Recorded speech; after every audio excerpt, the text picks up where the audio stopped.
All right, I'm back.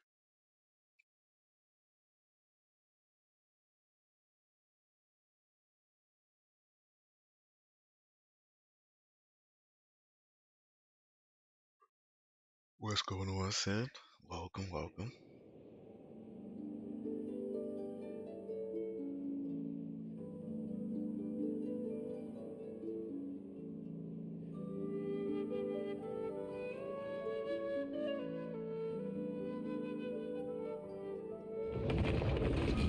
I have some stories I need to complete.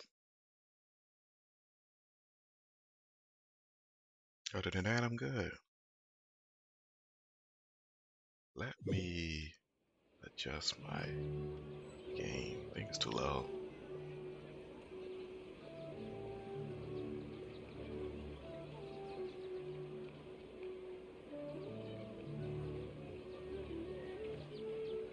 Yeah, maybe that should sound a little better. My voice should be louder than the game now. How do I sound now? Am I too loud? Or do I sound okay? Why isn't it working? I don't get it.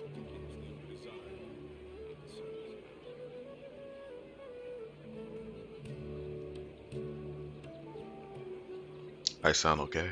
Alright. Alright, so let's get started.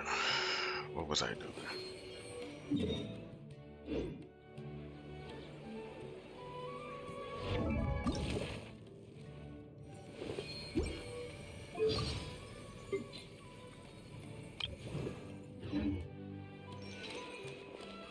These parts are safe for sure.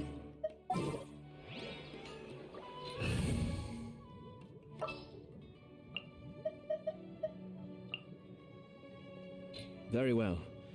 I shall put my official duties to one side for the moment.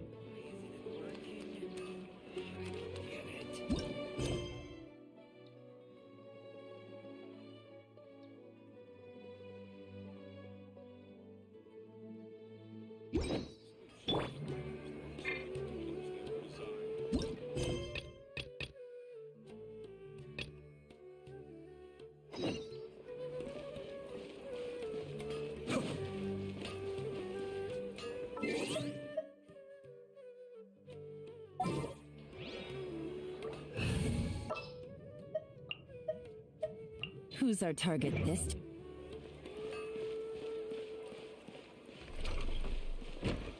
You have to go talk to Nilo. Oh, there she goes. Why, hello. Sorry for the wait. Preparations for the celebration are finally done. I'll call everyone over, and then we can start. Let us give you a hand. Thank you.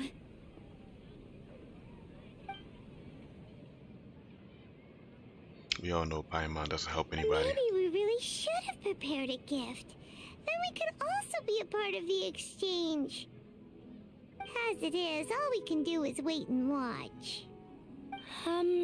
Maybe we shouldn't do this after all. I didn't do that great of a job, and who would even like it? Oh, don't think like that. Remember our promise? We're going to give everyone a pleasant surprise. Punch And Kid. besides, you've never attended a celebration event before. Oh, the Punch so character. this will be a great Hazel. opportunity. You have to get Everyone Pokemon will first. love you.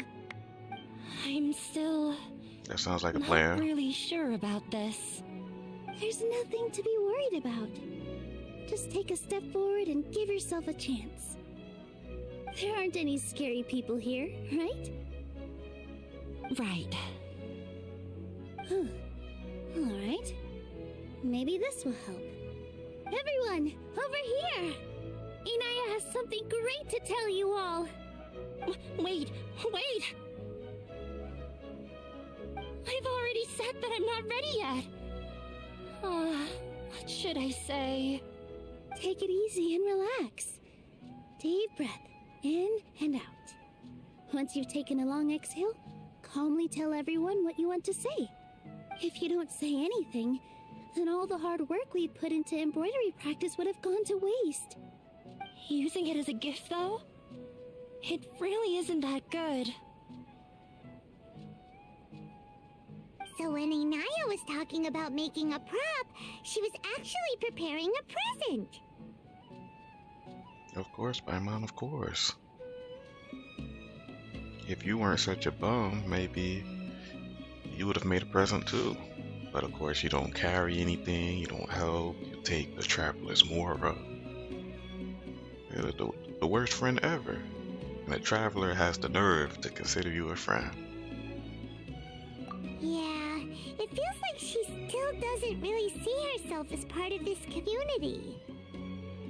What's up, Kitty? You're listening to some Little Big Planet karting music? Uh-oh. You guys are all over the place in the genre. But it looks like Nilu's trying to ease her through. Actually, Inaya had prepared a special present for everyone before the celebration kicked off. Who needs friends? Well, Paimon definitely doesn't need any friends because she's a bum. Woohoo! We're gonna get our first present for Miss Inaya! Pipe down! The louder you all are, the more nervous she'll become. Oh man, that scolding. He was ready. he was ready. He was ready. You've worked on it for so long, so have some confidence. Don't be afraid. You've got this. Is Mr. Zubair here? Sheikh Zubair, this is an urgent notice from the Academia. This celebration, or whatever it is, must stop at once. What a condescending guy. What's his deal? Since Zubair Theater has long violated the Academia's policies and orders, we have decided to demolish it. As its manager, you must halt all operations and dismiss all staff members within 30 days, after which you will report to the Academia for further punishment. Why? Why force us to do this all of a sudden? Little girl, this is not the first time you've been issued a warning. I didn't hear anything about demolition the last time I asked, and now I suddenly only have 30 days? We have more shows planned, but it's impossible to do anything in just 30 days. How am I supposed to explain this to my customers and staff? That issue is of no concern to me, Mr. Zubair. You seem to understand the situation quite clearly. Perhaps you can reflect on the reasons why you have failed to prepare for the scenario in advance. Demolition? Why do they want to demolish this place? The Academia has never liked us, and they've never respected our work. To them, what we do is all a waste of time. This isn't the first time they've come by. They had asked us several times in the past to improve the quality of our performances by only putting on shows they consider to be sufficiently intellectual. But our audience isn't the Academia. It's the people of the Grand Bazaar. If our shows are too difficult to understand or too removed from everyday life, nobody would watch them anymore. Yeah, that's an issue, Kitty. There's only lip sync apparently in the Chinese version, but any of the other languages don't have lip sync, which is very strange. Changing our content would not only mean turning our backs on our vision, it would also directly lead to the loss of our livelihoods. The Academia is vicious. Like you said, Sin, they're trying to destroy everything at all times, every single day. There's no rest for these guys. Yeah, the theater is very important to each and every one of us. The way they're doing things is so scummy. But I also don't know how we can stop them. I do not wish to explain everything again from the beginning. Time is of the essence, so you should act with haste instead of asking frivolous questions. It's crazy None because of they us never worked plan on to it. accept this. Such an abrupt notice is contrary to established policy. Ask whoever you will, the answer will remain the same. We have already given you sufficient notice. Enough! Does your audacity know no limits, Father? Huh? Father? Their family? What academia? This is all because you don't like Zubair Theater. You're just using the Academia's name to threaten us. Let me tell you, even if you manage to tear down this place, nothing is going to change. You've always been awful. But even I never thought my father would sink this low. This is strictly business. It has nothing to do with where you are, what you do, or what you think. I hope you all have not been irrevocably blinded by folly. I will not waste more time on pointless arguments. Wrap everything up, and make preparations to shut down at once. Ooh, he said, I don't care about what you think. Dang, he's doing the starter like that? Come on now.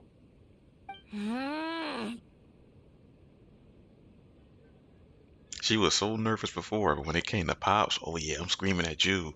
Pops. Why is he always like that? This is quite the misfortune, but there's nothing we can do.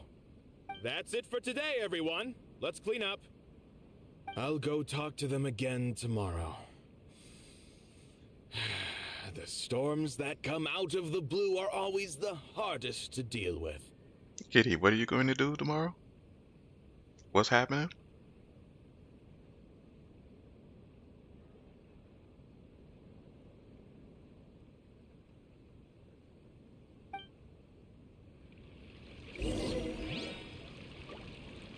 Oh, you also have to send like your computer settings over on Discord. Don't forget, so we can see what's happening. Why that game doesn't work.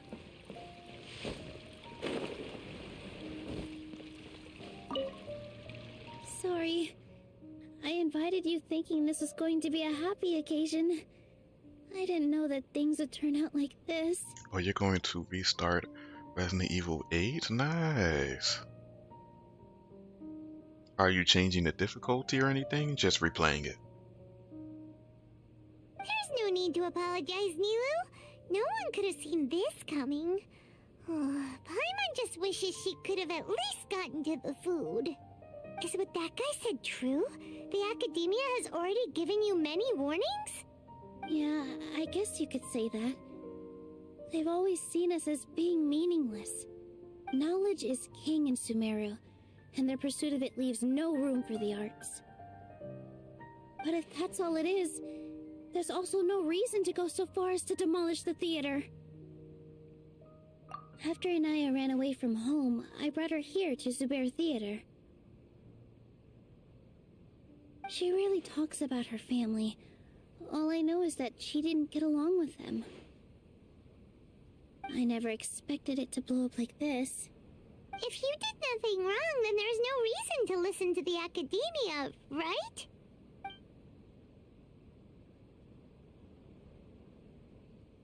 That is quite the story. That is quite the story. That's quite the mess up. Yeah, that's pretty bad.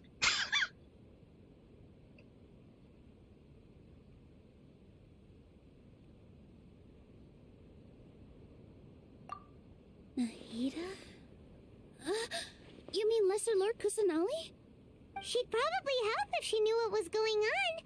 No matter how nasty the Academia could get, surely they can't win against Lesser Lord Kusanali. No. I wasn't doubting her ability. I just feel like we shouldn't bother her with such a trivial problem. Plus, if the Dendro Archon were to intervene, then it wouldn't feel like our victory was earned.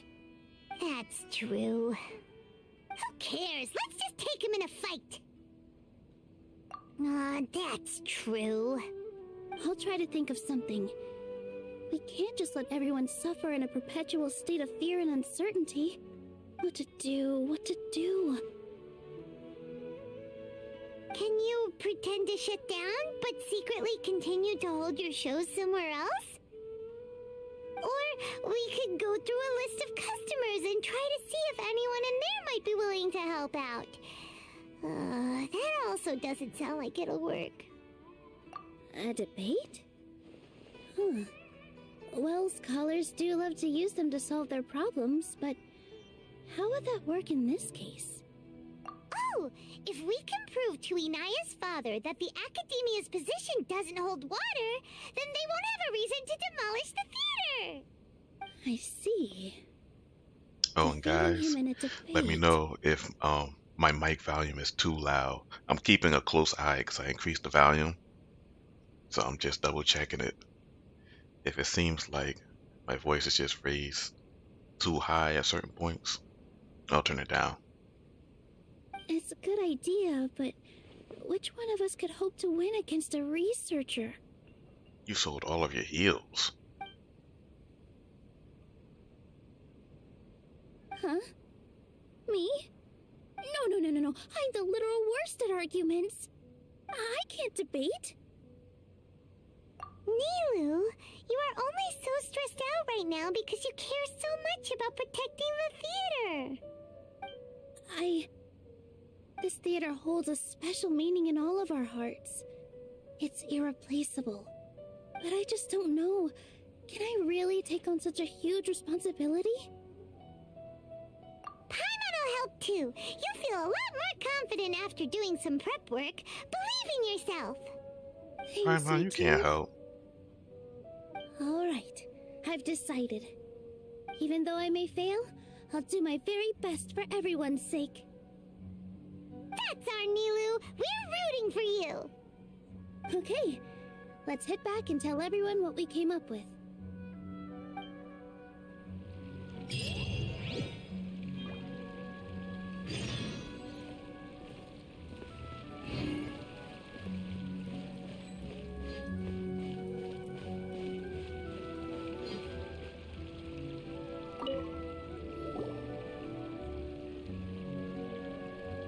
Trying to best the Academia in a debate is attempting the impossible. If you really want to try, I won't stop you. It's not like our situation can get any worse. I don't think it's entirely hopeless. To Sharif, Nilu's approach will come off as naive, but that kind of frankness is exactly what they lack the most. Things might turn out differently from what you expect. I am in favor of such a romantic feat. No playwright will turn down a compelling underdog story. Sure, in fiction, but I'm not sure how well that will translate to reality. I'm not saying that I don't support you, Nilu. If you need my help, just say the word. Anything is better than just standing aside and watching the theater get demolished. I'm also pitching in. Let's show the Academia that we have some fight in us. Thank you, everyone. I feel a lot less nervous with your support. Not to rain on your parade, but my father is a real hard guy to deal with. He's erudite, meticulous, demanding, and exceedingly familiar with rigorous logic. It'll be extremely difficult to beat him in a debate. You all already knew that. But you just didn't want to hurt Nilu's feelings. When all's said and done, aren't you hurting her just the same? That's enough, Inaya!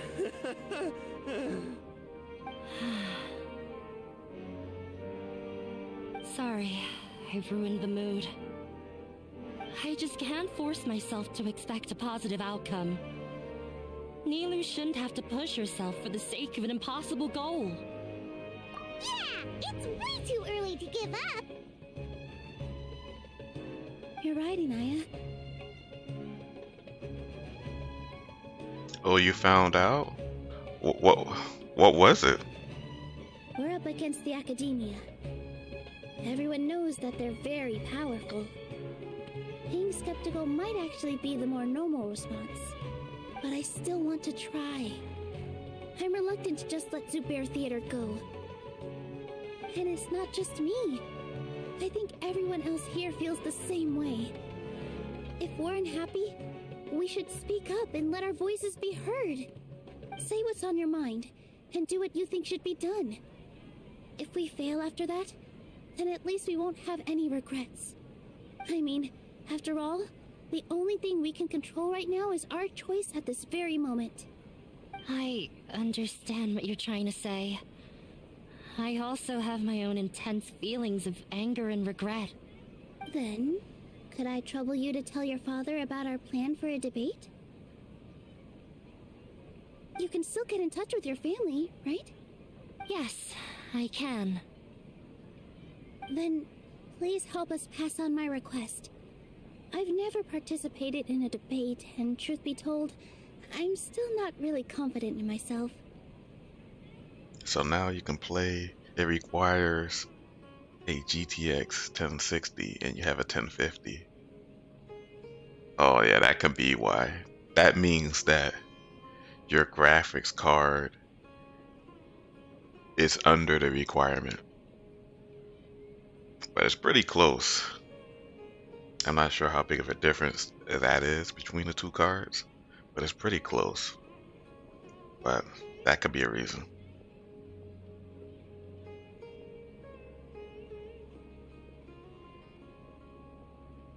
But since we've decided on a debate, I'll do my best to prepare for it. I'll gather everyone's thoughts and let them be known to all during the debate. So they're basically saying that they can't guarantee it will run well unless you have that graphics card or something more powerful.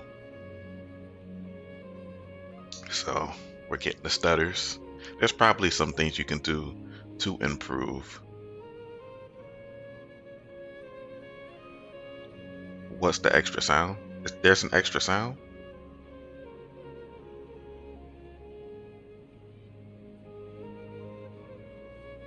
Okay, hold on.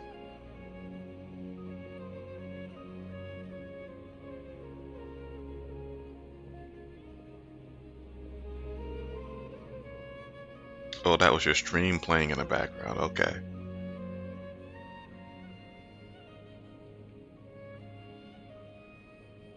Okay. You found a 1650 for a good price. 1650. That's quite the jump. Where are they now? They're in the 3000s right now? Or the 4000s? So a 1650? Doesn't sound too bad.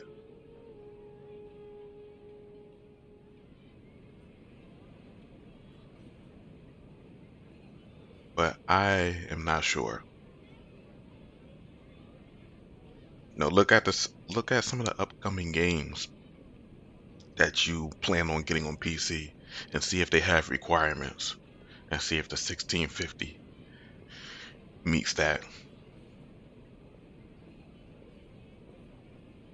I, by myself, definitely don't have enough wisdom to beat your father. But what about the entire theater combined? Then we should have a chance, right? Right. That's right, Miss Nilu! Beat the bad guy! Justice will prevail! Make him eat dirt! You two.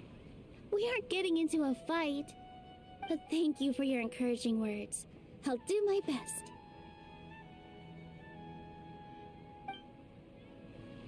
Well said back there, Nilu. I felt that I might have said a bit too much. Anyway, we better start preparing now. First, let's see what everyone thinks about the situation. All right. Mr. Zubair, we're trying to put together a list of arguments that might be useful. Any ideas? It won't be difficult to explain our position. They're in the wrong and they know it. What's my graphics card? I need to see. System information.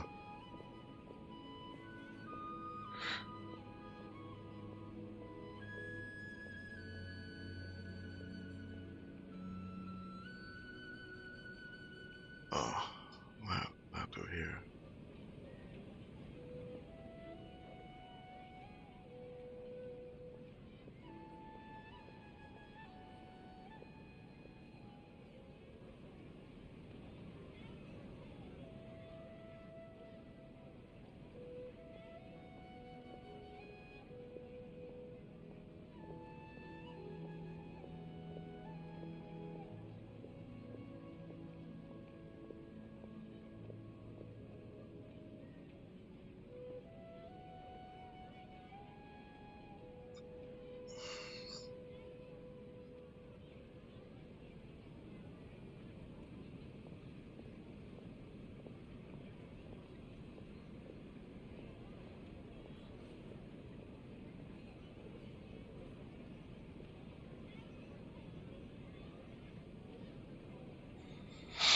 Mine's is actually weaker. I have a 980 Ti. That's what it was. 980 Ti. That's what was strong when I got this computer.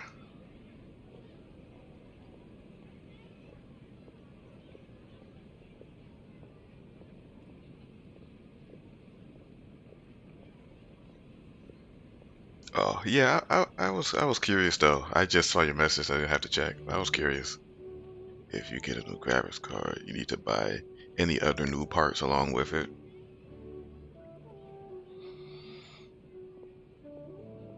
No, if your CPU meets the requirements, if everything else meets the requirements except the graphics card, you don't need to change anything other than the graphics card.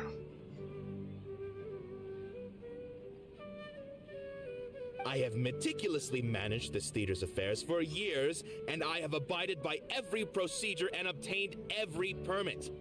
I did all of that to protect ourselves if something like this were to occur. I didn't expect them to disregard the rules altogether. Yes, I know, but anyone who's staying at the theater is one of us.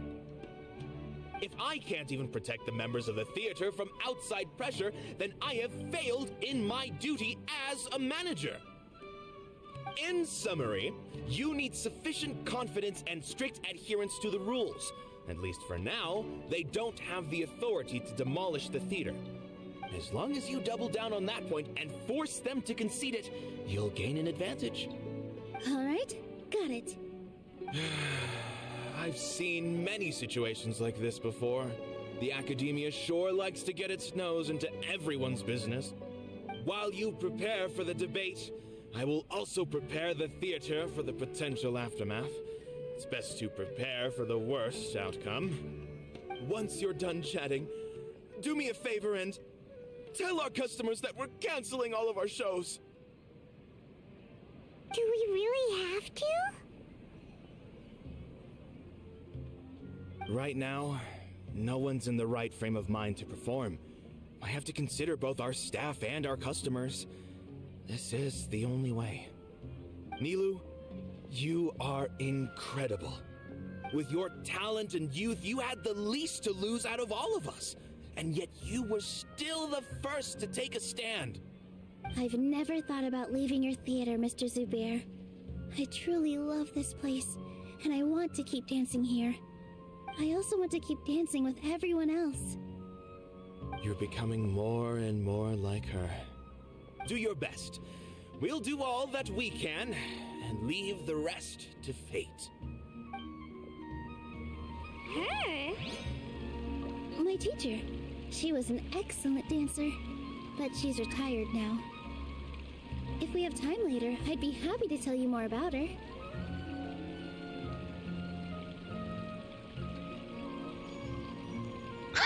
Why is the Smiley's head so big, but the face is so small? That's something.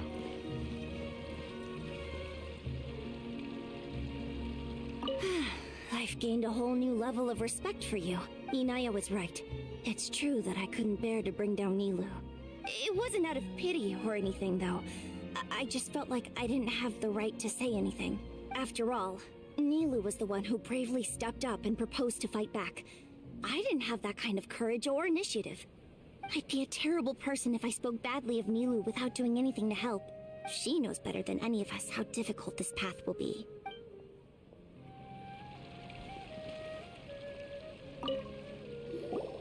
I didn't expect you all to challenge the academia.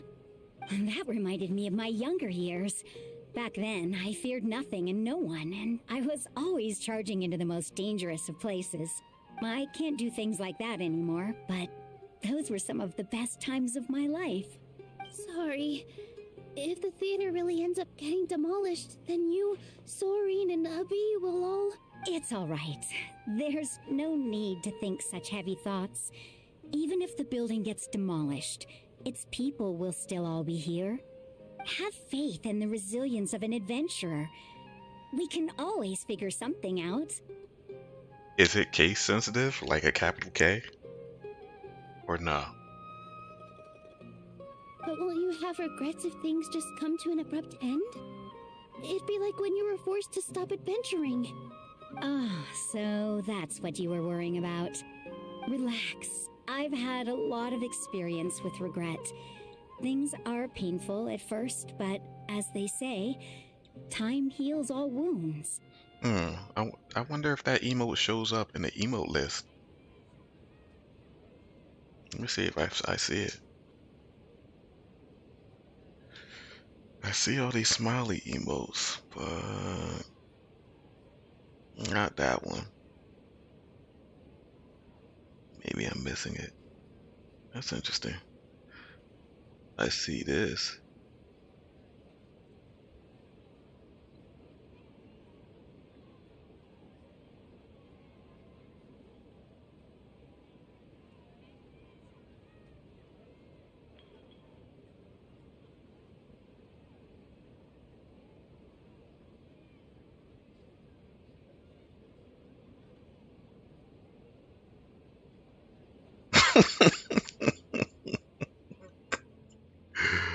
Why he smiling with those watery eyes? Yeah, that's crazy. Looking extra silly. Look at us now. Serene and Abi are happy. And Serene has also just passed his theater exam. He can start acting soon. You're right about that, Kitty. You're right.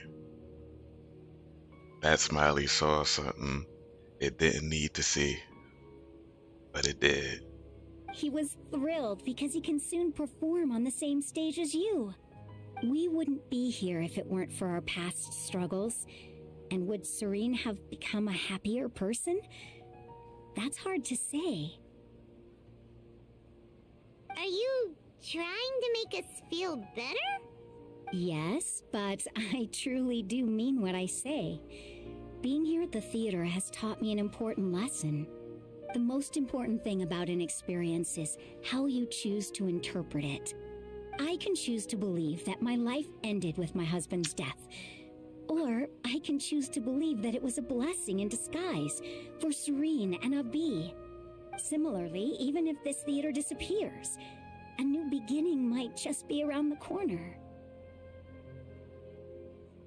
Good and bad are all human-made concepts.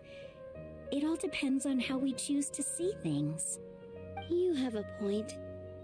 Nilou, I know how important Zubair Theater is to you. But you don't have to be so nervous. We're all here with you. The theater won't go down so easily. Thank you, Miss Raykar. No need to thank me. If anything, you inspired me with your bravery. You might have what it takes to become an excellent adventurer. You're too kind. All right, I gotta cheer up. I can't waste everyone's words of encouragement. I feel a lot better. Good. My children and I will be cheering you on at the debate.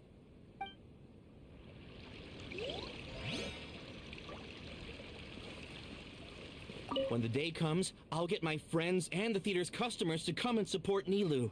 If anything goes wrong, I'll have them scream and shout and drown out whatever Sharif says. I can't do that? Fine, I'll think of something else.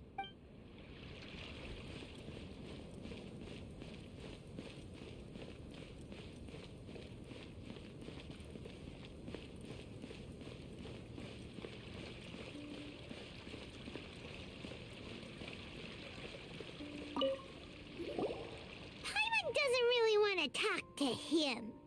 So, you've already developed some prejudices against me. And to think, I was just about to put forward a suggestion.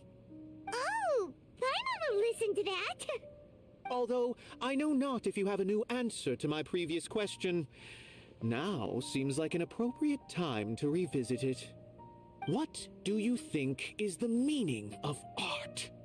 Oh, this again? We probably do need to tackle this question if we want to prove the value of the arts. I don't know how to explain it, But all I know is that when my performance makes the audience happy, I also become very happy. Does that count as a meaning? You answered him so seriously. Careful, Nilu. This guy's ramblings never make any sense. No, no. Nilu's answer far surpasses yours, and it is close to my own. The meaning of art comes not from its creators, but from its audience. In other words, only art that can be appreciated by others will impart its essence and value upon the minds of its audience. This is something that the academia can never understand. You were watching at 144p? That must have been quite the experience. I once pursued the mastery of art, much like how a researcher would chase wisdom and knowledge. However, the more of a connoisseur I became, the less I felt I understood. I began to question what it truly meant for art to be understood at all. I found that I could comprehend even the most complex and sophisticated of works, and yet somehow that provided me with little solace. I remained even perplexed about this conundrum until I visited this theater and watched one of Nilu's performances. It was that life-changing? Everyone here had a joyous part in the overall experience. The actors upon the stage basked in the love of their audience, while those in the house immersed themselves in the wondrous ambiance. In all honesty, from a purely critical point of view, the performances here are exceedingly average. Hey, don't say something like that. But what bewildered me was how, despite the performance's middling quality, they captivated their whole audience. They captivated even me. I realized then that I had walked the wrong road. The mastery of art was never what I truly wanted. I left the so-called frontiers of artistic research and came to this theater, for this is where I can finally find what I seek. Art will no longer be a castle in the sky. Whether it be inspiring or entertaining, art must be appreciated by others to confer value.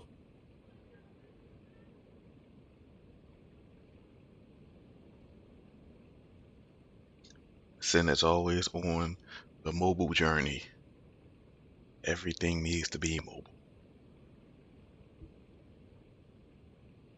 If art cannot accomplish that, then it is meaningless. When you put it that way. Hey, that sentence you're talking about typos. But I understand what you're saying. As long as we understand, it's cool. But I could tell you done gave up trying to autocorrect halfway through the sentence.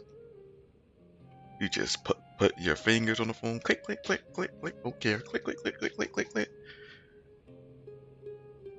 Mr. Zubair and I refused to follow the Academia's orders to change our shows for a similar reason. To put it simply, we were afraid that our shows would lose their meaning if people couldn't understand them. I once stood in the spotlight, but I relinquished fame and acclaim for the freedom I enjoy today. I care not for where my feet may take me next, but Nilu, you need to remember one thing. You already stand upon the finest stage there is, and that is a rare gift that should never be taken for granted. You cannot give it up, not even to the Academia. I understand. Thank you for your words of encouragement, Mr. Kasani. Dust the cobwebs away from the eyes of those scholars. He really seemed to care a lot about the theater. Once you get to know him, you'll realize that he's actually a big softy at heart. He'll even help out with furniture repair and painting the stage. Wow, Paimon didn't think he had that in him at all.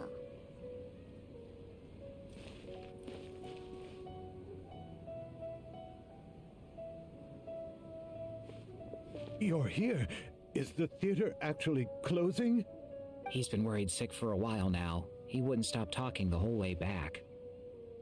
Hey, you two. What exactly happened? Did someone come down from the academia? Yes. He told us that we have to shut down the theater within 30 days, and that it's going to be demolished. What the heck? That came with no warning. They're messing with us again. Don't tell me you'll have to listen to him. Come on. You know the answer to that. Yeah, it is a direct order from the academia. There's no need to worry, though. I'm preparing for a public debate with the academia. If I win, we might be able to overturn things and change their minds. Really? That's terrific. You have my full support, no doubt about that. Mine too. So what was their excuse anyway? They still you not guys. a fan of the theater's programs? You guys type the right words and it autocorrects it to the wrong words. You guys need to turn off that autocorrect. That autocorrect is setting you all up. You'll be typing something like, I have a duty to my job in regards to this. And instead of duty, it autocorrects it to booty. And you're like, what? No, I didn't mean that. What? And it goes to the co-workers, the boss. You turned it off and misspelled every single word. Oh, your package is in transit? That's rough. That's rough, shit. It sounds like it will be there tomorrow. Your package, if it's close. But Kitty misspelling everything? Yeah, something like that. You must have sat there for a minute to think about what you've done. Good thing they have the power to make rash decisions about things they don't even understand, huh? Yeah, they need to touch more grass, not books. Exactly. They want to look down on us? We'll look down on them first. Don't worry, everyone here has your back. The academia's recklessness won't get them any praise. Right. They might think that some forms of knowledge are more valuable than others, but everyone can equally appreciate art. If they don't believe that, send them my way. I got them beat on this subject. Well, it should definitely be there before April 12th. Or do you mean December 4th? Either way, they need to be quick. It's probably just sitting. Your package is probably just sitting in one of the deliveries offices. 412. Okay, so April 12th. They better not take that long. Jeez, that would be crazy. Maybe you can prepare some questions on the details of dance performance to make things harder for them at the debate. Sounds like a good idea. Maybe that's something I should do. Ignore him. He's joking. Just do things your way. No matter what, we will always support you. Thank you all so much. Your understanding and support make me feel a lot better. There are always more solutions than problems. If you need help during the debate, just shout and the entire Grand Bazaar will be at your beck and call. But that's worst case scenario. It'll probably be your package will probably be there tomorrow. Gotta show them who has the people's support.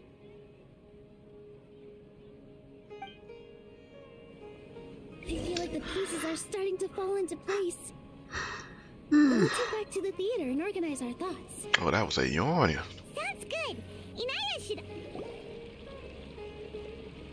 Abby, have you seen Miss Inaya?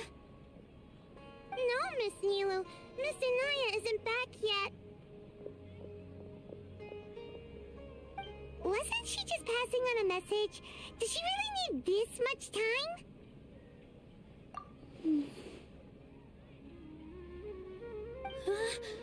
Oh no. Traveler, Paimon, I think I've messed up big time. What if Inaya never planned to come back? What? It's just a gut feeling, but knowing her, she probably feels like she's completely responsible for what happened. She probably thinks that all of this happened because she was staying here. Oh, right. As soon as her father showed up, she said that her father was targeting her. So she's felt like that this whole time. She has a long-standing conflict with her father. That's why she ran away from home. She doesn't think that we can win the debate, and she doesn't want to implicate us, so she thought leaving was the best thing to do. Mm-hmm. And then she just quietly left afterward. Exactly. She's being too pessimistic.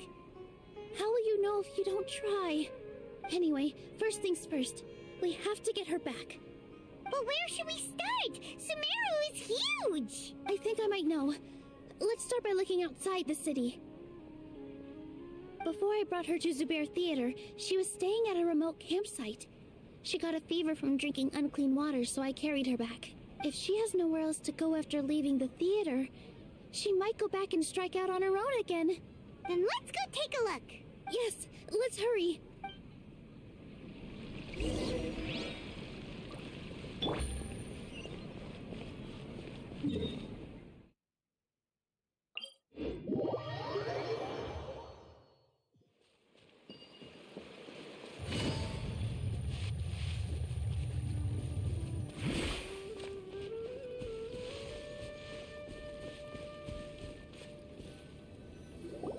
There are signs that someone had stayed here very recently. But we can't confirm if it was Inaya or not. Let's take a look around first. Did you hear that? I heard it too. Let's investigate.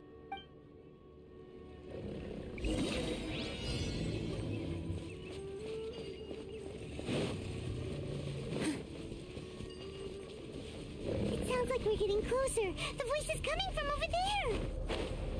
Yes, we're almost there. Stay back! It's Inaya! She's being attacked by wild animals! Inaya, don't be scared! We're coming to help!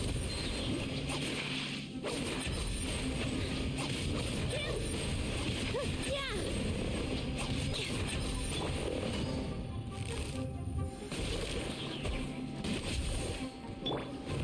Gather! Thank you. There weren't so many big animals in this area before. They chased after me for a long time. Sorry. I'm causing trouble for you again. Why did you leave by yourself? You really don't think we have a chance at winning the debate? No. I just thought it would take too much effort. Everything happened because of me. If I'm gone, then the situation will resolve itself. Yeah! Everyone's working together towards a happier ending. No one should be singled out for blame. It's all right if it's me. As long as the theater won't get demolished. You guys are the kindest people I've ever met. You shouldn't suffer so much because of me. Listen to me, Inaya. Even if you were the reason that all of this happened, no one would blame you. They don't even try to lip sync. All this money they make, and they can't lip sync the characters. That is crazy. Mr. Zubair said that you're one of us, so that means we will protect you. You probably can't even talk about this in the Genshin Reddit, because there'll be some excuse people will make for the company. No matter what happens, we'll stand as one. Nilu, there will always be a victim, whether it's me or the theater. You can't eat your cake and have it too. You can't win a debate against the academia. Especially since your opponent will be my father. My father is an extremely demanding man. He's always wanted me to become an exceptional researcher and his academic successor. I tried my best to meet his expectations and did everything I could. But he still wasn't satisfied. Or rather, he had just never been satisfied with me. I'm no genius. But whenever he berated me, it was always as if he was asking me, "Why aren't you a genius?" Yeah, like I'd know. So that's why you ran away from home? At first, I thought the father would slowly come to terms with reality. But he just wouldn't stop berating me. The Traveler should just change their title to Guidance Counselor. They're solving everyone's problems in every nation. This is outrageous. This person isn't rich.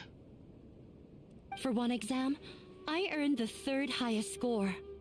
I thought that all my hard work had finally paid off, and that I could finally make Father feel some modicum of joy. I even used the embroidery skills I learned at school to make a commemorative gift for him. I thought, even this daughter can make her father happy sometimes. Right? I see. When we were embroidering your gift before, I didn't feel like you were new at it. Yeah. Sorry for not bringing it up. These are not pleasant memories for me. I was tired of him yelling at me every day. All I wanted was to see him smile at me. Look at Paimon stink behind. Those bum behind eyes. But he was more angry than ever before once I'd given him my embroidery and told him my score. He flung my present to the side. You think you should be proud of 3rd place? Reflect on why you weren't 1st. I forgot how long I'd cried for. I only remember my parents arguing. My mother also thought he went overboard. They argued for such a long time. My father eventually stormed out and slammed the door behind him. I didn't get a single sentence of apology or any words of comfort. I've completely given up. We're destined to never understand each other. How horrible! I don't think you can beat him in a debate. Because he doesn't even understand what kind of place a theater is. He can never understand the relationship performers have with their audience. His life is devoid of camaraderie or friendship. He just wants everything to happen according to his wishes, as if the world revolves around him. What we cherish, our little place in this world, means nothing to him. It sounds like your past has had a huge impact on you. I understand now, Inaya. But when we were preparing for the debate, I heard something quite wise. Maybe it'll help you. Oh, you're so mean, Sam. You're just mean to all these Genshin characters.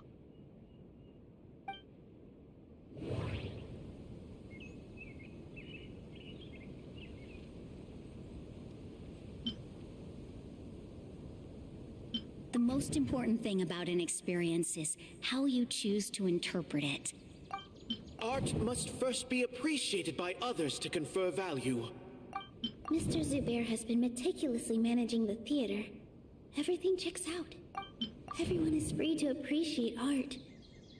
No form of art is inherently superior. No.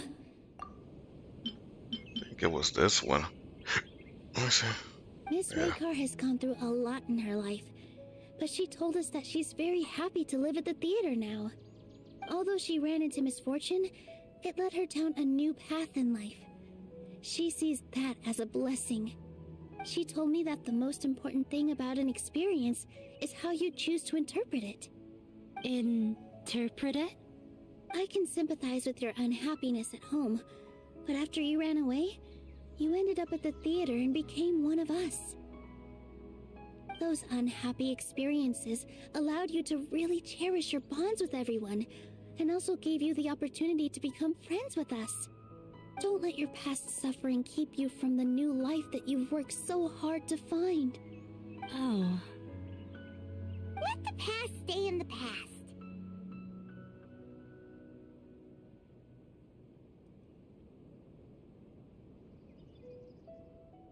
When I ran away from home, I swore that I would leave my family conflicts behind. But you're right. All I'm doing now is falling right back into it.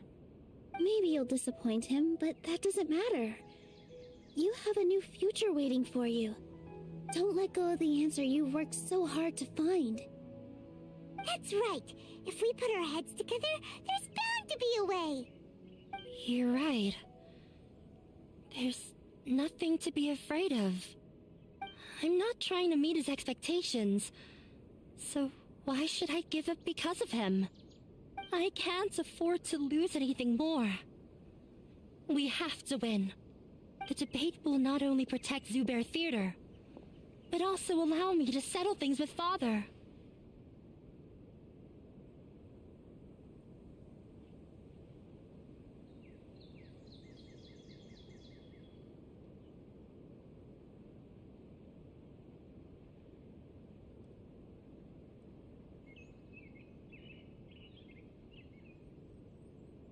That's the spirit. Let's go. I'll tell Hey, my she's father still about the talking? I was debate. just warming up my I know food. him very well. Even if he looks down on us, I know how to make him accept. All right, let's go. Dang, just have the debate so I can do my event. Have me out here. Should I skip through this stuff? What should I just fast forward through these stories, guys? What do you want? It's up to the chat.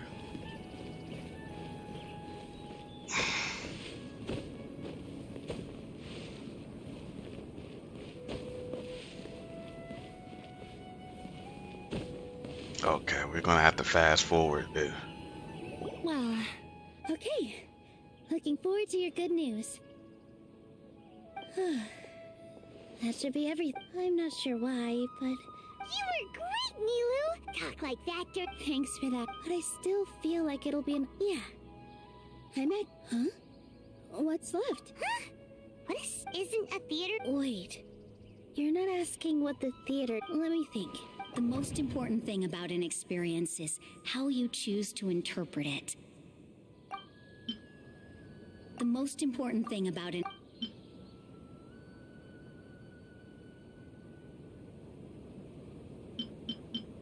Inaya really wants to win. She doesn't want to... Everyone is free to appreciate... Mr. Zubair has been meticulously Art must first be appreciated by others to confer value. Ah, got it. When we were trying to find a way to save the theater, we heard many stories not up. Zubair Theater is our reason for coming together. It connects us all in unique ways. I can't even really fast forward. In other words, it's like a bond. A bond? The theater provides... It also gives you not... And its story won't end here. And we'll all be... Aside from the... Yeah, that makes... But... Paimon doesn't... Oh, gotcha! I feel like that's another Paimon also... Sorry for the wait. Things went a lot. Why are you all smiling? We realized... We have to win.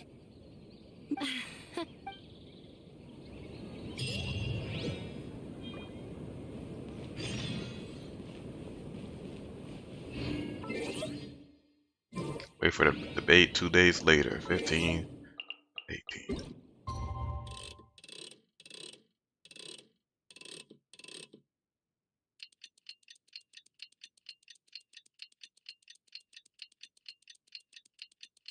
Yeah, the event. We're trying to get to, this is the last day for the event.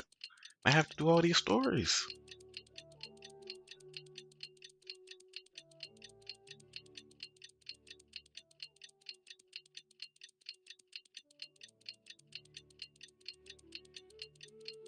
Alright, here we go.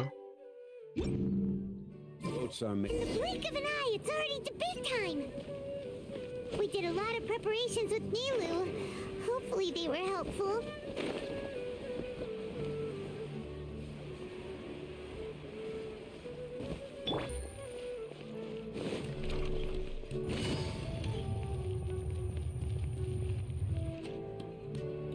Hello and welcome, everyone. I ask for both parties to stand.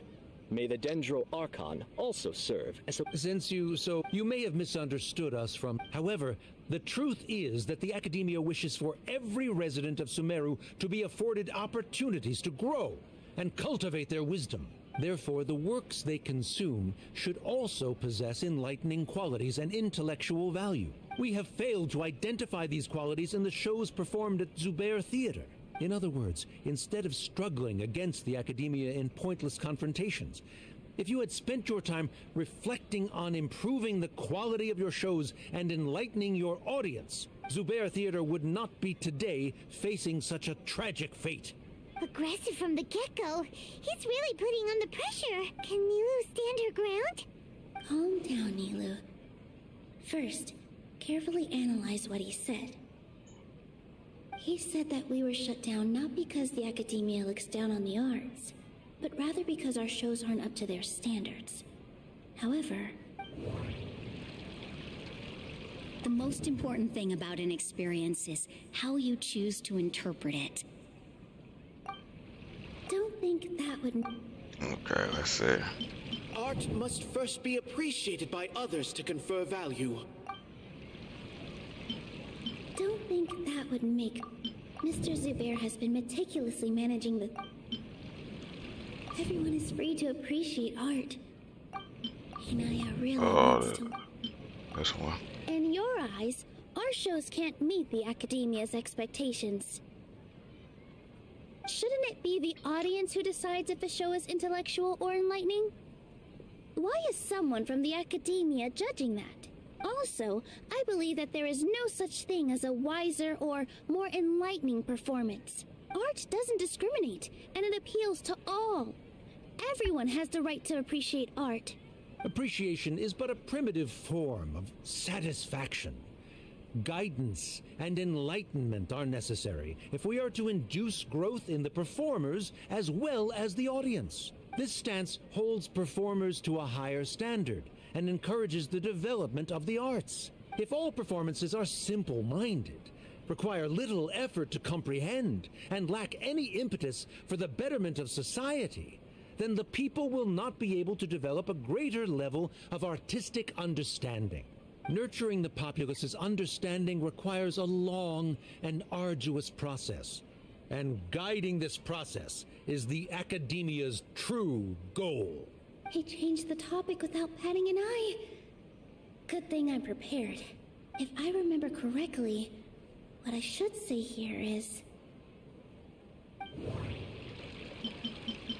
The theater carries everyone's feelings and serves as the bond that connects us all. Hinaya really wants...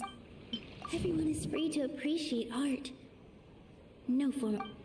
Mr. Zubair has been meticulously Art must first be appreciated. The most important thing about an experience is how... No. Art must first be appreciated. Mr. Zubair has been... No. Someone at our theater has tried that before. He was a famed artist, but he recognized that very few people could connect with his works.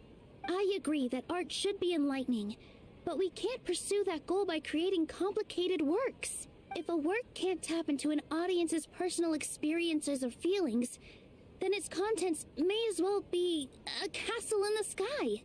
What's the point of performing a show that its audience can't even follow?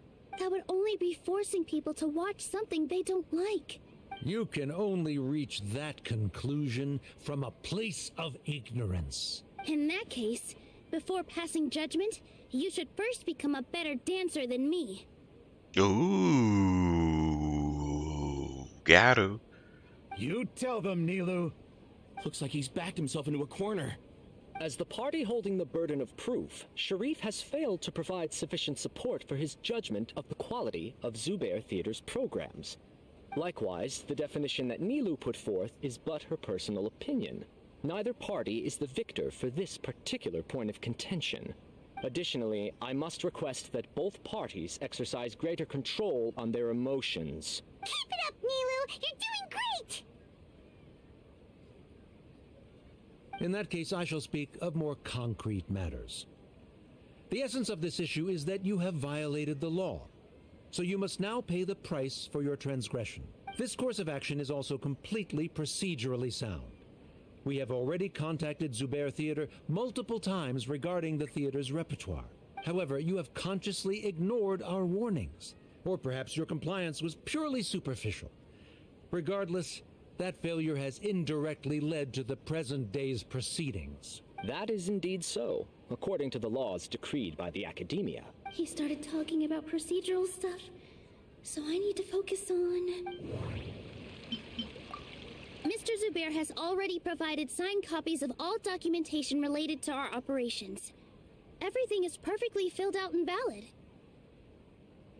Although the theater's performances don't align with the Academia's requests, the law doesn't say that Zubair Theater can be demolished only because of that reason. Demolition notices need to be provided in writing and made available to the public. Otherwise, the theater can continue to operate as long as its license is valid. Failing to follow these rules makes your stance procedurally unsound. Yeah! That's right! There are different ways to apply the rules. There is precedent for this. So long as this matter is discussed within the Academia, this course of action will come to pass. Looking at the past 27 cases of similar nature, 90% of them support Sharif's claim and position. However, the demolition process in those cases was only started after discussion at the Academia. In other words, premature notice of demolition is indeed a rash act. That's more than enough. We've proven that the order is unreasonable as it currently stands. Cease your futile resistance. Nilu's definitely won this point, right? You're right. Stay focused, Nilu.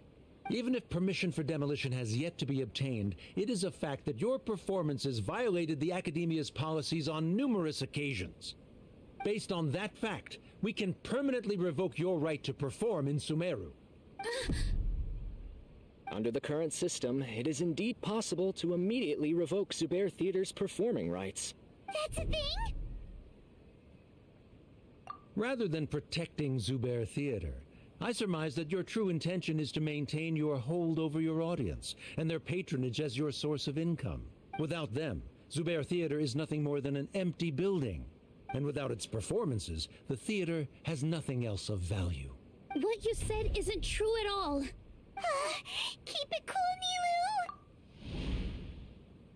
Nilu! Right. I need to keep calm, but just a little more. Zubair Theater isn't just a performance venue to us. Zubair Theater isn't simply a performance venue to us. It means more than that. It's been our home for a long time. Miss Raykar can't go on adventures anymore, but she has found a stable career and a new life at the theater. Her son, Soren, has already passed his theater exam, and he'll soon be our newest member. Mr. Kasani found a new way to look at art. He decided to stay at the theater to watch us grow. Mr. Farhad and Mr. Hushang visit even when there isn't a show going on, and they always tell us lots of entertaining stories. Even Inaya wants to stay with us, and she's starting to look forward to a new future. Zubair Theater exists for them, for every single one of us. Perhaps Zubair Theater has provided you with a multitude of positive emotions and experiences. However, you have misconstrued something, young miss. The interpersonal relationships you speak of were established upon normal theater operations. Sheikh Zubair operates the theater for his livelihood. His employees work for their wages, and the audience comes to enjoy performances. Relationships are merely a byproduct in this exchange of interests. They may be pleasant and captivating, but they can only ever be secondary. When scholars collaborate to solve difficult problems, we freely share our knowledge and resources with one another as if we were all kin. However, this collaboration ends after the results of our work are published. The reason is simple. We are scholars, and there are new projects that await our attention. He really doesn't think much of relationships. Paimon also thinks he did a lot of prep. He's been solid as a rock. Sharif's argument is currently the more persuasive of the two for this point of contention. The continuance of the interpersonal relationships Nilu spoke of remains hypothetical before the theater's demolition, whereas the situation that Sharif described has been well documented at the Academia. The Academia has made significant academic contributions, in no small part due to its researchers' efficiency and ability to compartmentalize. Oh no, what should we do? Things are going in the opposite direction. A setup? So Nilu's got him? Good. He said what he said. The next argument could decide this debate, but is this really the best thing to do? It might be too cruel to Inaya. She already agreed to this. She wants to win, no matter what. Me too. Mr. Sharif believes that interpersonal relationships are a byproduct of working towards a goal. Once that goal is achieved or abandoned, those relationships would have no more reason to continue. Then, if someone has failed to live up to his expectations... If someone has failed to live up to your expectations and ran away from home, then she shouldn't be your daughter anymore. Right? Inaya... Sorry, Nilu. As expected, I should be the one to say it. You don't need to shoulder this responsibility for me. If in your eyes, the purpose of my existence is to become your academic successor, then that goal has ended in complete failure. By your logic, that means there is no more reason to sustain our relationship as father and daughter. Members of the audience who do not belong to either debate party, please speak with caution. Let her speak. What she does not say, Nilu will. No matter how many disagreements we've had, the truth is that you are still my father. You're so immersed in your own world, you can't understand why we come together for the sake of relationships. Yeah, don't look down on us. You can watch a dance anywhere, but there's only one Zubair Theater. I'm almost starting to feel sorry for this guy, what with the idiotic things he said. Order! Order! Members of the audience, do not interrupt debate proceedings. I confess that this is the final argument we had prepared. Disown me, and you will win the debate. But before that, Father, I have some final words to say. I've been doing some soul-searching. Not about whether I should have run away from home, but whether there was any point to my personal rebellion against you. I kept trying to earn your approval, but I only disappointed you over and over. The truth is, I ran away from home as a means to vent my recurring frustrations. That is to say, I was exerting pressure on you, and hoping you'd give up on your lofty expectations. But by doing that, wasn't I just doing the same thing as you?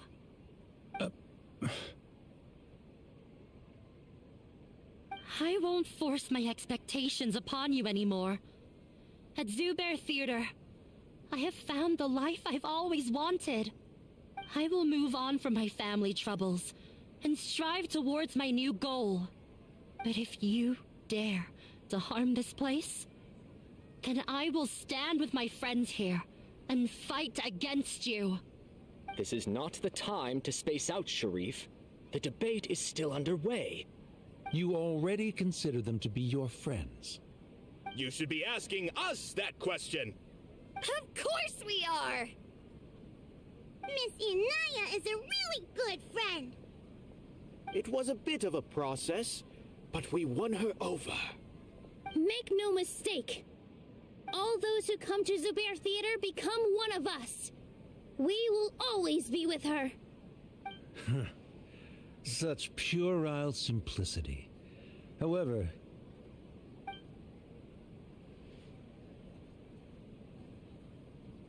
it is surprisingly a relief. Wait, what are you... never mind. They left? Does that mean we've won? We won? Nilu, you're amazing!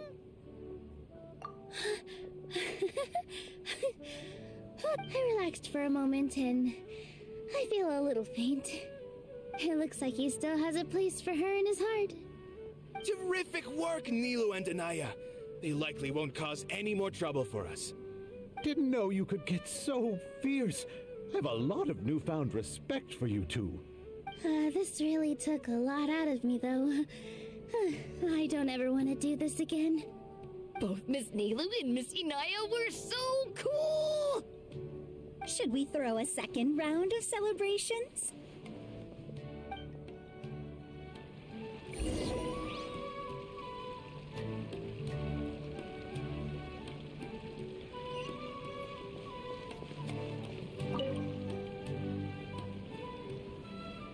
Oh, it's you. Yes, I feel a lot better. The more I think back on everything, the more surreal it all feels. I don't think I could repeat what I did a second time. Yes, and it's all thanks to you. I see. You mean how fate brought me to the theater, right? Then I'll have to tell you about my teacher who Mr. Zubair had mentioned. Mr. Zubair opened his theater when I was still a child. There was a beautiful dancer, and from the moment I saw her, I couldn't look away. I thought to myself, the gods must have blessed her with such talent. But later on, she would actually smile down at me and say, just the opposite, in fact. Yeah. She said, dance is an art born from toil. It isn't a gift from the gods, but a creation by our own hands. It is a beautiful thing born from our life experiences. Whenever there is joy or something to be celebrated, people will dance. In other words, any place where people can effortlessly begin a dance will for sure be filled with the blessings of everyone's happiness. She wasn't looking for flowers and applause. All she wanted was to see her audience smile. Right. The same as what Mr. Kasani believes. I was completely moved by what she had said, so I started taking dance lessons from her. And later on, I began to dance here in her stead. Before she retired, she told me, for as long as you live, never forget what dance means to others. This is why Mr. Zubair and I never intended to listen to the academia. Even though it ended up causing everyone a whole lot of trouble, thankfully, everything worked out in the end. Although, I do have a small regret.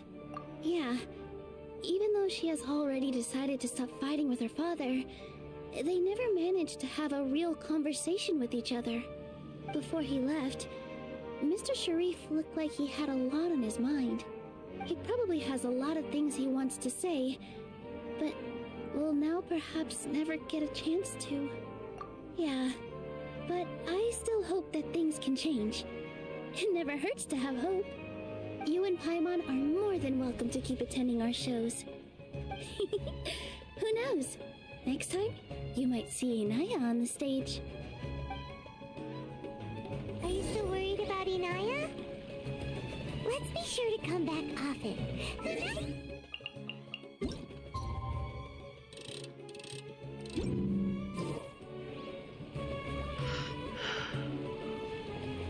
Wait for the debate 2 days later? There's another debate?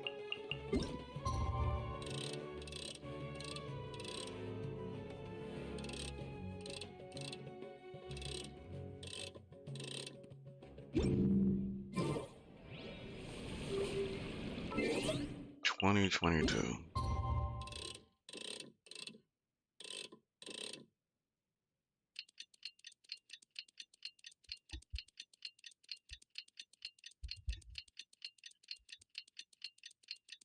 Can they hurry this up?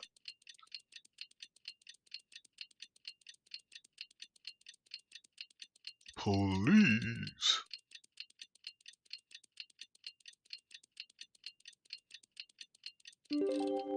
Bag this one story quest. It's taking up all this time.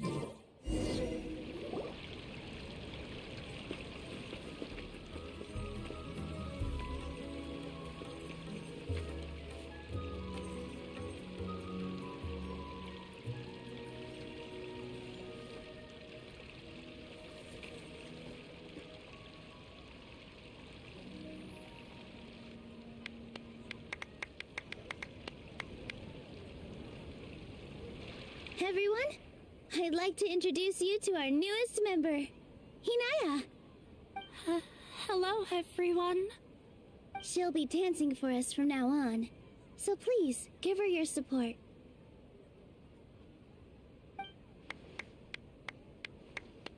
Inaya's taken her place on the stage! Oh, Paimon wonders how she'll look when she starts dancing. When you stop and think about it, happy endings like this sure aren't easy to come by. Nilou's efforts, everyone's wisdom, Inaya's determination? Huh? What do you mean by that?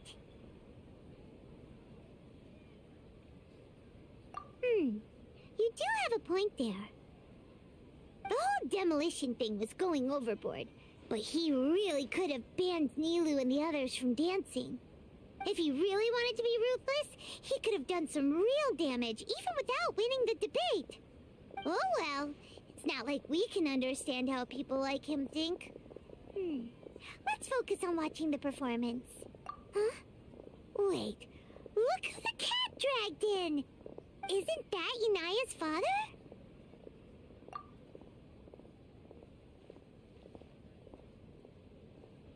Oh, it's you two.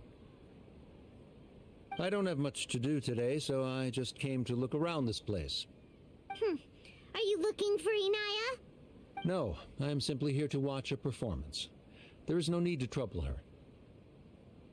Well, I was for a time. My loss at the debate caused quite the loss of face for the academia, so there was a period of unrest. I used this opportunity to suggest that my superiors temporarily suspend me from duty. Otherwise, the rumors would probably persist for even longer. Suspended from duty? Yes, I am temporarily unemployed. However, I now have an abundance of time, so I can afford to come here and watch a show. I admit that I do not understand the magic that this theater possesses, but my curiosity has been piqued. I still cannot forget that young lady's perseverance. Inaya would almost certainly mature in the presence of such a person. There are no parents who do not worry about their children. I suppose she managed to hit a weak spot of mine. Never mind. I do not have the right to say that.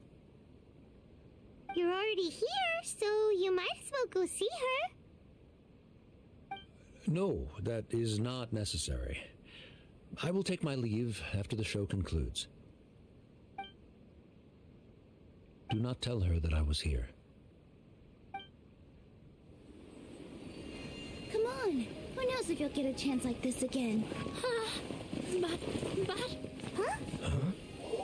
You said you were going to make peace with your past. Show your father how much you've grown. Don't be nervous. Everyone at Zubair Theater has your back.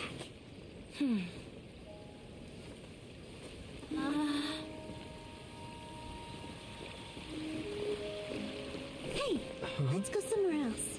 We should give them some space. You sure they'll be okay? I don't know, but I think we should have faith in them.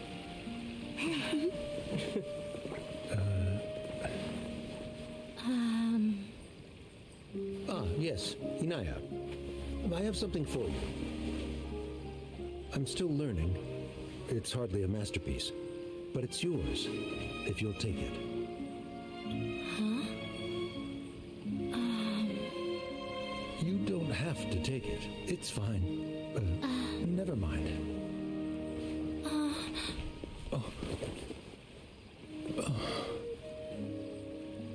Let's have a heart-to-heart, Father.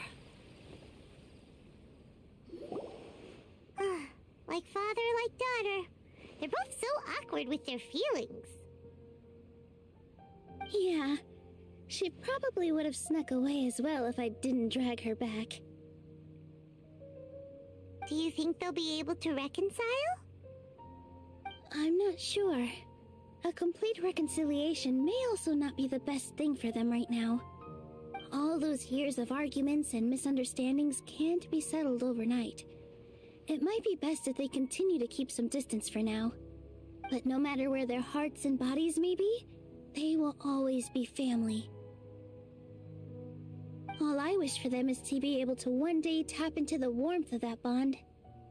Oh, by the way, everyone's really thankful to you for helping out with the debate.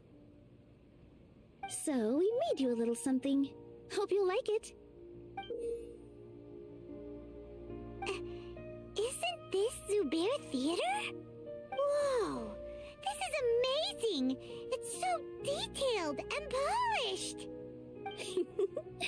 We've also never made anything this complicated before.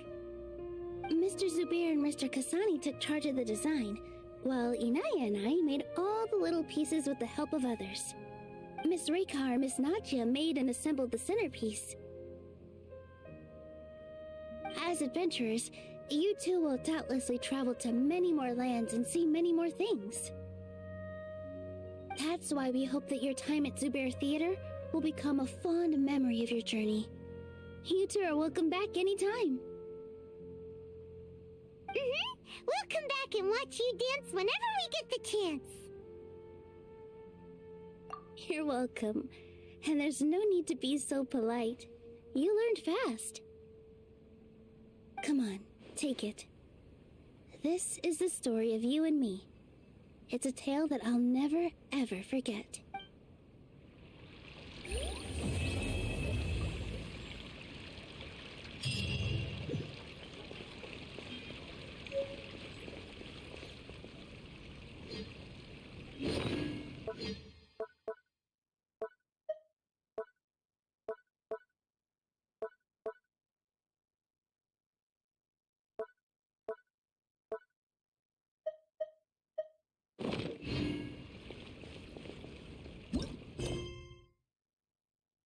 Okay, on to the next story. What I gotta do?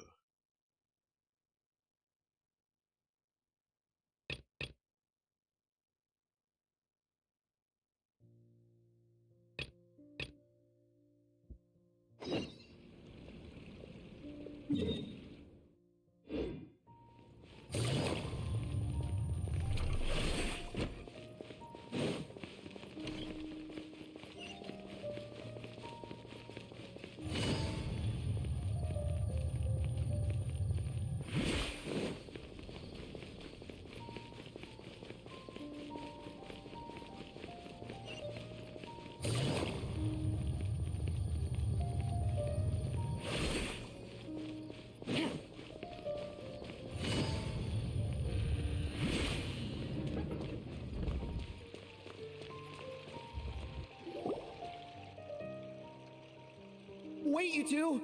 Just a moment, please. You're the Traveler in Paimon, right? I thought you two looked familiar. People have been talking all about you. And who are you? It's a pleasure to meet you.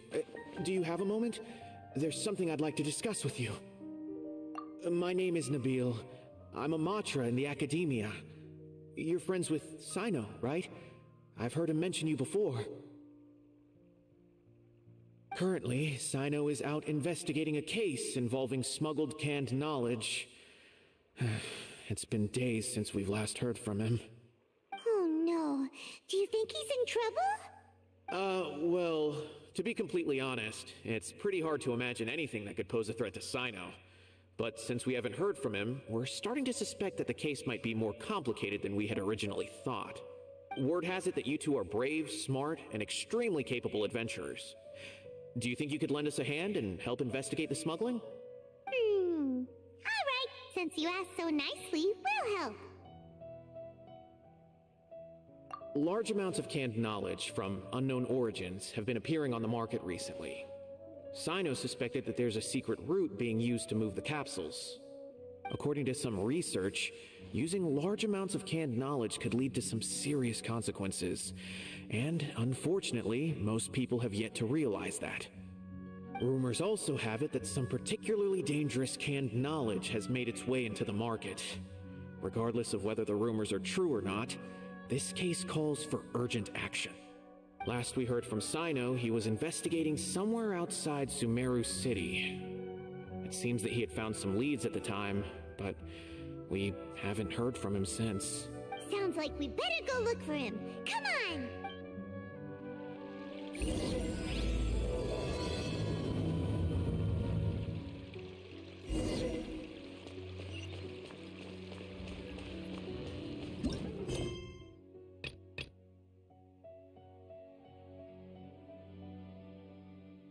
Oh, I can finish the quest now? Finally.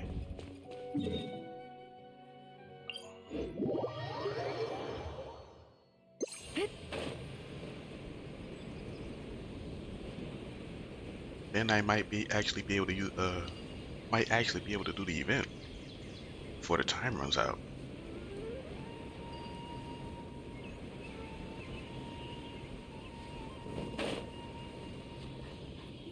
Good morning.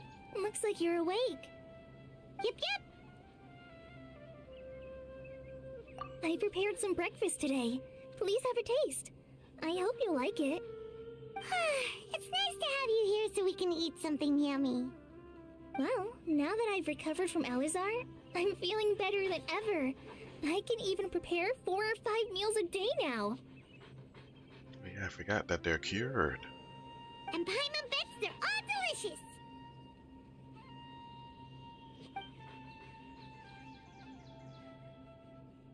Oh, by the way, someone brought a letter for you after you went to sleep last night. Nope, Paimon wanted to read the letter with you after you woke up, so Paimon didn't open it. Alright, let's read it now. Oh, it's from Nilu. Ahem. We're going to hold a feast at the Grand Bazaar and celebrate Sino's reinstatement as the General Mahamatra. As heroes of Sumeru, please be sure to attend. I'll wait for you. The date of the banquet is written on the back. It's in 2 days. Oh, I've also heard that you've become heroes here as well. That's amazing. Sometimes I'm really envious of strong and confident people like you.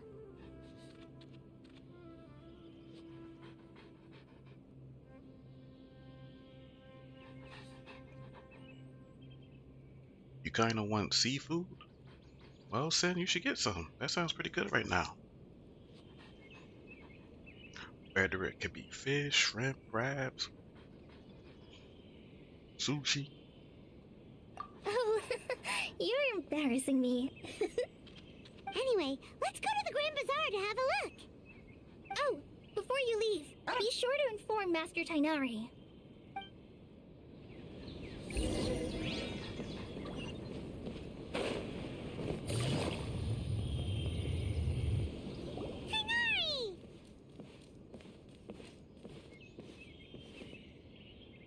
Good morning. How do you feel today? We feel much better. How about you? I'm recovering well. Thanks for asking. But from the looks of it, you seem to be already busy with work again. It's fine. I'm not that busy, really. The Elazar patients have recovered, as well as Hypatia. For now, I only need to tend to my Forest Watcher duties. It seems once Irminsul started getting better, everything else started to recover too. Yes, but there are still some residual effects. The withering is one example. Though it won't spread anymore, the existing zones won't just disappear. We forest rangers will still need to do the work. By the way, we have some good news. Sino got his position back! This news is hardly new. He had already mentioned it to me before. Huh? You mean he was already here? Why didn't he come to say hi to us? He visited once, but he was afraid of disturbing you while you were resting. He just asked me a few questions and left. Then you probably already know all about the celebration feast. Celebration feast? No, I haven't heard anything about that. Huh? But didn't Nilu say in her letter that they would celebrate Sino? He didn't tell you? Perhaps, or alternatively, he doesn't know about it either. Come to think of it, Sino doesn't seem like the type who'd enjoy a celebration feast. You and Kale are both Sino's close friends. Why don't you come to the feast with us? Kala has taken over some of my tasks these days. I don't think she'll have time for it. Not to mention me. You see, some VIPs have come to the forest recently. Huh? VIPs? Very important Paimons? Well, technically speaking, they are former VIPs. The sages involved in recent incidents have begun their training in the Avidya forest, and the people they had previously imprisoned have all been released. Huh? Yes, he's a little weak, but he isn't injured and his condition is stable. Lesser Lord Kusanali, in her boundless mercy, has decided to spare Azar and the other wrongdoers. Supposedly, they were ashamed of their shallow ideologies and have decided to dedicate the rest of their lives to cultivating wisdom in the Avidya forest. When they learned that Lesser Lord Kusanali had defeated the Balladeer and saved Irminsul, they were shocked at first, but also became happy, feeling that the sacred light guiding them on the path of discovering wisdom had begun to shine once again. As a result, work has increased for the forest rangers. That sounds really exhausting. There's nothing we can do, really. But that's another topic.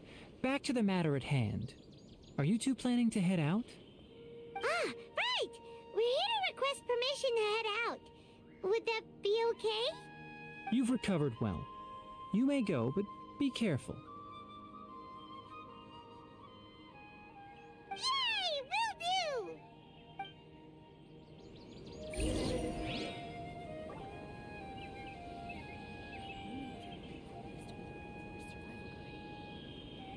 The rainforest is the best place to live. I'm eating a little bit right now. My dinner. It's pretty good. After the next interview, I think I'll start with these questions. Navigating the...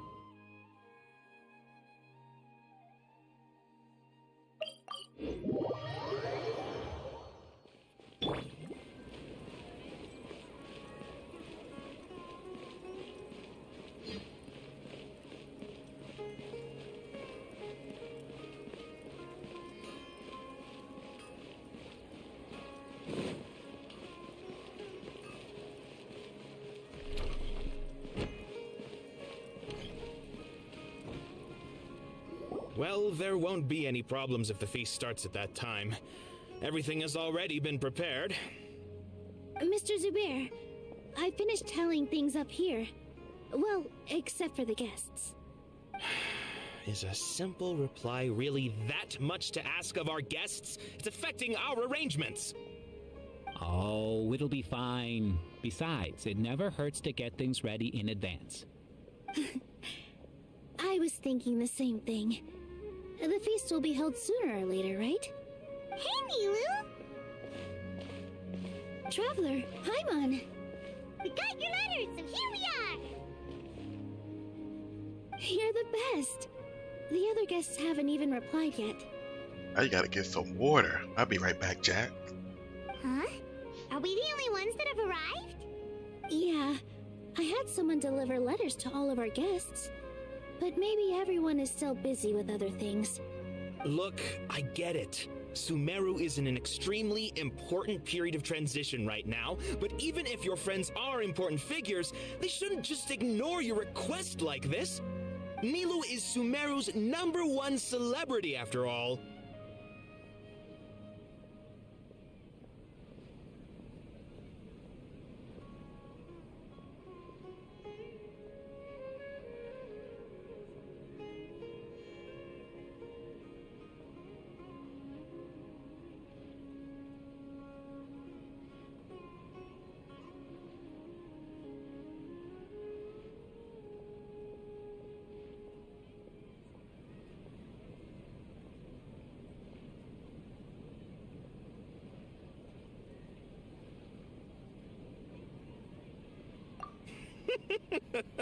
You have no idea how happy I am to talk to people with good taste. If you consider enjoying Nilu's dances having good taste, then almost everybody has good taste. Because Paimon thinks everybody will love her performance. Paimon, be quiet. That's right. We all think she's amazing too. Nilu is an absolute favorite among those of us who frequent the Grand Bazaar. For Outlanders, you have a great eye. Master Zubair, let's have a vote for the most outstanding audience members next time. I think these two may win.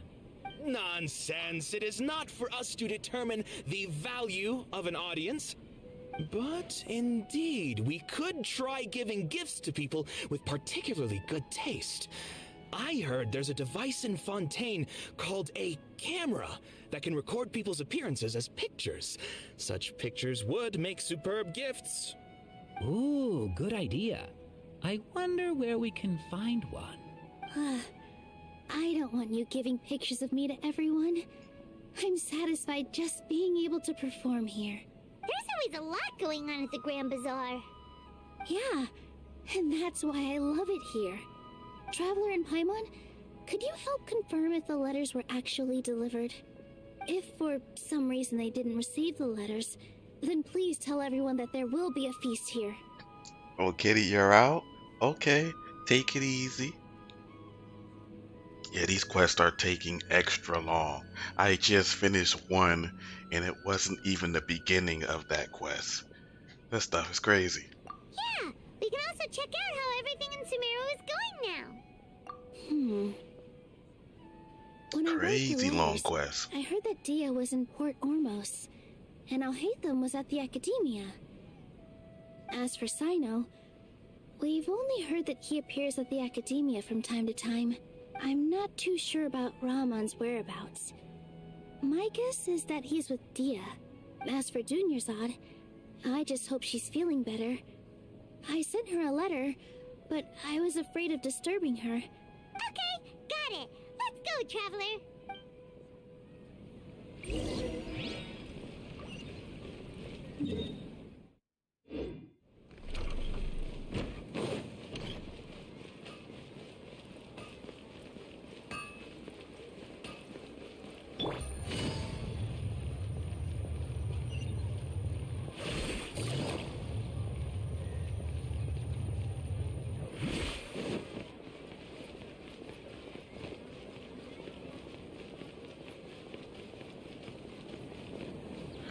Could have just used a teleporter if I knew I had to go all the way up here.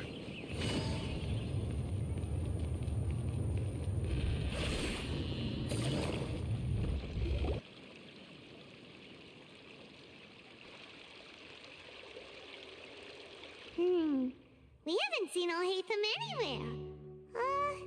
Let's ask that person over there.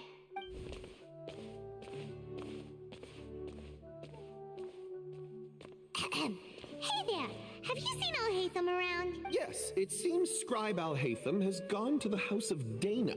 You should be able to find him there. But you're already the second group of people I've seen looking for him today. He must be quite the busy man. Oh? Who else was looking for him? Mr. Cave was just here asking about him. You wouldn't believe how terrible their relationship is. And now you two are here. Don't tell me everyone's here looking for gossip about the sages. No way! We're strictly here on business. Ah, I see. Sorry, I thought maybe everyone's as interested in rumors about the sages as I am.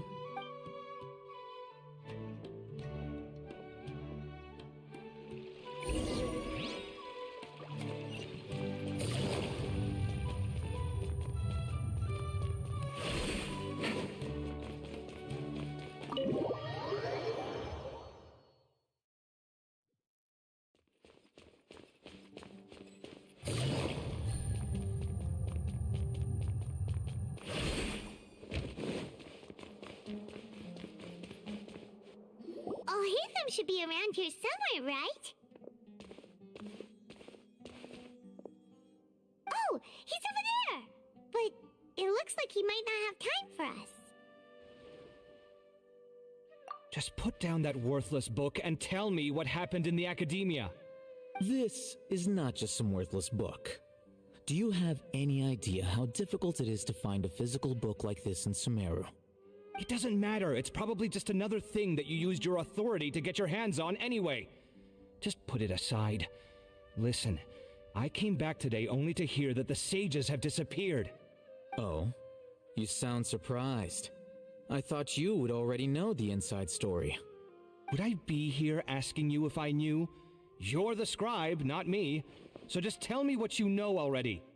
Well, I almost became a sage. Huh? Oh, don't sound too surprised now. You're the renowned Kaveh, light of the Kasharawar. Besides, as a master builder and craftsman, chances are you'll be appointed as a sage too. Why do I feel like you don't really mean it?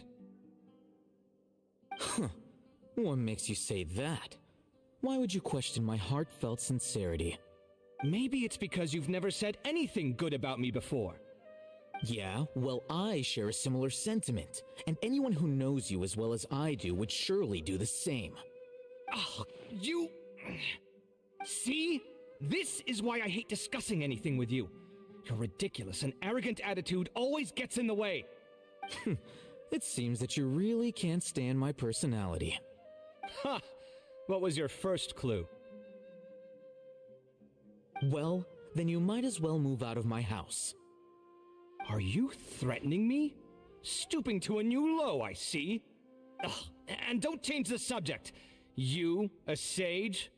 What a joke. The academia might as well just close tomorrow. Are they having a fight?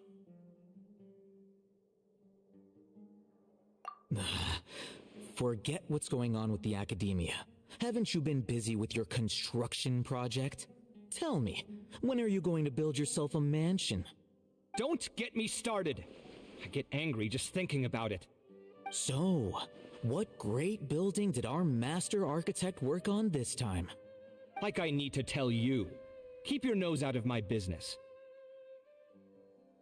No, I think we deserve to know. Where were you when Sumeru needed you most? I was in the desert for a large project, but considering Haravatat's utter ignorance of architectural and aesthetic matters, you probably wouldn't understand. Oh, which is truly unfortunate. I can only pity the man who doesn't understand the first thing about beauty and romance. Unlike a true... hold on, wait a second. What do you mean by when Sumeru needed me most? Well, while you were out fiddling around in the desert, many people came together to save Sumeru from a crisis. Ha! And you think I'd believe that? Look, all you really need to know is that Azar and all his accomplices have all been overthrown. Huh? What nonsense are you talking about? It's no skin off my nose if you don't believe me.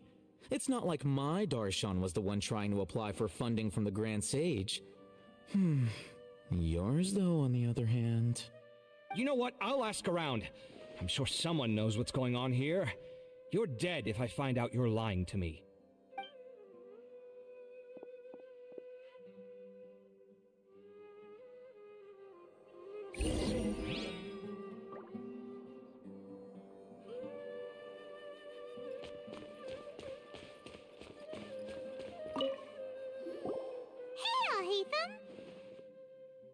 Oh, it's you two. What's the matter? We're running some errands for Nilu. Have you received her letter? Letter? Nilu said she sent out a letter inviting everyone to a celebration feast in 2 days at the Grand Bazaar. We'll also be celebrating Zaino's reinstatement as General Mahamatra. If she addressed the letter to Al Haytham of the Academia, then the letter should have gone to my office. I've been busy these days, so I haven't had time to check for any new mail at my office. I only now have some free time to attend to personal matters. Have you always been so busy with your work? Of course not. I'm only busy these days because several sages have been dismissed recently and the whole academia was practically turned upside down. Kainari told us they all went to train in the Avidia Forest. Apparently they will spend the rest of their lives there. That is already the best possible ending for the likes of them. 4 of the 6 great sages were possessed by their desire for power and attempted to create a new god. In order to pull it off, they even imprisoned the other 2 rational sages. To imagine such things could take place in the academia. I don't know where to begin. Yeah, you're right. Huh. Feels kind of strange to hear them called that after all this time. But then again, the 6th grade school sounded pretty impressive too. Yes, at least that's how they're supposed to sound. It's said that when the academia was first founded, the Dendro Archon herself established the 6 great schools, each representing one of the 6 different types of wisdom. Numerous Darshans have sprung up and faded. Only the 6 Darshans attaching themselves to the 6 great schools have stood the test of time and obtained permanent seats in the academia. Now, the 6 Darshans are nearly synonymous with the 6 great schools, and the leaders selected for the schools are the 6 great sages. Among the 6 great sages, there is one central leader, the Grand Sage. Unfortunately, only the sages from Vahumana and Amorta remain now. They were imprisoned for opposing Azar and were only rescued after Azar's downfall. So who's managing things in the other 4 schools now? Do they need to find someone new? Yes. Normally, new sages are selected based on a strict set of criteria. Oh, didn't you just say something about becoming a sage? If they pick you, then we'd have a huge connection in Sumeru. Yes, about that. You didn't let me finish my sentence. The person in charge of personnel affairs nominated me to be the Grand Sage in place of Azar and help Lesser Lord Kusanali manage the academia. But I refused. Huh? But why? Can't you be a little more ambitious? I'm not even interested in being one of the 6 great sages. Like I said before, I don't like being a leader. Oh, all right. So are you busy these days trying to find others to take the job? That's not my job either. I'm only responsible for handling important affairs within the academia before the new sages take office.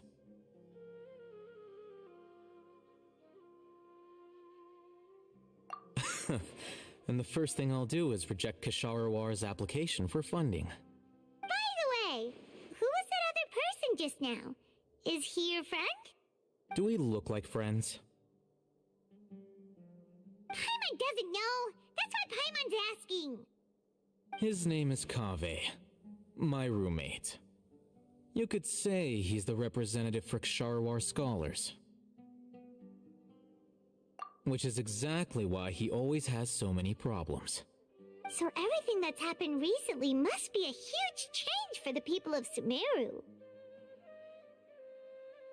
Such is the work of the Academia Scribe. Well, anyway, no matter how busy you are, since you are our planner, remember to attend the celebration feast in 2 days. Alright, I'll see you there.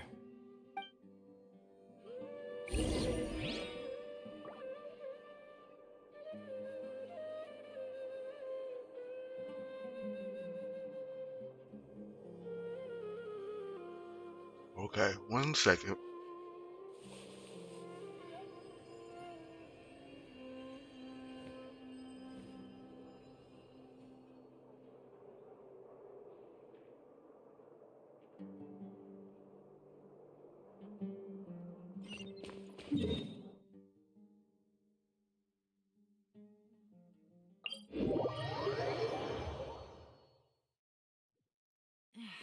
This blinding sunlight is such a pain. No way I can get a nap in this weather.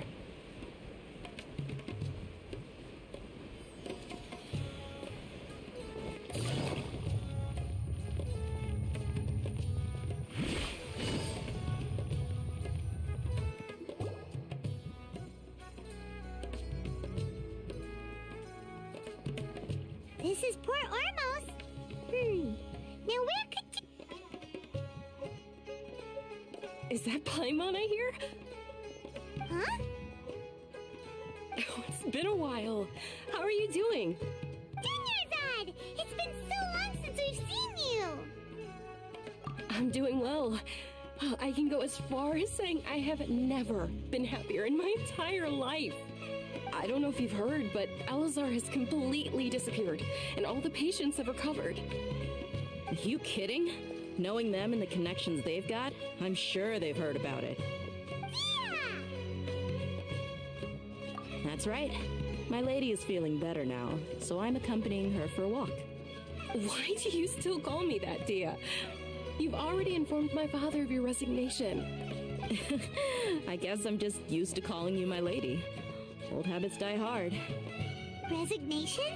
You mean you're quitting? Yeah, I might start losing my edge if I keep being a bodyguard for the Homayanis. You know that my parents and I are fond of you, and that we appreciate you very much.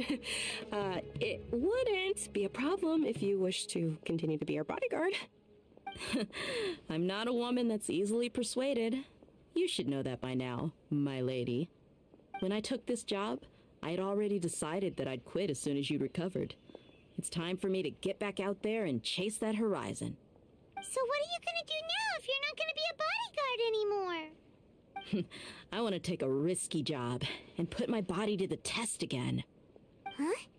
But we literally just finished one of the most dangerous jobs ever. Are you getting bored already? I know. If I hadn't joined in that plan with you, I wouldn't have come up with this idea. I guess I still get fired up by that feeling of going all out in a fight. It made me realize that I'm still a mercenary through and through. Life is short, and I'm happy that I got to be a part of that operation. But the whole thing also made me realize that there are still many problems in Sumeru. And as a desert dweller, I'm still not completely ready to settle down on this side of the wall. Well, I remember a friend had someone bring you a message. You mean I'll hate them? I didn't expect him to still remember that. I thought he was joking. We just came from talking with Alhaitham at the Academia. Did he tell you that he suggested that I come work at the Academia? What? I heard that Azar and his cronies fell from power, and Alhaitham told me that now was a good time to find a job in the Academia, but only if I wanted to. Whoa. Hyman can't see you being anything other than a mercenary. Me neither. But I think Dia would look great dressed up as a scholar. Ugh, forget about it. I wouldn't last 10 seconds in there. Alhaitham probably just liked the way I worked and knew I'm good in a fight, so he suggested I find some work in the Academia. But you know, if you take him up on the offer, Sino might actually agree and let you become a Matra. Because you're super amazing! The Matra have all the talent they need as long as they have Sino. I prefer to be free to live however I choose. In fact, I chose this job from the very start because I knew it'd be right up my alley. Even if being a mercenary means facing all kinds of danger. A lion has to return to the wild sooner or later. If anything, being your bodyguard has been unfamiliar territory for me. I don't want to see you go, but I'll respect your decision. I'm glad to hear you say that. Come on, no need for the sad face. It's not like we'll never meet again. Once the whole Dendro Archon thing is settled, everything in Sumeru will take a turn for the better. That makes me happy too. But a peaceful society will probably mean less demand for mercenaries like me. Before long, we'll be a dying breed. So I'd better get to work while I still can. Huh? But wait a second! You make it sound like you're leaving now! Well, no, not yet at least. I promised my lady I'd stick around until next week. So, have you been in Port Ormos this entire time? We were wondering if you had received a letter from Nilu. Oh, did Nilu write to us? She heard that you were seen in Port Ormos, so she sent the letter here. Huh. It was probably sent to the inn that we're staying at. My lady has been very energetic lately and keeps taking me on hikes, staying out even into the night. By the time we get back, the receptionist is usually off napping on the job. Right, and we tend to leave quite early in the morning, so the old man on duty is also usually dozing off. So what it really sounds like is that the person on duty is always asleep. I bet the letter's at the reception desk. I'll go check later. No wonder there wasn't a reply. You never received the letter. Good thing Nilu asked us to come and check on that. Sorry to make you two come all the way out here. It must be something important for Nilou to specifically write to us like that. Yes, she said they were preparing a victory feast in the Grand Bazaar, and will also be celebrating Sino's reinstatement as General Mahamatra. She was hoping you could come. Great! I'll be sure to attend. Count me in too. But is there some sort of dress code or anything for the feast? Can I just show up looking like this? Since it's being organized by Nilou, I don't think she'll be too picky about that. If anything, I think she wants to see us as our most natural selves. All right, then this is how I'll show up. The feast will be held in 2 days, so don't forget. Sure. Thank you so much for letting us know. We'll see you there. Oh, by the way, do you happen to know where Sino and Raman are? The General Mahamatra always comes and goes without a trace. Normally no one knows his whereabouts. Oh. But last time we met, he mentioned that he had something to do in Aru village. You can try your luck there. As for Raman, your guess is as good as mine. I only remember he said that he had something to discuss with Sino. You can ask Sino when you meet him. Don't mention it. You better get going. All right, on to our next stop.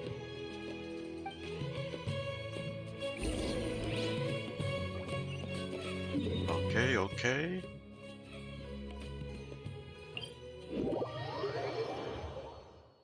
How much time do I have?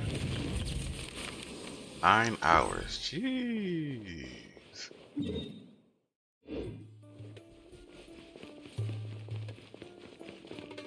They really had to get me to do all 1,000 of these quests, huh?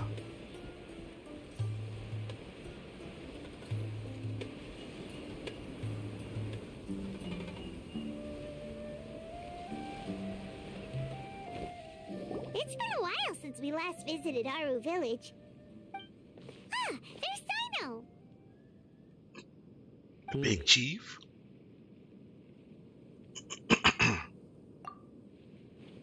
What brings you here?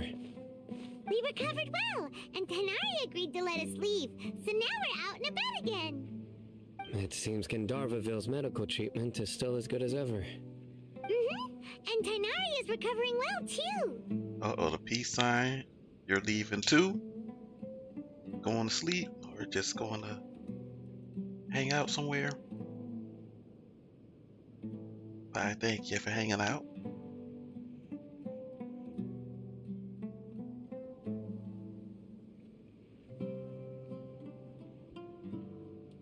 That's good to hear.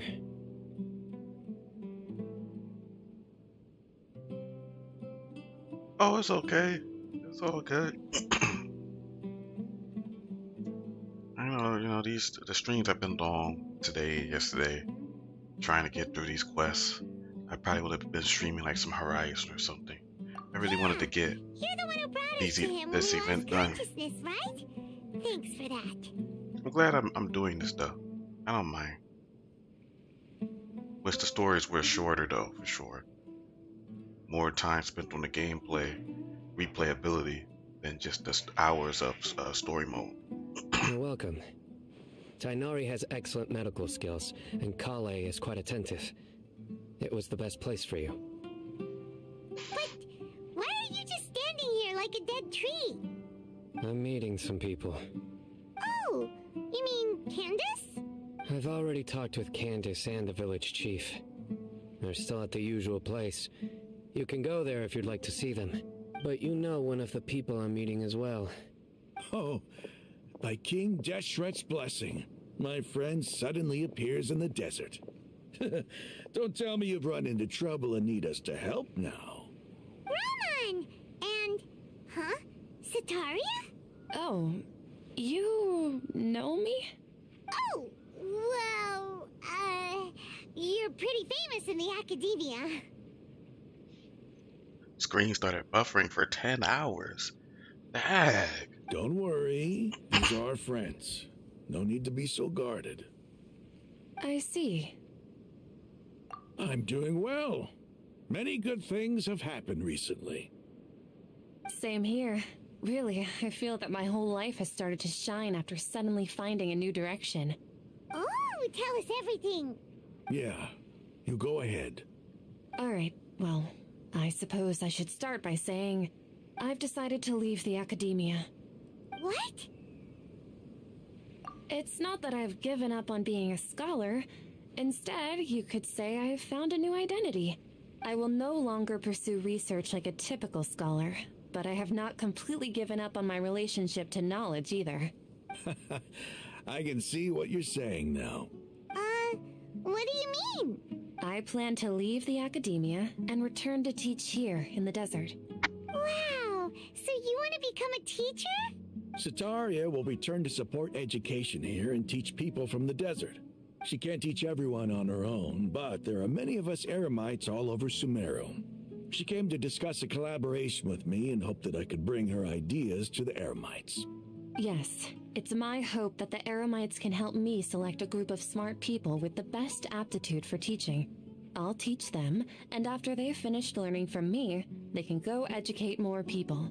That is the true meaning of education and the spreading of knowledge. The people of King Deshret suffer from sandstorms, exile, and ignorance. Miss Ataria is more than welcome to come teach here. Her arrival is like a star shining in the desert night. The stars have always guided caravans, thieves, soldiers, and travelers who get lost in the night. They lead those in the dark out of trouble and back to safety. Oh, please, where's all of this coming from? I'm starting to feel a little embarrassed. You deserve these compliments. Mercenaries are accustomed to danger and don't fear death, which is why we recognize extraordinary actions that common people would easily overlook. Sataria's idea will bring much good to many people. At first, I feared it was destined to fail. Everyone knows that the academia doesn't allow scholars to teach in the desert without permission. As you know, all knowledge is under their surveillance and control, and very few desert dwellers are as lucky as me. But what I heard at that time has been haunting my heart, as if there were lightning bolts constantly bombarding my soul. Sataria, you tread a treacherous path, and the longer you ignore it, the tighter the academia's grasp on you will become. Sataria, why haven't you gone home? Never forget that the desert that belongs to you lies elsewhere. Miss. These words sparked something in me, and I knew that I had to bring something back to my people after going home. I gathered up the courage to approach the Grand Sage, only to find that he was no longer at the academia. Lord Sino told me that Azar didn't belong there anymore. Azar has received much needed punishment. Though, if you ask me, it may have been too light. You probably have already heard. Lord Sino helped me obtain permission to leave the academia for the desert, and accompanied me here to discuss collaboration with members of the Eremites. My plan was able to go smoothly thanks to him and Rahman. You're all doing so much for the desert. Aside from that, I also have some other business to discuss with Sino. Lesser Lord Kusanali has allocated many resources to support and develop the desert. I've done some business for her, and part of it required the assistance of the Eremites. I applied for a few batches of educational materials from the academia, and sent them to several groups in the desert, as instructed by Lesser Lord Kusanali. I believe the people will make good use of them. That's exactly what the people here need. Physical books and other related items. If it weren't for Sino and Lesser Lord Kusanali, I'm afraid we'd never be able to get our hands on them. Apart from this, the academia is also recruiting scholars that are willing to teach in the desert. I'll let you and Sataria know as soon as I have any more news. We must be persistent about this, and maintain these resources to ensure long-term effectiveness. This is the first time in hundreds of years we've had a glimmer of hope. I think this may be the turning point for the desert. Remember these words. Here lies our faithful priest, Kasala. His wisdom is a miracle among the people, deserving of high praise and admiration. I hope people with wisdom like that priest will rise again among the desert dwellers. Then we'll once again see the wisdom and glory that once shook the world. Enough about us. Are you here to discuss some business too? No, not at all. We're actually here on behalf of Nilu. Uh-oh, you're getting teary-eyed over there? Just the sniffles? Or are you... Oh, you did say you were feeling sick. Are you feeling worse? Oh, I hope not. Neva wanted to write to everyone, but she wasn't sure where the letters should be sent, so she asked us to come find everyone personally. A celebration feast will be held in 2 days at the Grand Bazaar. She hopes that all of you will be able to attend. At the feast, we'll also be celebrating Sino's reinstatement as General Mahamatra. Although, judging from your appearance, it seems you've already been reinstated. Paimon thought you would only start working for the Academia after the feast. Celebration? Feast? It's the first I've heard of it. Tighnari was right. He really didn't know. This feast is for you, Sino. Sounds to me like you'll have to be there. It's rare to see that kind of expression from Lord Sino. You must not like feasts very much. No, not really. But I'll go. You're hungry? Hungry? You should get some food. Didn't you say you were going to get some seafood? You should get some. Don't sit there and starve.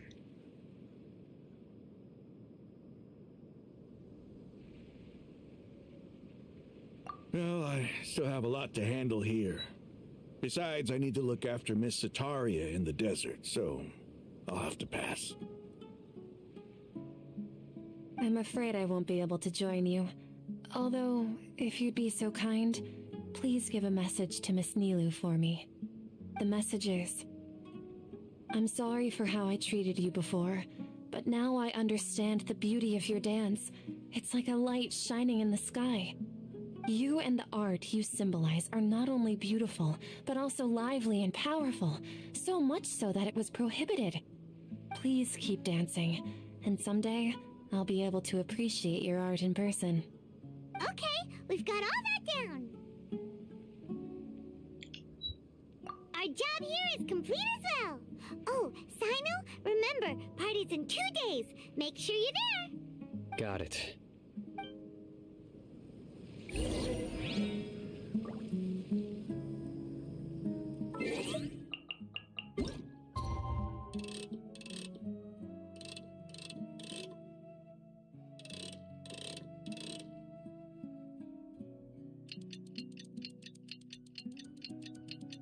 Here we go to the feast. To the party.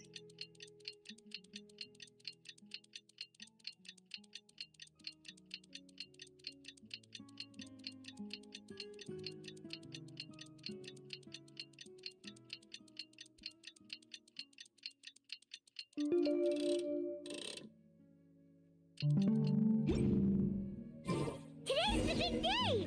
Let's go to the Grand Bazaar and see how the celebration's coming. Wait. Paimon, be quiet. Shh.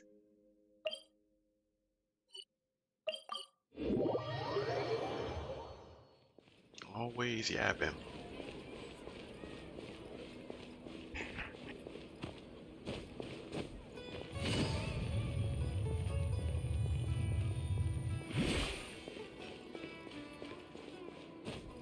Oh man, After just keeps climbing.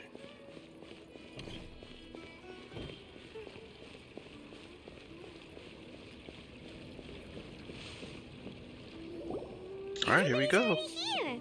Looks like we're the last ones to arrive. I'm here. Ah, there you are.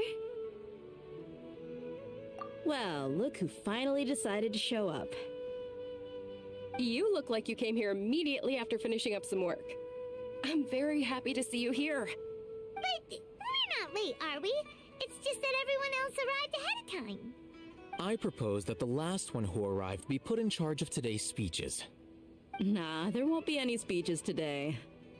Oh, really? Well, even better. Come join us over here. Let's share some great food and drinks, and chat about all sorts of fun things. Everything looks quite good. Wow! Paimon can't wait! Traveler, just look at all the delicious food here! So how the traveler had that headache? 'Cause he do. Paimon, stink self, about to eat everything.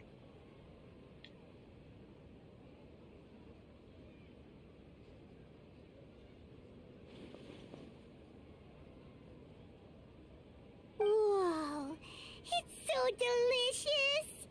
Oh, this grilled meat tastes amazing! The food was specially prepared for you by everyone in the Grand Bazaar. And we have gifts that were sent by the residents of Sumeru City when they heard we were holding a feast. Everyone that came said that you saved Sumeru and wanted me to thank you all on their behalf. Feels kinda nice to be seen as a hero. I could get used to this. Being a bodyguard is also a hero's job. You've always been amazing, Dia. My lady sure has a way with words. Thanks. I'm glad to hear it. And I'm happy to meet everyone that participated in the great plan. Don't mention it. Come to think of it, we've really done something impressive together. It's unbelievable. We owe it to our abilities. And luck. Really?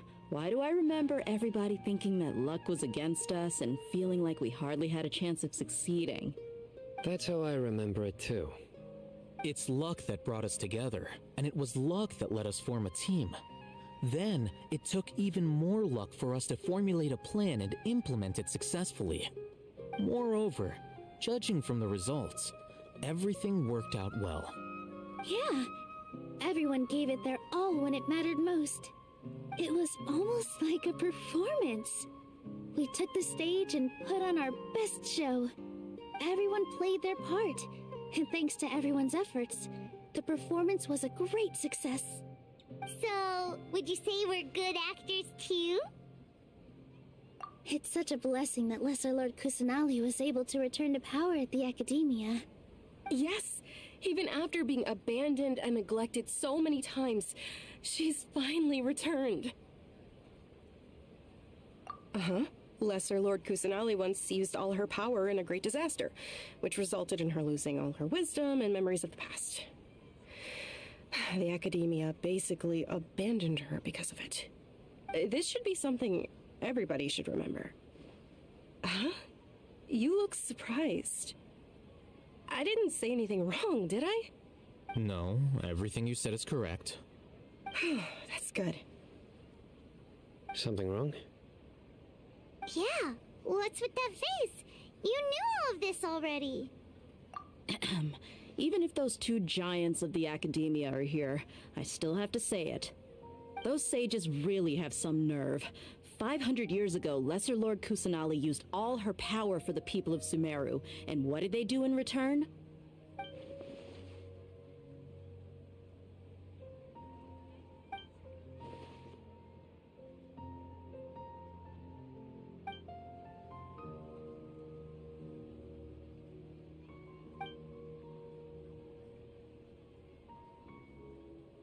If you bite the hand that feeds you, don't act surprised when it turns into a knuckle sandwich, right, Sino? Perhaps I shouldn't say this, but their treatment of Lesser Lord Kusanali calls for a more severe punishment. You could simply tell Lesser Lord Kusanali that you wish to have Azar and his accomplices severely punished. I respect our deity's decision, and won't interfere in any way. While we're on this topic, why didn't you accept the Academia's invitation to become the Grand Sage? Are you trying to say that I'm fit to be a sage? Not at all. But every person handling the selection process has said that you are the most suitable candidate to lead the Academia right now. Why? Because he dethroned Azar from power? Could you try to put it another way? This is a good thing, yet you're making it sound like I overthrew Azar for my own personal gain. But seriously though, I always wondered if you had some personal motives behind it. I did have my own motive, but it had nothing to do with being a sage. If the rules of our nation were suddenly cast by the wayside, then it wouldn't be long until chaos ensued. I had no intention of letting their dreams disrupt my life. By that, you mean your life working as the Academia's scribe? Precisely. Wait, is that all? So, that's the only reason why you joined us and came up with all those plans? It's reason enough. You've certainly got quite the personality. You flatter me. All right then. How about you? You've already resumed work as the General Mahamatra, right? That's right. you be happy with that life? It's not about being happy. There are merely a lot of things that I must do. Even so, keep your spirits up and try to be happy, okay? And try to smile more every day, just like I'm doing now. Thank you. I'll keep that in mind.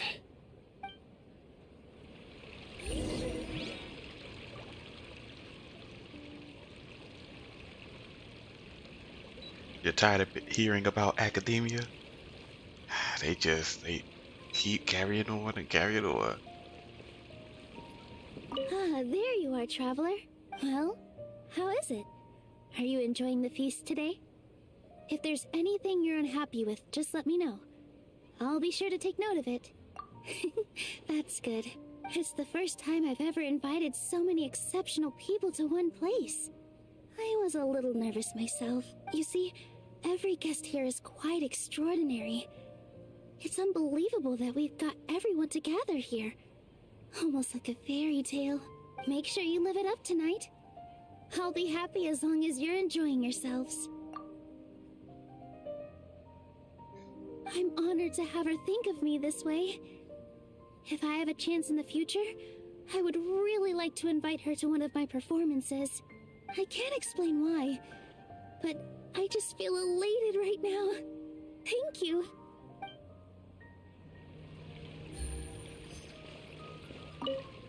My lady, the grilled meat over there is delicious. Have you tried it? Yes, I also tried some fruit just now. Oh, they're very sweet. What an amazing place to relax. No wonder everybody likes to rest at the Grand Bazaar. You said it. Oh, look who else is here. Hello. Oh, I'm so happy Nilu invited everybody. Oh, now I have the chance to meet all the heroes. Hey, less of that polite chit-chat and more eating and drinking. The feast is about having fun, not stuffy formalities. Grilled meat. That sounds pretty good.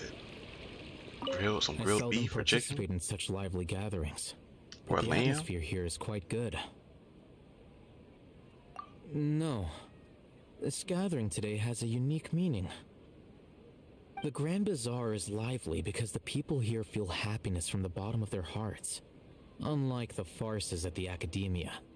There goes your favorite words, is an eh? emotion that'll be forever alien to those bookworms who have driven themselves insane by studying. I seem to have taken both keys when I left the house. You're just laying on the floor? Oh, you must be really sick. You need to eat, drink some water. I have to take some medicine too. Oh well.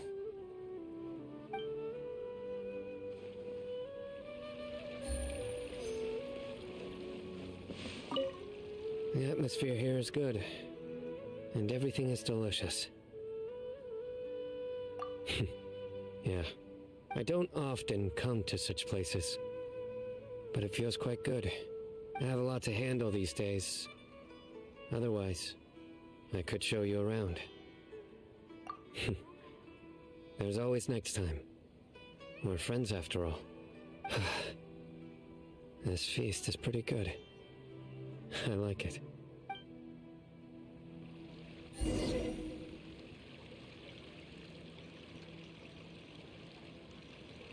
You have a headache? What's wrong? Your head is starting to droop. Make sure it's not too hot in your place as well. You gotta be very careful right now. Hey, you can't just fall asleep here. Paimon will go find something delicious for you to eat. You'll wake up once you've put something yummy in your tummy. Of course, just wait here for Paimon.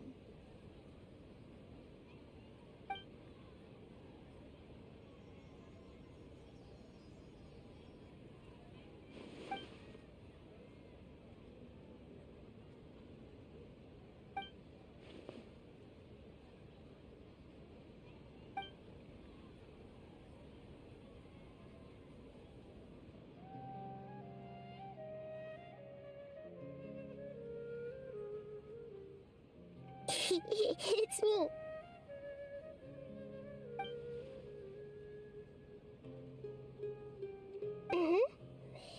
You may blame me for being a bit too self-indulgent, I was thinking about talking with you, and the next thing I knew, I had made a connection with you. The connection between us is amazing. It's like flora and the fence it grows upon. I heard there's an amazing celebration feast today at the Grand Bazaar. I wanted to have a look for myself, so I snuck in. Lately, I've been so busy dealing with all the fallout from recent events, so I really haven't had any free time. Although you've already helped me with a lot, there's still one more thing I hope you can help me with. Please say thank you to everyone for me.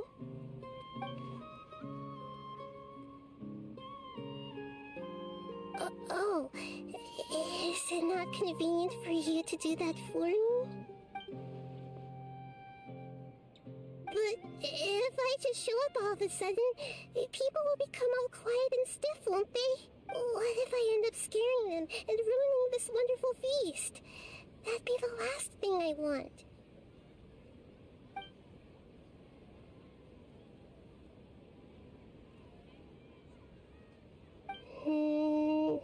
Let me think about it. Okay. Yes, I have.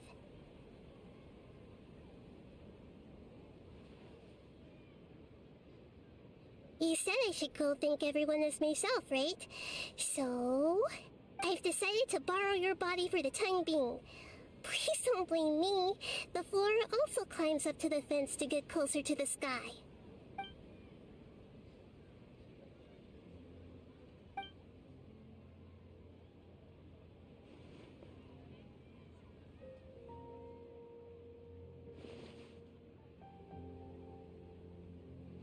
Everyone! Are you awake now? Paimon was just about to bring you the food. It's me. Huh? That voice. Nahida? Hold up. What's going on? I didn't expect to have a conversation with the consciousness of Lesser Lord Kusanali in the Grand Bazaar. Interesting. Is this also a part of the feast? No, of course not. Are you Lesser Lord Kusanali? Hello, Nilu. You know who I am? Yes, I already know every one of you. Nilu, Alhaitham, Sino, Dia, Paimon, and Dunyarzad. Lesser Lord Kusanali? I took the liberty of occupying the traveler's body so that I could thank all of you in person. Thank you so much for rescuing me, even if that meant placing your own safety in peril and taking the risk of becoming enemies with the academia, the sages, the doctor, the balladeer, and even the entirety of Sumeru. Without you, without any of you, I would have been in a much more difficult situation. Had you not helped me to resolve the crisis, not only I, but Sumeru and even the entirety of Tevat would have suffered great misfortune. People refer to you as the heroes who managed to rescue a god. I'm quite fond of this name. It not only explains your identities, but also bears witness to your relationship with me. Please, allow me to present to you my most sincere gratitude. Lesser Lord Kusanali, you have done so much for Sumeru, and I didn't even have a chance to do anything for you. You don't have to do this. Dunyarzad, the suffering you endured during your illness is also proof of you being with me and praying for me. Thank you. You don't need to be so ceremonious. It's always been my duty to protect you. This is how the relationship between the Academia and Dendro Archon should be. We just did what was necessary and set things back on the right path. You're an Archon, but you act so humble. You really don't need to be so polite with us. I'm honored to have been able to take part in this plan. I hoped you liked the dance I dedicated to you. Thank you, all of you. Thank you so much.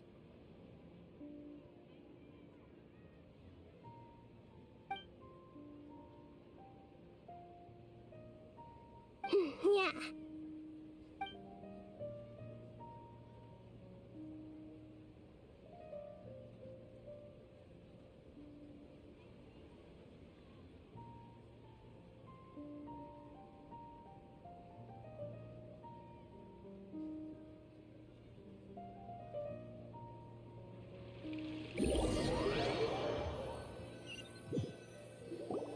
Are you awake?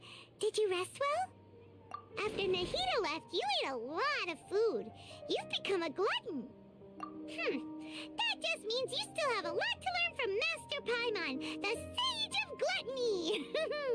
Alright, since you're awake now, should we go and have a chat with Nahida? She should be in the academia right about now. If you have any questions, now's your chance to ask.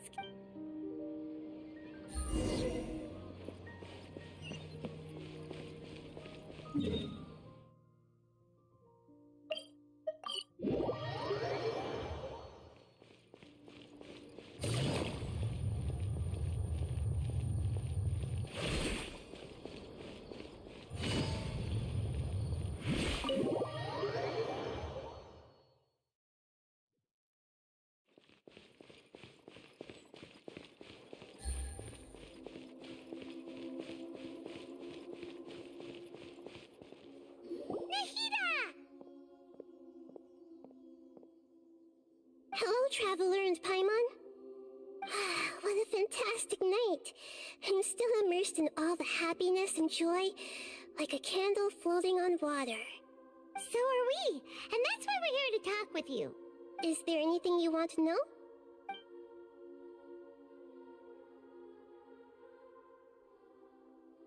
You mean, what happened after the doctor put you to sleep? Not exactly. The top-ranked Fatui Harbingers, up to number 3, possess power comparable to that of gods. I was no match for him in that kind of situation. However, in spite of the bad situation, I still managed to make a fair deal with the doctor. I'm sure you remember the entity that changed your fate, the Heavenly Principles.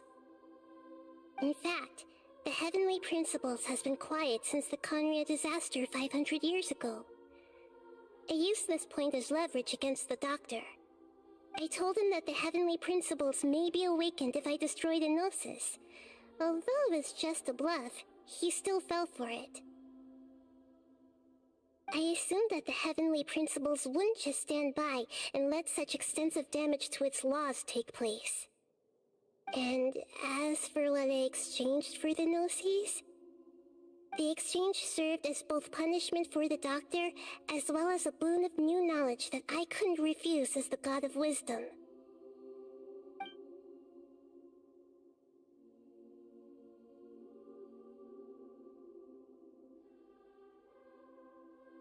He's still in a coma.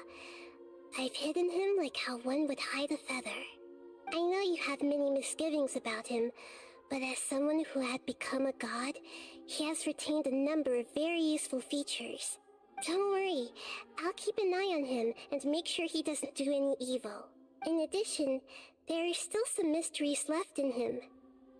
Some things may be very clear from my perspective, but he is still yet to understand them himself. His future will be determined by fate.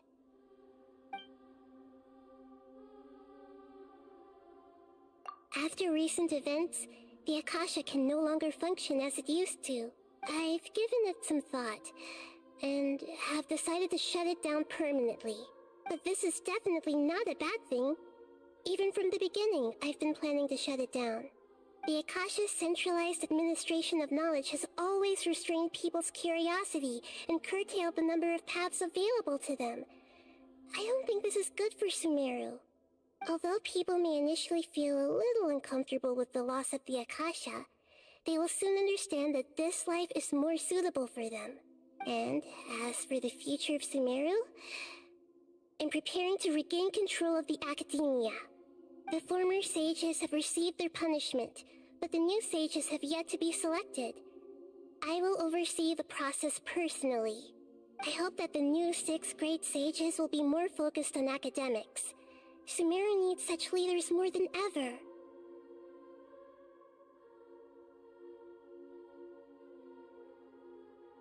The other big issue is the people of King Deshret. All the residents of the desert, in fact. They have been mistreated for far too long. I've already taken some measures to address this. It will take some time to rebuild everything, but no matter if it's culture, friendship, or trust, we will rebuild it. Is that where you're headed next? Fontaine, the Nation of Justice? As far as I know, that nation operates in a judicial system. Does their Archon personally judge people? No, there's a Chief Justice in Fontaine. Generally speaking, the Hydra-Archon, Focalor, won't preside over individual trials. However, even then, Focalor will still make herself present at just about every trial. It seems that she just likes to immerse herself in that sort of atmosphere. As Archon, she still reserves the right to influence the final verdict. Anyway, let's just say she's got, a very unique personality. Are you sure? Isn't there something else you haven't asked about yet? Huh? You mean... About your sister. While you were resting at Gandharvaville, I took some time to perform an Irminsul search for information on your sister. Yeah! Isn't Irminsul a repository for all the information and memories of Teyvat? So there shouldn't be anything on him or his sister. This is true in your case. Irminsul indeed does not have any information on you. However, there must be something different about your sister. Because, as it turns out, the world has recorded information on her after all. What? There is only one possible explanation. She belongs to this world.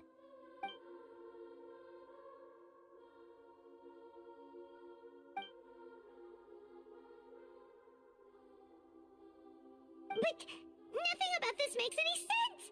Wasn't this your first trip to Teyvat? According to the records I was able to access, your sibling suddenly appeared in Conria. After the Conria disaster, she began her journey through the 7 nations of Teyvat. But just as her journey was about to reach its conclusion, the Irminsul records on her suddenly become fuzzy. What do you mean, fuzzy? Did something happen to her? All I know for sure is that somebody, for reasons only they can know, is deliberately obfuscating her fate. And whoever it is, if they can do that, who knows what else they're capable of. But even that wouldn't explain how she somehow comes from this world. Something else I noticed was that according to these records, the Fatui have not classified your sibling as one of the Descenders. What's a Descender? Paimon's never heard of it. Look, I'm sure you must be curious about the information I received from the Fatui in return for my gnosis, right? A very important part of the intel was about this world's Descenders. External beings, ones that don't belong to this world. Traveler, you are Teyvat's 4th Descender. Huh? So the Fatui count 3 other Descenders before the Traveler, and his sister isn't even one of them? That's right. My current hypothesis is that the first Descender was likely what we now call the Heavenly Principles. As for the other Descenders, I still need to verify their existence. It could take me some time. Paimon's head's about to burst from all this crazy new information. And yet, even knowing all this, I'm sure you must still have a lot of unanswered questions. I must say, I truly regret that I can't help you more as the God of Wisdom. There are many questions in my heart as well. I will need some time to go through each one of them. And soon, you'll also begin your journey anew and depart from Sumeru. I'm very interested in your future. It's a journey that can't be observed or recorded by this world. If fate is the ultimate knowledge, then your future will be the ultimate fate. I'm sure glad we got to meet you, Nahida. The pleasure is all mine. I can't thank you enough. Alright, that's enough talk for today. If you ever miss me, just close your eyes, and maybe I'll appear in your dreams.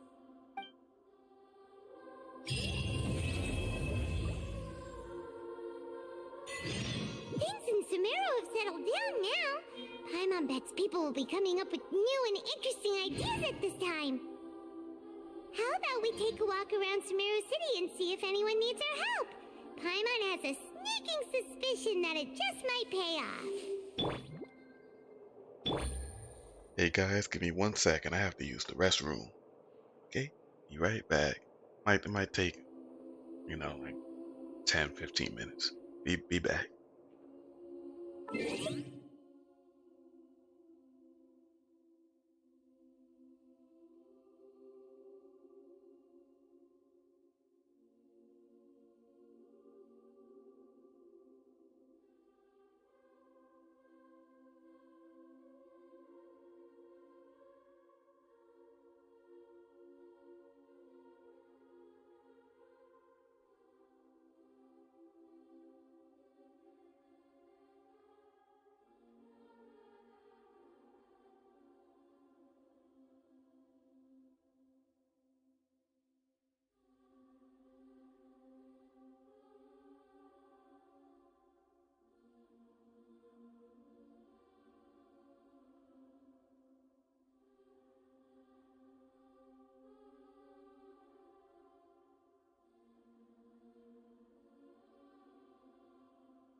Okay, I'm back. Whew. I got a new letter from an informant. Looks like the situation has changed again. It's time for the event. Huh? There's a new bulletin board here, and it has pictures.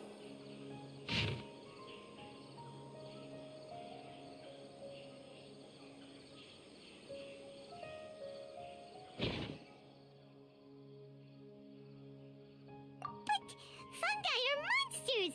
We can't let this go ahead. It's way too dangerous. Let's go check out the tournament. If it's as dangerous as it sounds, at least we'll be there to stop things from getting too out of control.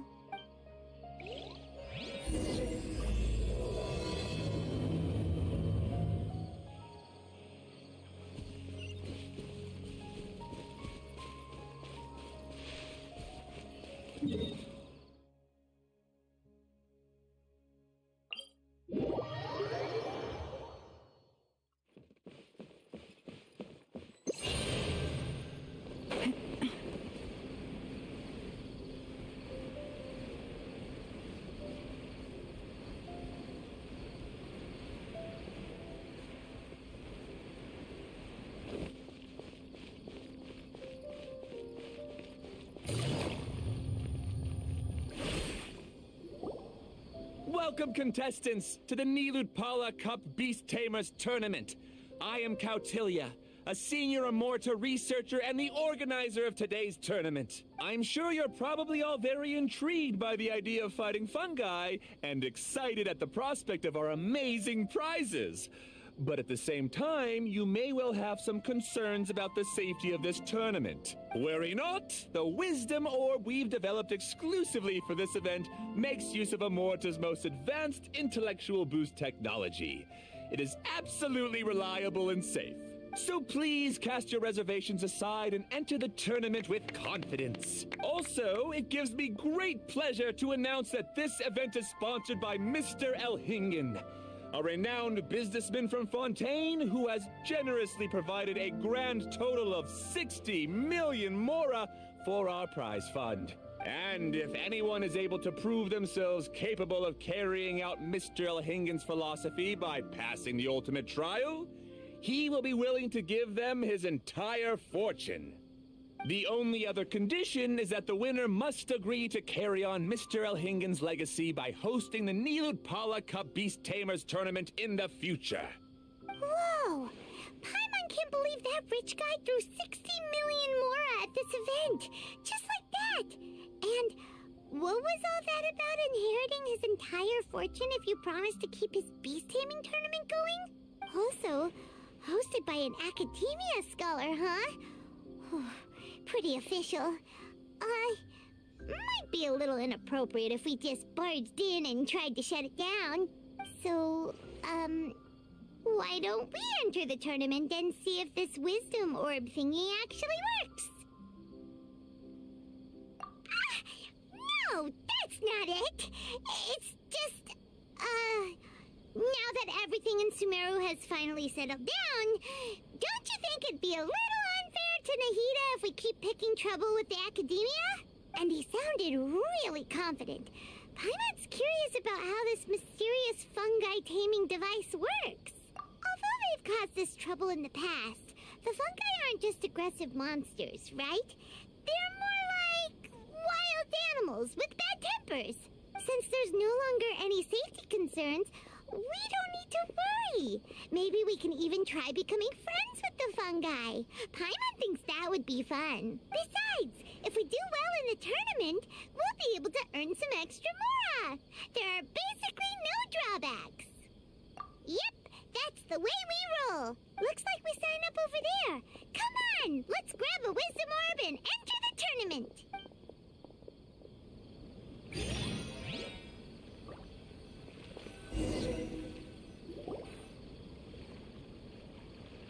Huh? Looks like the people ahead of us are still signing up. Let's wait our turn. Golden Comet and Silver Companion. So, you're competing too? Huh? You know us? What's with those names? We've never heard them before. You're a tough duo if the posters are to be believed. Some mercenaries who managed to escape from you painted your portraits, warning others to avoid messing with you at all costs. Paimon doesn't know whether to be flattered or to try and explain that we aren't as scary as the rumors suggest. Unfortunately, the rules of this tournament state that beast tamers aren't allowed to use their weapons, or even fight each other directly. Your impeccable combat skills won't be any use to you here. The tournament is about capturing fungi, training them, and commanding them in combat. There's no way of knowing whether commanding fungi is a skill you'll be able to master in time. That's true. We've never captured a fungus before and wouldn't know anything about how to get them to fight. Wait a second, you don't look like a staff member. What are you lecturing us for? Who are you anyway? The name's Sania. I used to work for the Eremites, taming grumpy sumpter beasts. Ended up with a reputation for being a beast tamer, so they got me involved with testing the wisdom orb early on. Anyway, my name ain't worth remembering. I'm just an illiterate nobody. All I'm good for is doing odd jobs for Eremite mercs. Just think of me as another contestant. I do have a lot of experience taming beasts, though. Want me to teach you? You guys are worth me getting to know, as allies or opponents. Because either way, you can get rid of some obstacles for me in this competition. Of course, I prefer allies if possible. Well, that was blunt, but also quite honest. It's definitely better to have an expert teach us than figure everything out on our own, right? Well, what do you think? Should we take her up on her offer?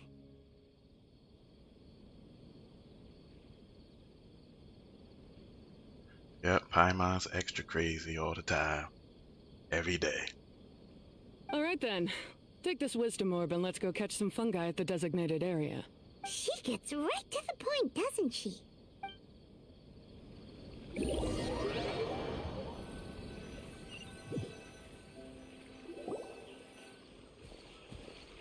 This is where you'll capture your fungi. The fungi in this area are highly compatible with the Wisdom Orb, and they're ideal for training and competing with.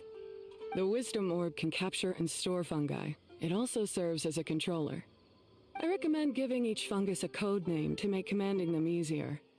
For example, this one next to me is Pyro 1, which means Pyrofungus number 1. You just go off their elements and then number them? Seems kind of boring to Paimon. This fungus looks pretty lively. Why don't we call it Bouncy Happy Shroom? Thanks, but no thanks. I've got my own way of naming them, and I'm gonna stick with it. It's simple, straightforward. It helps me with managing them.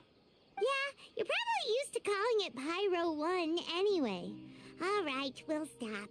But wait until you hear the great names we come up with for our fungi. You might want to reconsider then.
effort.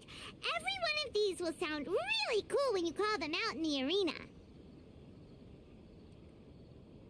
The round hat on this little guy's head kinda looks like a drum, don't you think? The first thing that came to Paimon's mind when she saw it was, if you hit it on the head, it's definitely gonna go bing bong. How does the name Bongo Head sound?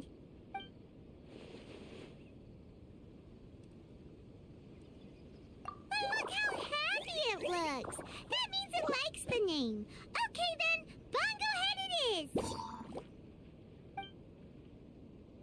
Aw, Bongo Head's just like a little puppy. Paimon's never seen this side of a fungus before. From now on, we need to look out for each other, Bongo Head. That's a hat? I don't know. Let's go catch some more fungi and make a team for Bongo Head.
Great, you've now collected all 4 fungi.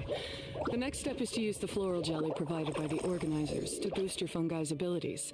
That way they'll be able to unleash powerful skills during combat. Paimon can't believe we're making progress so quickly! It's all thanks to your help, Hania. Alright, let's all return to the arena now. Huh? Look, someone's staggering along with a fungus running circles around her. Is she being attacked? She's collapsed! Let's go see what's happening.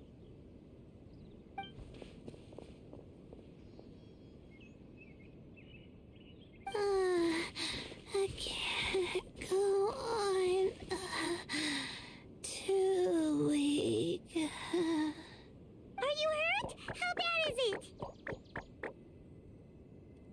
Pyro 1, take it out! Wait, it's not an enemy. It's my shroom buddy. I'm just a little too tired to walk right now, but I still need to find 3 more shroom buddies to qualify for the tournament. You mean you're a contestant too? I wasn't counting on running into other contestants here. Maybe this is the end of the road for me. Twirly Whirly on its own is no match for you. Look after Twirly Whirly for me. Take him with you to the top. Hey, don't give up. It's not like we're a bunch of eremites trying to steal your fungi. Your shroom buddies. We're better than that. You should at least hang in there until we're in the arena, so we can compete against each other properly. Hania over here is a professional beast tamer, and despite knowing that we might be her fiercest competitors, she still gave us lots of help and advice. Was that supposed to be a compliment? State your name and mission! Golden Comet and Silver Companion shall gladly come to your aid! Really? Then, could you please help me collect the rest of the 4 shroom buddies I need? Does this mean my luck is finally starting to change? My name is Layla. I'm just a student in the Ritawa's Darshan, so I don't have any impressive titles or anything. And my goal is to make it into the quarterfinals. If I can make it to the quarterfinals, I'll get to take my shroom buddies home and delegate some of my physical labor to them. Of course I'll take good care of them too. Oh yeah! Paimon read that in the rules somewhere. All quarterfinalists get to take home any fungi of their choice. But what do you mean physical labor? You're a student. Shouldn't you be busy with coursework and writing papers? This is pretty embarrassing, but, so I must have some sort of congenital sleep disorder or something, 'cause I can never seem to get enough sleep, and I'm always really low on energy. Even the smallest amount of exercise makes me... Well, you saw me just now. I get so tired, I collapse from exhaustion. So when I said physical labor, I just meant basic stuff like moving books around or fetching things I need from the store. You don't need to be embarrassed about that. It's totally normal. Paimon delegates chores to him all the time. First she calls them buddies, then she talks about wanting to live with them. Ridiculous. She sounds just like Elhingen.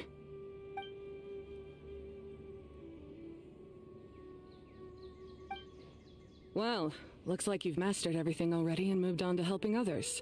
I'm delighted for you. I'll see you around. Good luck. Huh? Why is Ania leaving all of a sudden? We haven't thanked you or Pyro won yet, Ania! Let's at least go get something to eat together! What's wrong? That beast tamer, is she angry? Probably not. She's pretty blunt and doesn't make a great first impression, but she's definitely not a bad person. Otherwise, why would she have helped us? Yeah, we'll see her again, and when we do, let's give her some gifts to show her our gratitude. In the meantime, let's follow her example by doing our best in the tournament, helping other contestants, and making sure Layla gets to compete. Thank you so much. I'll try my best to contribute too. I don't want to be a burden to you guys.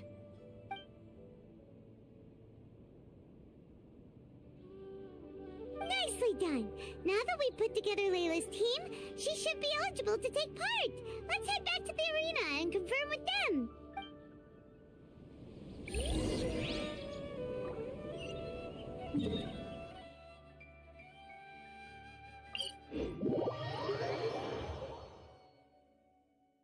You were dehydrated? Oh man, it's a good thing you drank some water. Very smart move. I figured it was something like that. I was hoping.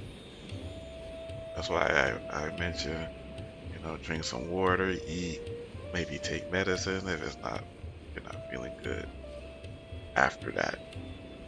So it's good you were just dehydrated, but yeah, you gotta be careful. That's serious. That's really serious. Let Paimon see how the qualifying rounds are looking.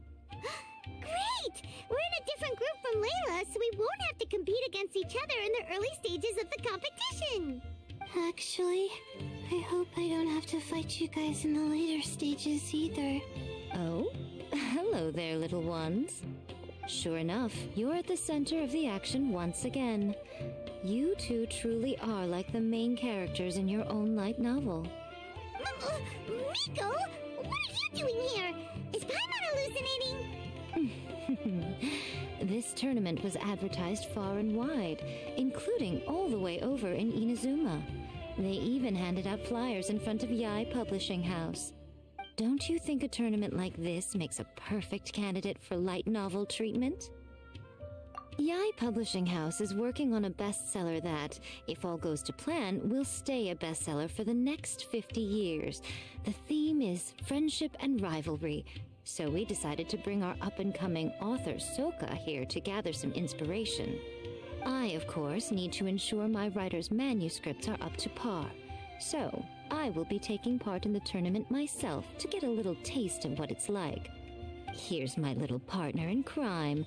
Soka named it Blitzara. I think it's rather good. Very distinctive. Who knew there'd be such a big turnout? Even Miko's here. Soka, come say hi to the little ones. They're set to be some of the fiercest competition you face in the tournament. You should put them in your novel as major characters. Yes, Chief Editor. For the sake of my readership, I won't back down. I'll beat you. Yeah, just 'cause you're with Miku doesn't mean we'll go easy on you. Ooh, yes, more of that. Do you feel that, Soka? Declaring a challenge to your archenemy in the making before the competition begins is a key plot device that helps build dramatic tension. I wouldn't say I'm feeling that exactly. Just thinking about competing against Her Excellency's Hanamizaka tour confidant is making me so nervous. I'm losing my mind. In that case, head back to the inn and capture your nervous breakdown in writing while it's still fresh. This'll make excellent source material, too. She's terrifying, but she also seems really dedicated to her craft. I hope we can be friends. And who is this softly spoken little lady? She's our new friend, Layla! We met her while we were out capturing fungi. Layla's entering the tournament because she wants to take her trained fungi back home to live with her. Her goal is to make it to the quarterfinals. Training fungi? And then domesticating them? How fascinating. You must be full of secrets. There's an intriguing story to be told here, no doubt. I'm Yae Miko, a light novel editor. Purely out of personal interest, and right now what I'm most interested in is you. Nice to meet you. The pleasure is all mine. I have no idea how to respond to that. Traveler, Paimon, I really appreciate all your help, but I want to get to know my 4 shroom buddies a little better and prepare for the qualifiers, so I'll go do some training now. Don't push yourself too hard, Layla! You'll end up collapsing from exhaustion again! Miko, what are you doing scaring a new friend off like that? Oh, am I really so terrifying? Well then, I'll simply have to talk to her again another time to clear things up. But that can wait. Judging from your expression, it seems like you have something you want to say to me, little one. I'm comforted to know that you didn't lose your heads amidst the hype, and you're not just in this to have some fun. Unfortunately, though, it appears that we're about to be interrupted. Guji Yae, what an honor to finally meet you.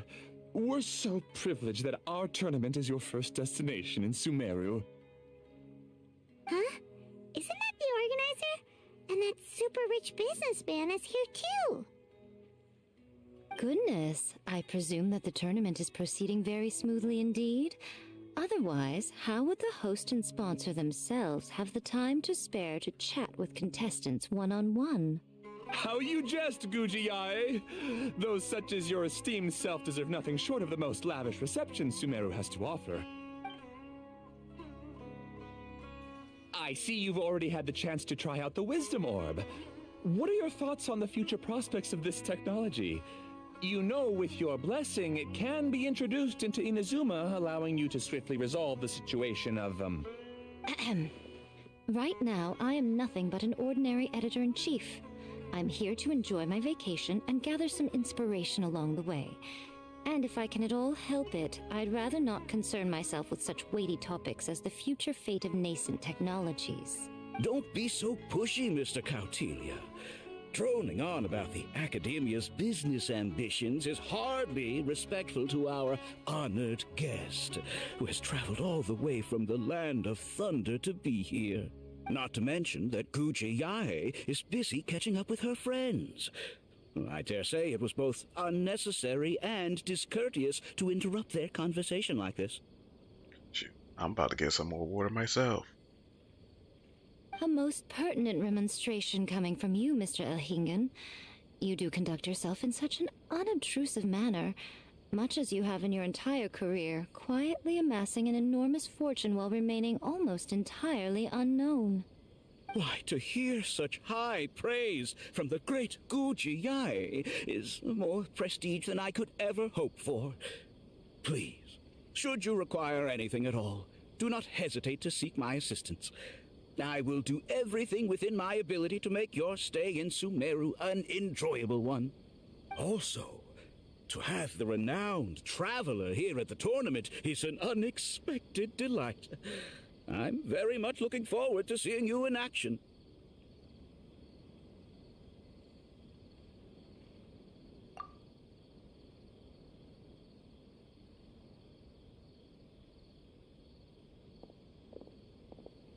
Miko, they're here to do business with you, right? Should you really be turning them away like this? Especially the rich guy? Paimon thinks working with him could have a lot of advantages for Yai Publishing House. Promoting an entirely new event throughout all of Tevat so rapidly would be an impossible feat for any ordinary businessman. I, for one, do not wish for Yai Publishing House to be the subordinate partner in a business relationship with him. Besides, the tournament has only just begun. Who knows whether it will go on to be a success? I want to focus on trying to enjoy myself, while keeping one eye open for potential liabilities. Fungi may look adorable, but they carry potent elemental energy inside their bodies. Letting one's guard down around these creatures would be an unwise move, don't you think? So it wasn't just us. Yeah, we started out with some safety concerns about this event, but the wisdom orb seems pretty amazing. At least all the fungi we used it on have been very well behaved, like our bongo head here. Seems we don't need to be too nervous after all. Oh, Paimon, you're just as carefree and enthusiastic as ever. Well, it's about time for me to get into character. As a contestant, I need to go and get ready for the tournament. See you in the qualifiers. But Zara, say goodbye to our friends. Coming here was a great idea. Look at us, making new friends, bumping into Miko. Oh, this competition is shaping up to be a whole lot of fun. Come on, let's go get some floral jelly for Bongo Head's training, like Hania suggested.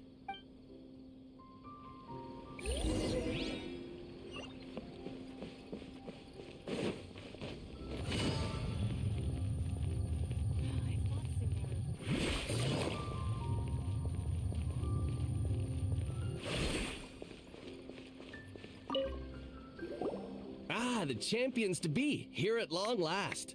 Come on now, use the floral jelly and awaken your fungi's true potential. Champions to be? Of course. I was standing right next to you when you collected your wisdom orb. With an expert mentor like Hania, I'm sure you'll become excellent beast tamers in no time. If even the staff are singing her...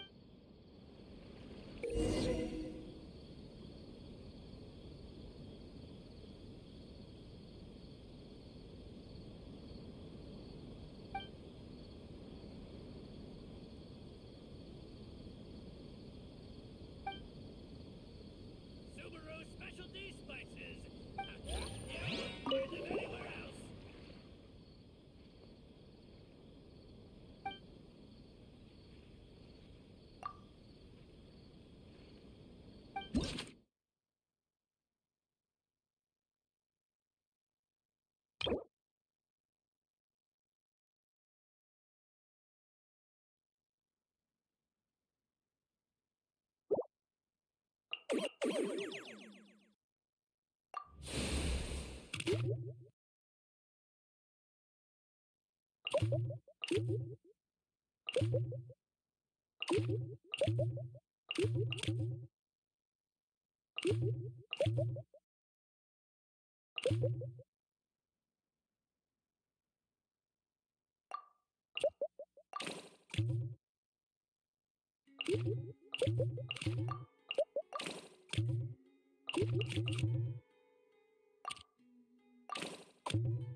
This is interesting.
Hello, Sam. Welcome back.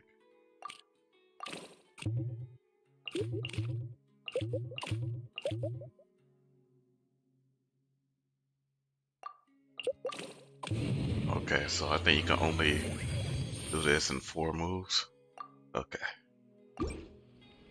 Banjohead and buddies should be able to fight at full power now. We still have some time before the qualifiers start. Maybe we should spend some more time training our fun guy.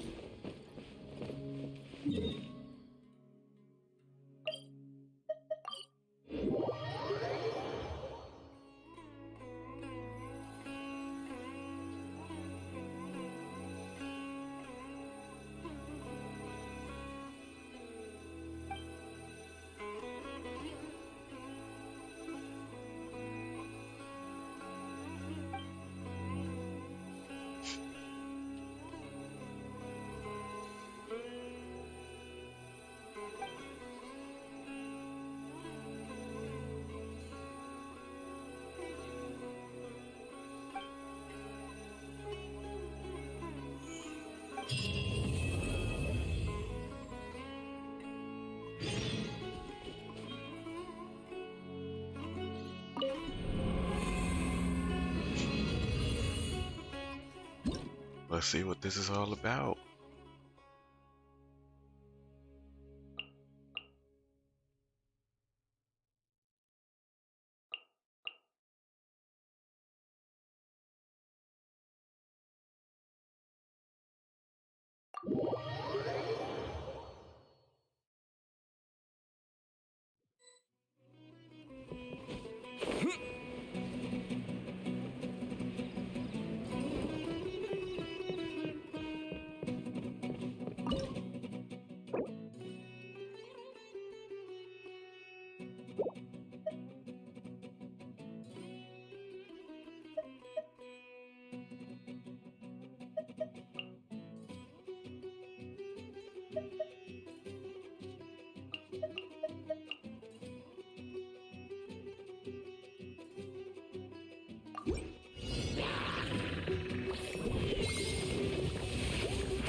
Let's go, team. Whoop on them. Whoop on them.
The mushrooms are putting in some work. Now we're here taking names.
It's nearly time! Let's get ourselves over to the Nilot Pala Cup qualifiers.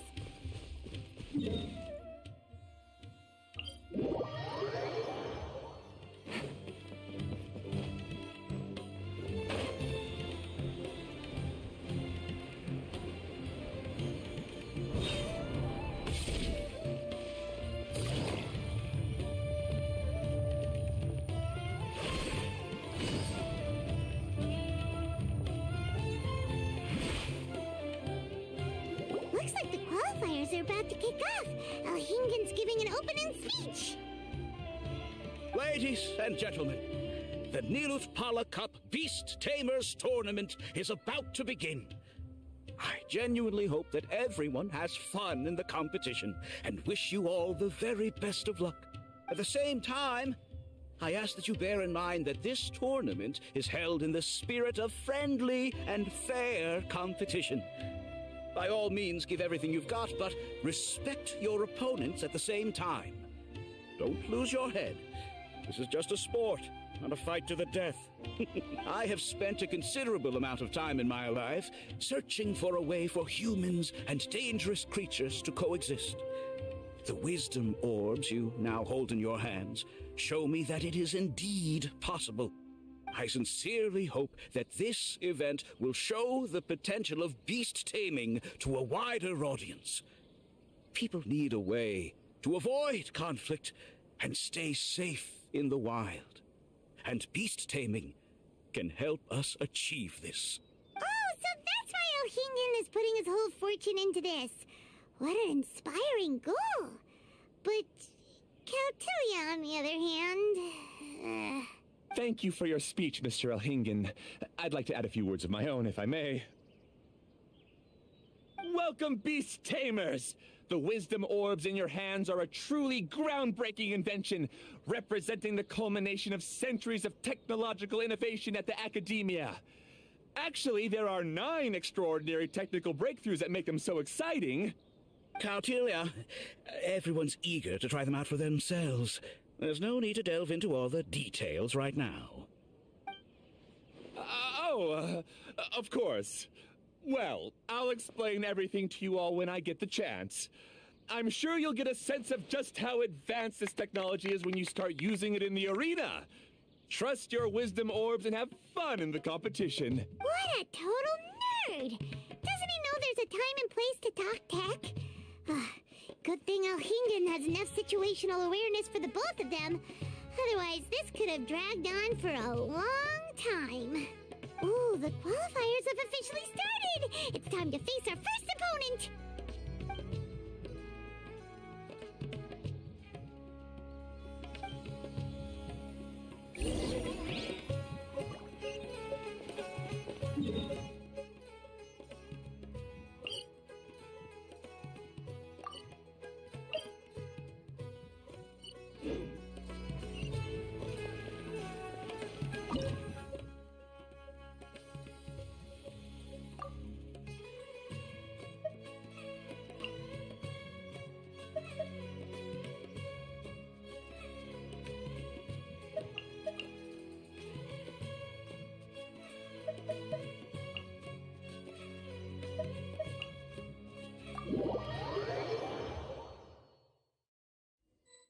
You threw up?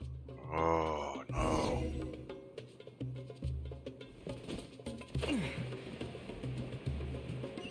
We're basically using Pokemon but fungus. Didn't know they put the bar for entry so low. Let's go! This is gonna be over so fast, don't blink or you'll miss it. Don't be nervous, Bongo Head. It's only the qualifiers. These are teeny tiny potatoes. Just think of them as stepping stones.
Let's go.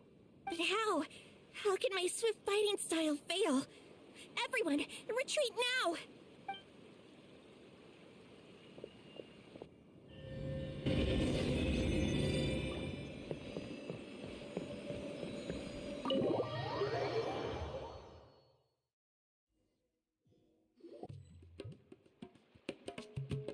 This fungi fighting is unlike anything else we've ever done before, and it's super fun. That beast tamer and her fungi work together pretty well, almost as well as the two of us. That's not what Paimon meant. Paimon just wanted to say that our opponent seems to have developed her own fighting style unique to her and her fungus. Oh, it'd be great if we were more tightly in sync with Bongo Head. Imagine if we could just look at him and he'd know exactly what to do. That would be amazing. That's why it's so important to develop close connections with your teammates. Nico and Layla! How's it going for you so far? Twirly Whirly and the other shroom buddies were way stronger than I thought. Before I knew it, they'd knocked the opposition out. When I got back to the arena, I saw Miss Yai's opponent running away like they'd just seen a ghost. Miss Yai said she needed to find you and discuss something, so I came with her. Little Layla here breezed through her first battle. Soka won hers by a hair's breadth, but mine was rather disappointing. My opponent was a frightful bore. Well, it's only just started after all. It'd be a bit of a crazy tournament if everyone in the qualifiers was a prize fighter. But anyway, what was it you wanted to discuss with us? You're getting smarter, aren't you, Paimon? I thought you'd need me to remind you, but no, you said it yourself. Our opponents will only get stronger as the tournament proceeds, so we mustn't let our guard down. Why don't we keep up the momentum from our respective first-round victories? Let's give our fungi some special training to strengthen our bonds with them. Great idea! Stay one step ahead of the game. All right, guess it's Shroom Buddy's special training o'clock. Let's get to it!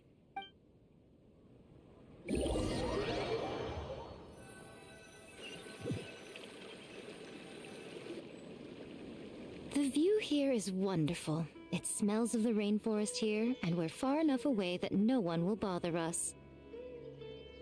Let's have some fun with our fungi friends, then take a break to sample some of Sumeru's delectable snacks. Yay! Snack time! Snack time! Wait a second. Aren't we here for training, though?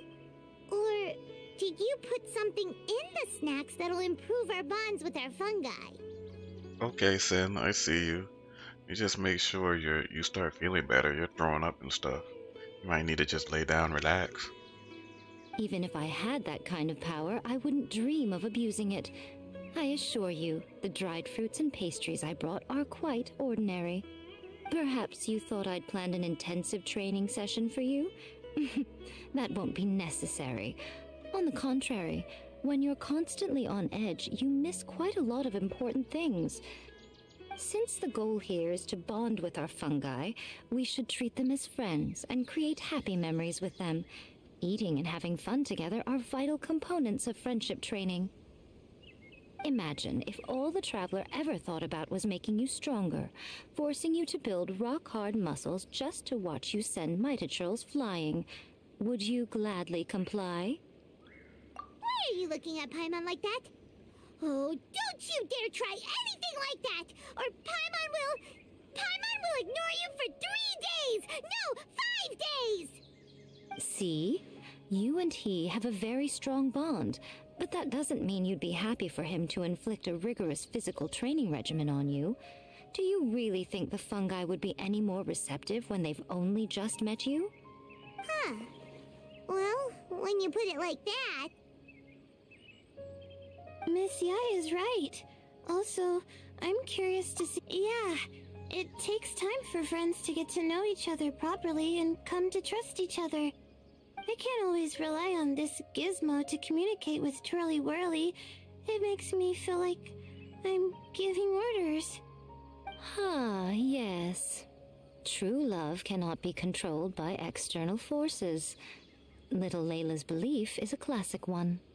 But That would mean giving up control over the fungi. Is that really a good idea? Go ahead and give it a try, little Layla. Don't worry, the little ones and I will be here to keep you safe. Okay, is everyone ready? I'm gonna do it. Look at that! Now that it's turned off, Twirly Whirly's moving around on its own again. But it's not attacking people nearby like it did before. Perhaps the Wisdom Orb's technology doesn't allow people to control the fungi at all. Maybe it simply adjusts the fungi's temperaments, calming them down so that they're capable of forming connections with people. If this theory is correct, little Layla's wish may yet come true. Once you've gotten to know each other, you'll be able to freely communicate without using the Wisdom Orb. Miko's right. Forget fancy schmancy technology. The real breakthrough here is the power of friendship. I'll do my best.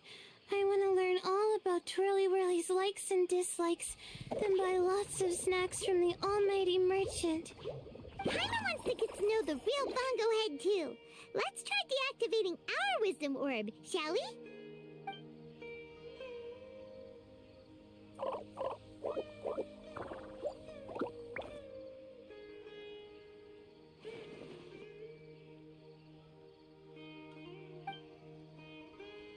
Traveler, Paimon, Miss Yai, do you and your shrimp buddies want to join us?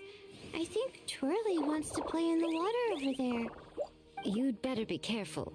Don't get too close to Blitzara when you're knee-deep in the water, or you might find yourself on the receiving end of a very unique lower leg massage. Right. Paimon almost forgot. Should we let Bongo Head try something different? We could climb a tree together and see the view from the top. You two go ahead. We want Bongo Head to try something different since it's probably used to playing near water. Oh, okay. Meet you back here later then. Hope you have a good time.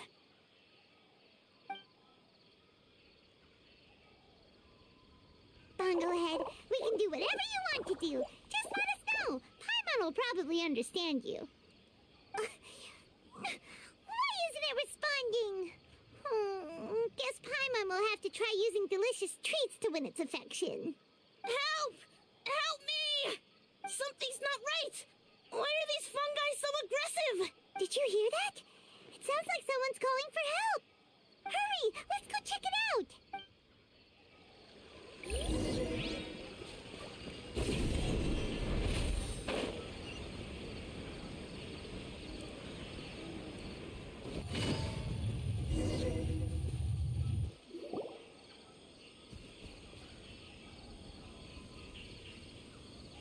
What are you doing here? Hania? You saved the children? I happened to be nearby. The children were mimicking what they'd seen the contestants doing and ended up getting surrounded by wild fungi. Fortunately, I heard the commotion and got here in time to save them. That's so dangerous! Why are they trying to approach wild fungi without a wisdom orb? It's hardly their fault. I was almost drawn in by the fungi's cute appearance once, too. Luckily, I remembered my family's stern warnings and the suffering that previous generations once endured, so I kept my distance. People never used to be under any illusion about how dangerous the fungi can be, but this Neelit Polycup is changing people's perceptions, and now they're letting their guard down against the fungi, a consequence that Elhingen failed to foresee. I'm putting an end to this debacle, first chance I get. The Wisdom Orb is the perfect tool for exterminating fungi on a large scale. And once I win the tournament, they'll be mine to do with as I please. What are you talking about, Hania? Exterminating fungi? Not in front of Pyro 1! Don't you care about its feelings? You're taking part in the tournament too, aren't you? You even taught us a few tips and tricks. You're clearly enjoying the event. I'm quite certain Pyro 1 would back me up if it was capable of realizing the past mistakes of its kind. But regrettably, it's just a pawn controlled by a gadget. It will never understand human sentiments. As for why I taught you guys a few things, don't you realize? I saw your potential, and I wanted you to help me reach my goals. Yet here you are now pleading the fungi's case. You've gotten too deep in this absurd game. Looks like Golden Comet and Silver Companion don't deserve such a stellar reputation after all. Wait! Don't go! We turned off our wisdom orb just now, and we were playing with the fungi and everything! Ooh my, such a standout personality, and with the perfect dose of obstinacy. I sense dramatic events just waiting to unfold. Miko? Layla? Oh, you heard the cries for help too, huh? We were just talking about her as it happens.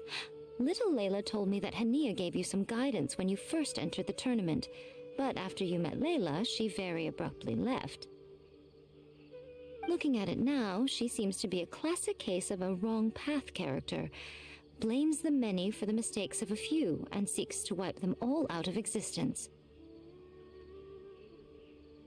She takes the wrong path because in her eyes it is the most effective and sensible method of achieving her goal.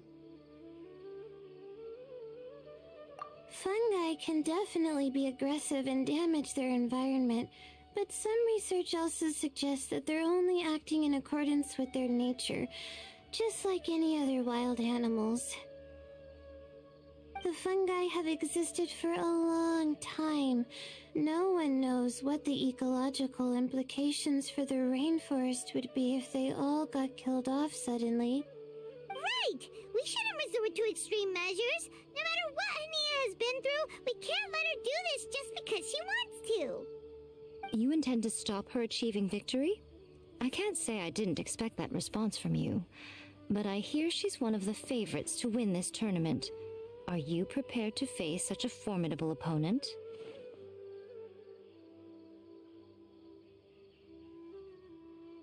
That's what you brought us here for, right? To get acquainted with our fungi friends so we can cooperate better with them? Wait, did you know all this was gonna happen? Ooh, you farted? Ew. It would be rather boring if I had arranged every last detail in advance. The chance encounter between you and Hania came as quite a pleasant surprise. Today's training ends here. The qualifiers should be over now. We should go and find out what to expect in the later stages.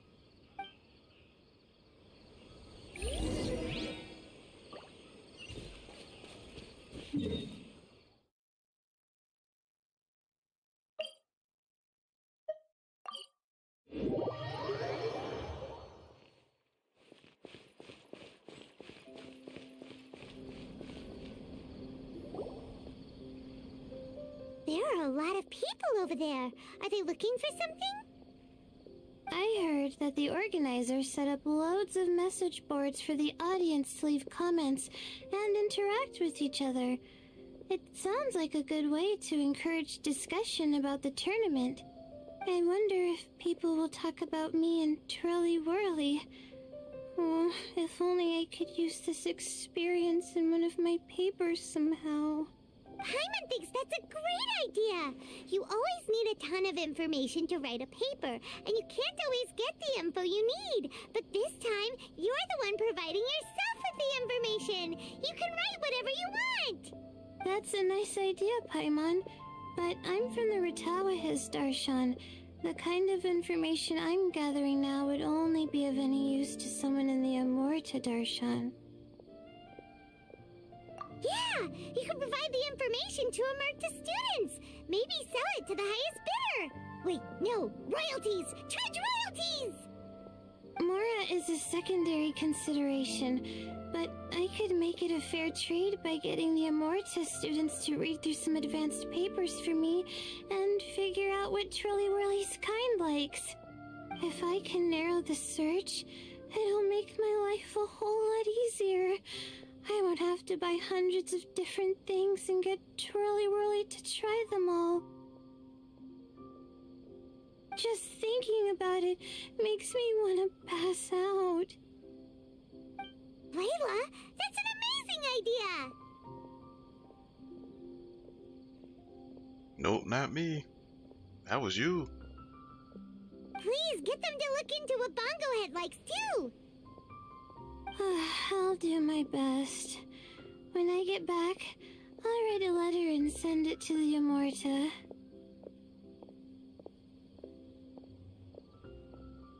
That's what Klee does best. Destroy stuff.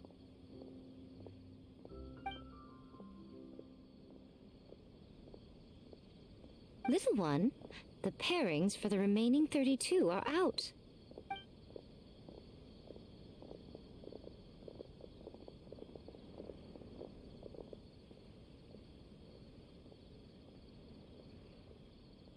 Huh? We'll be facing Soka next. Oh, I've been looking forward to this a lot. What are you so excited about? Aren't you worried that we'll knock your budding author out of the competition? If that happens, Yai Publishing House's nice little journey in Sumeru will come to a very abrupt end. Oh, please, do your worst. I never asked Soka to win in the first place. Besides, maybe suffering a humiliating defeat will give her the epiphany she so desperately needs. After all, a life with no obstacles tends to narrow the mind. People end up believing that only they are on the right path. Sometimes, obstacles are more valuable than smooth sailing. Excellent. I'm looking forward to the next round. I'll await your good news.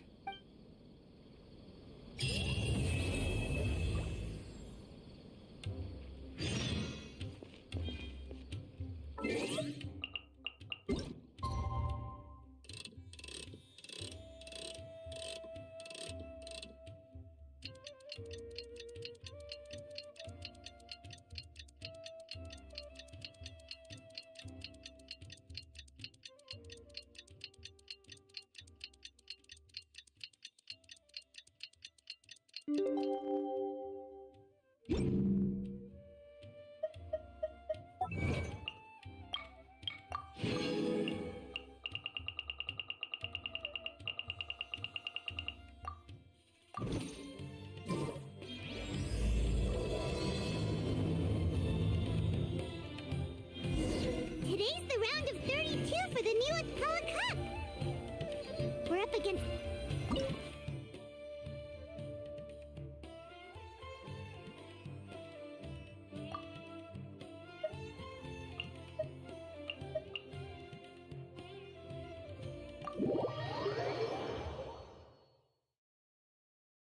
Here we go.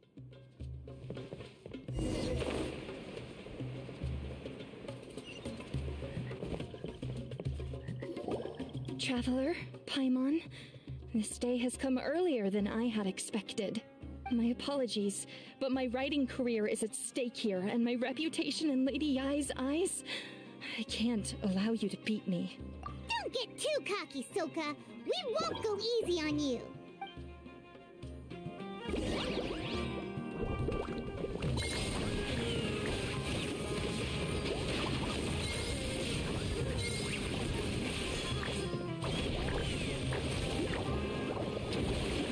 Unleash the wrath of the storm, Stormstress! Knucklehead, use your ultimate water blast! Let's finish this! How can this be? You're too strong!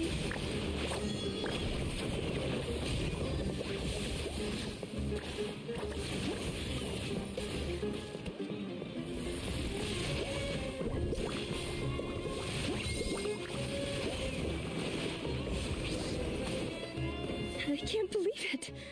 I lost. That's it.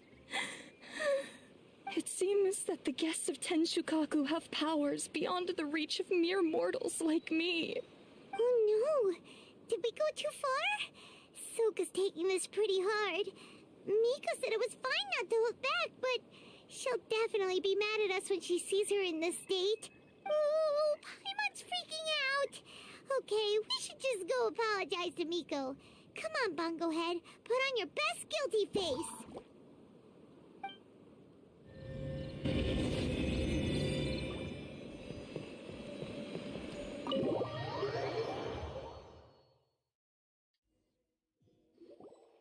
Miko, we're sorry!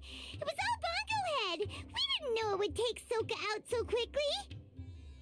Oh? Did she look crestfallen and say something melodramatic like, beyond the reach of mere mortals, then curl up on the ground and start wailing? Yes! To all of those, actually. Oh, you knew it really well, huh? It's better this way. Soka will turn this experience into valuable writing material. She'll be able to portray the protagonist's journey with all the setbacks they face along the way much more compellingly. It will resonate all the more with readers. As for how to flesh out the villain, dominating, ruthless but brilliant, and ultimately victorious, the inspiration will have to come from you. So don't go getting yourselves knocked out of the competition by some second-rate wannabe, That's a conversation for another time!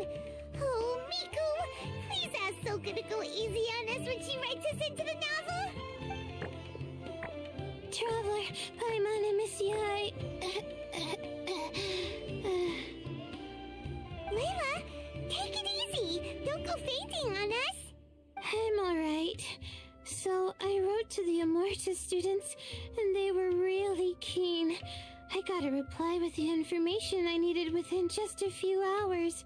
I've tried making a few different snacks for Twirly Whirly based on the information they gave me, but it didn't seem to like any of them. Maybe I used some of the wrong ingredients or so then I made a new, improved list, and also included ingredients that might suit Bongo Head's taste. I didn't go to bed until way past midnight, so I'm a little out of breath today. How'd you get the results so soon? That was super quick! How's it going, my little Layla? Have you been teaching your opponents a lesson? Yep. Thanks for taking us training, Miss Yai. Twirly Whirly is way more obedient now, and it reacts so quickly. I'm actually kinda envious. But the opponents have gotten stronger too, so the pressure is on.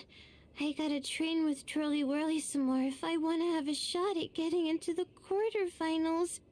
The problem is, I'm also planning to visit the Almighty Merchant at 7 in the morning tomorrow to buy all the ingredients I need.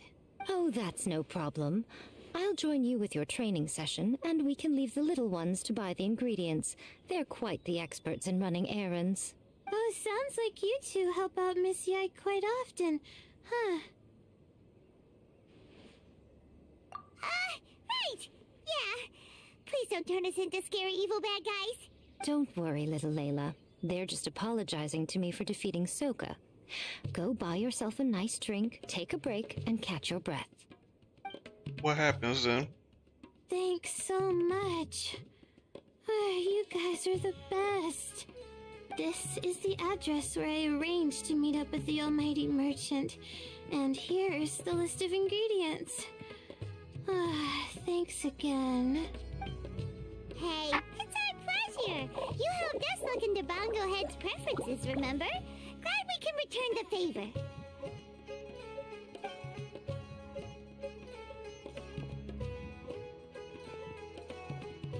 As for the potential liabilities we didn't have time to discuss earlier, one good place to start might be the fungi power-up materials.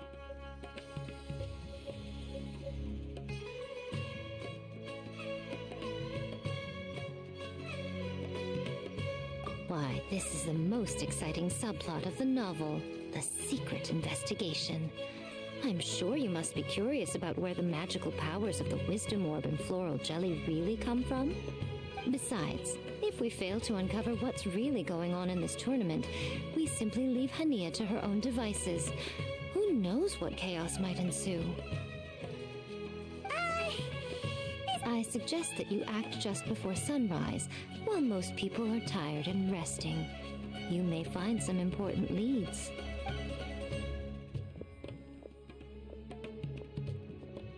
Should we really take Miko's suggestion?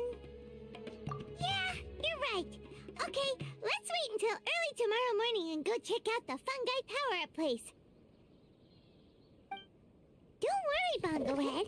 You're not under suspicion or anything. We just want to make sure everyone stays safe in this competition.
They love talking.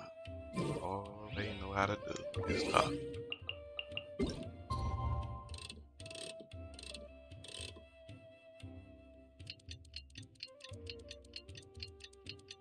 Their best ability, most powerful tactic.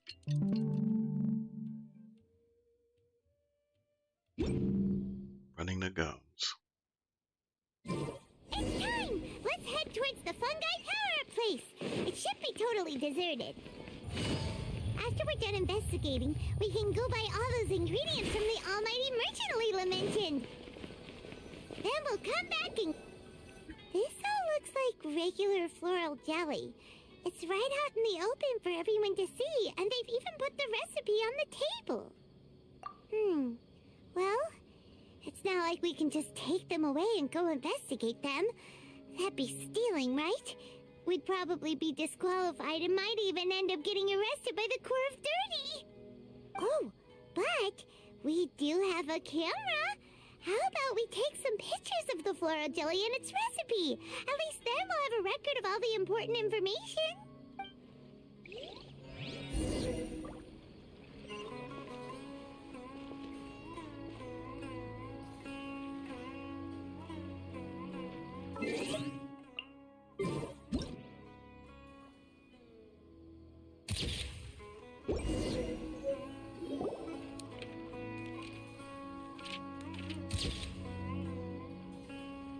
Done! We should ask an expert to analyze these photos, but we're kind of running out of time. Let's go buy Layla's stuff first. Hania? You hold yourselves to pretty high standards, coming here so early to power up your fungi. No wonder you've made it this far. Hania, we need to talk. Your plan you told us about last time, it's way too extreme. Save your breath. If you think I'm wrong, start by defeating me. Then you can show me why exactly you think your opinion is correct. She won't listen to us at all. How did things end up like this? Paimon thought we were getting along pretty well at first. Alright, fine. Come on, Bongo Head. There's no time to mope.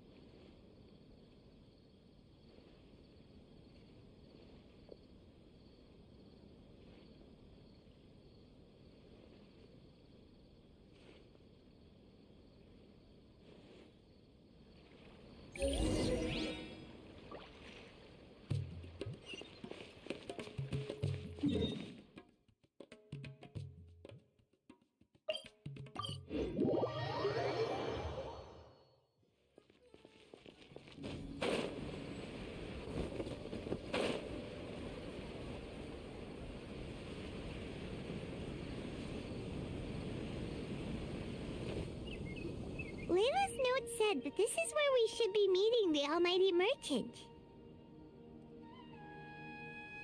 Oh, the looks on your faces tell me you're searching for the almighty merchant, yes? Welcome. Yeah, how did you know? Wait, Dory? So you're the almighty merchant Layla mentioned? Why so surprised? Every vendor and customer in the Grand Bazaar knows that Lord Sangama Bay possesses the widest and most magical range of goods. Almighty, supreme, omnipotent, these and many more are my exclusive epithets. Any other merchant thinking of using one can forget it, unless they're prepared to pay millions of mora in licensing fees. Guess Paimon should have known. Yeah, whatever, but back to business. I'm surprised that Layla sent you here on her behalf. I suppose she must be busy enjoying the Beast Tamer tournament, Sounds like you two get along pretty well. You know a lot about what's going on. It has nothing to do with getting along. Layla previously bought a few things from me. They weren't the most valuable goods, but it was still a lot of mora for a student. So naturally, I now keep tabs on her activity, which is why I know that she's taking part in a very suspicious tournament. Something just didn't feel right. As it happens, I do have some goods I'm trying to get off my hands. They're a little hot for my liking, but so far no takers. They're also taking up space, so I think I'll just give them to you. This is just a bunch of spare parts and random notes. I'm told this is a device and some documents that the organizer attempted to destroy. But they were careless. Some people will scavenge through anything hoping for a chance to get rich. Sure enough, someone fished these out of the water and sent them to me. Now that Paimon takes a closer look, this looks similar to the recipe for floral jelly. And these parts look like they came from a wisdom orb. Maybe they were used during the experiment phase. Let's hold on to them for now and have Miko take a look later. Maybe she'll notice if there's anything fishy about them. Yeah, seems like our worries were well placed after all. But Paimon still wants to hang out with Bongo Head.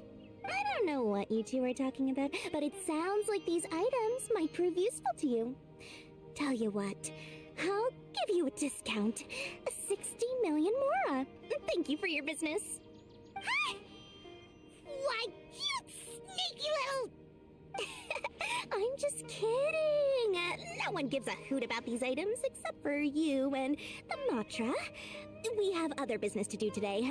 Consider this a little extra I'm throwing in to sweeten the deal. Show me Layla's list. I just need to know what she wants. Once I finish stacking up the goods, I'll send someone to deliver them to her so that you don't have to. That's a relief. Paimon thought all our efforts were gonna go down the drain. Flour mixed with matsutake powder, vintage jam, zaytun peach juice? Is this really the fungi diet? How did Layla even find that out? Paimon still feels kinda uneasy about all this, but we don't have much time. Let's continue with the competition.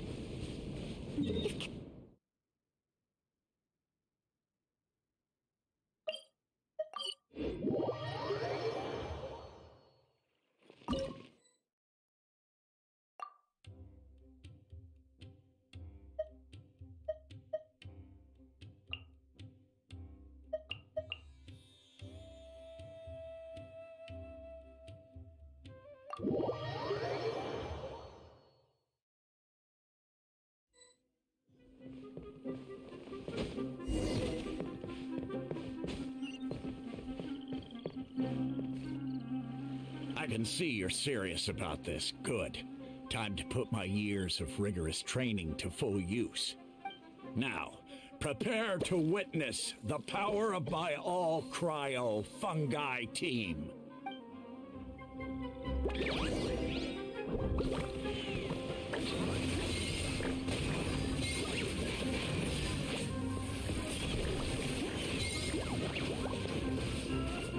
That all you got?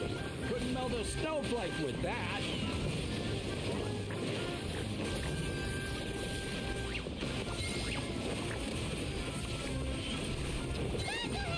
Give them a taste of your super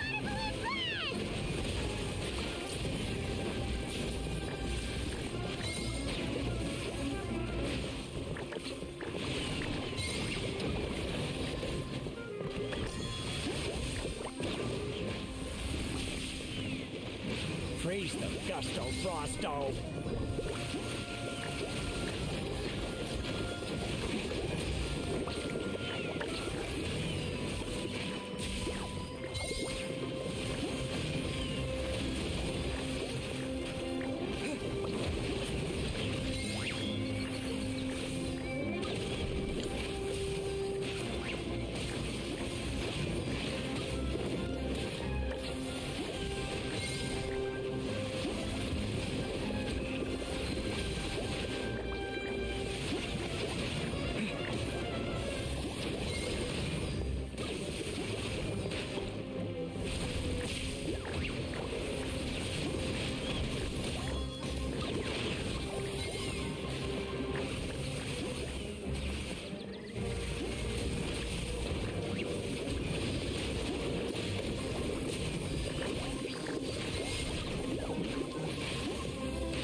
Impossible!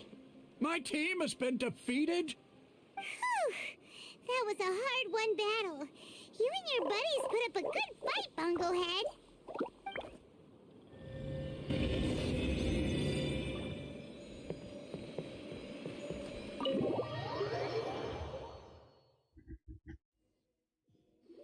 Traveler, Paimon, I saw you guys made it to the next round.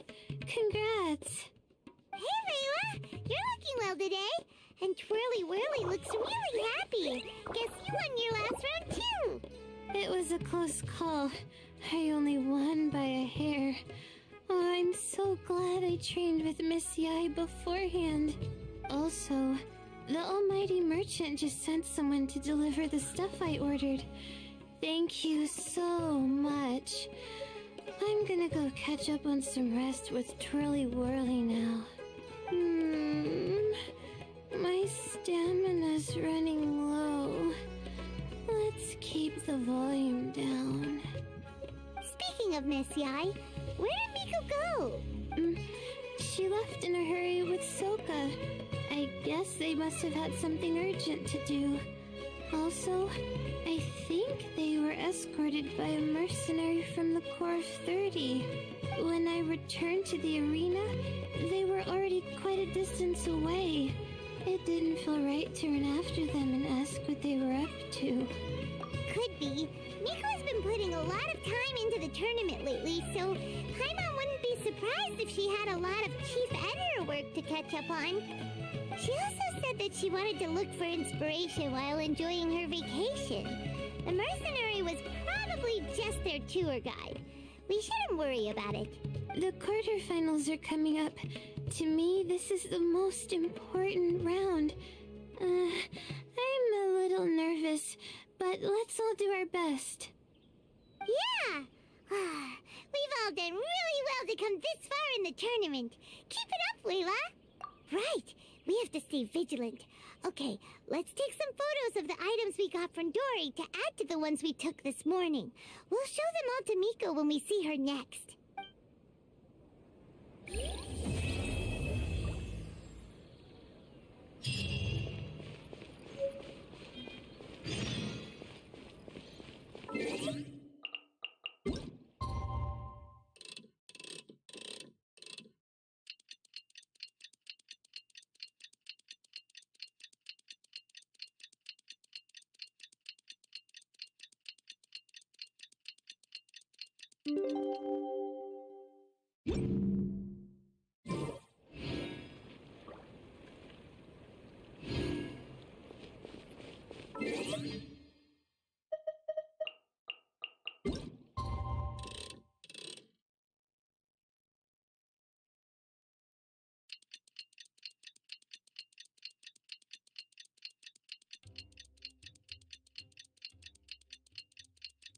We're getting there.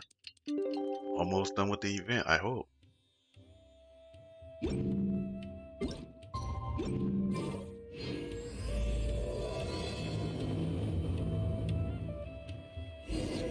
It's time for the quarterfinals. Our opponent is definitely gonna be a tough one this time. It's showtime, Bunglehead. Let's smash our way through to the semifinals.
Ugh, it's you.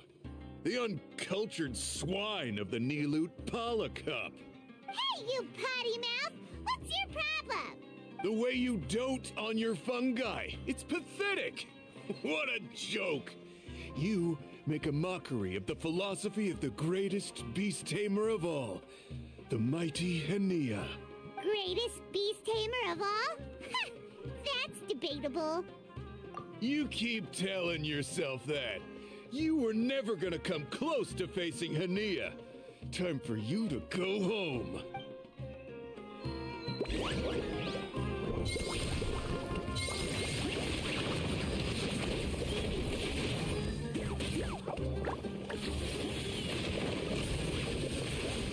Storm their front line and take them down!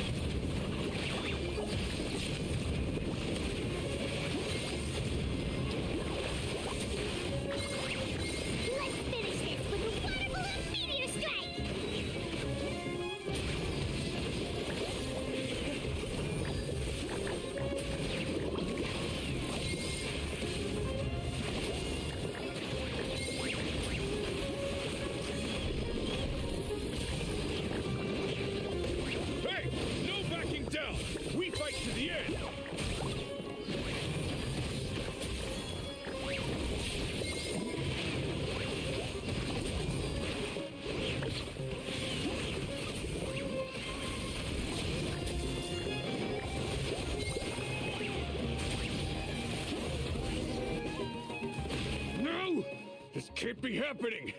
I trained my fungi non-stop! Maybe I should have been harder on them.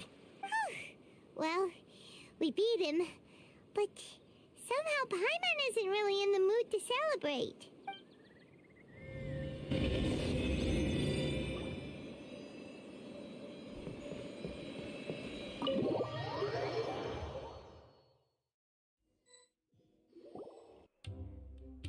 Traveler, Paimon, I made it through.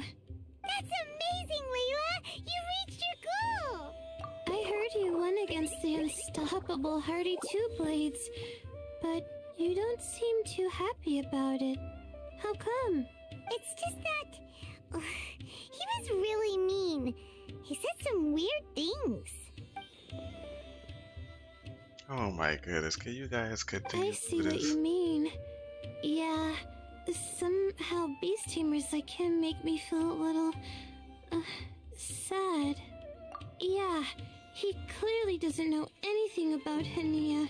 He's just making assumptions about what she's like, based on a vague impression, and even trying to copy her. I'm sure Hania would feel uneasy about it too if she knew. Also, he's so cruel to his shroom buddies when they could have been friends. It's not just his loss either. It brings all the other contestants down. Right! You have the right mindset, Layla. If only everyone was like you, this whole tournament would feel a lot less gloomy. But it's only because I'm not aiming as high. I just want to be able to take Twirly Whirly back to live with me. That's all. Oh, looks like the next fight is you against me. Let's just try to enjoy ourselves. It doesn't matter who wins. This is just a little contest between friends. Alright, time to see who's the strongest fungi, Twirly Whirly or Bongo Head. Loser buys dinner for the winner. Whatever deal this is, you seem very happy about it. Did I miss anything big while I was gone?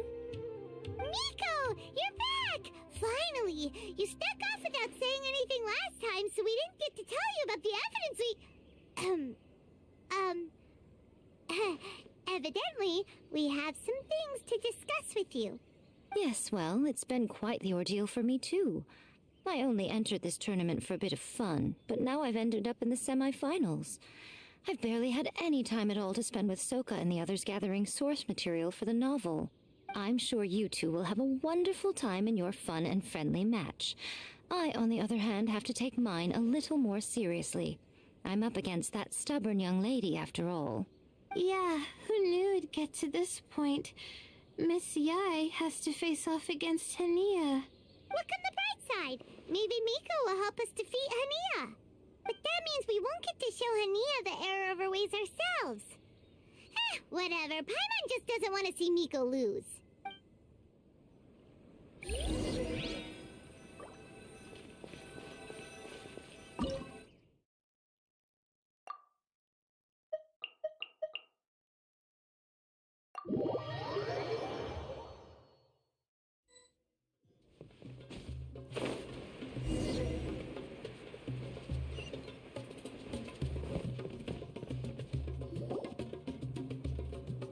I'm feeling nervous, but excited at the same time. You don't have to go easy on me. Twirly Whirly and team have weathered plenty of tough challenges already, and they know how to put up a good fight. So you and your shroom buddies can give it your all. Well then, prepare for battle, Layla and Twirly!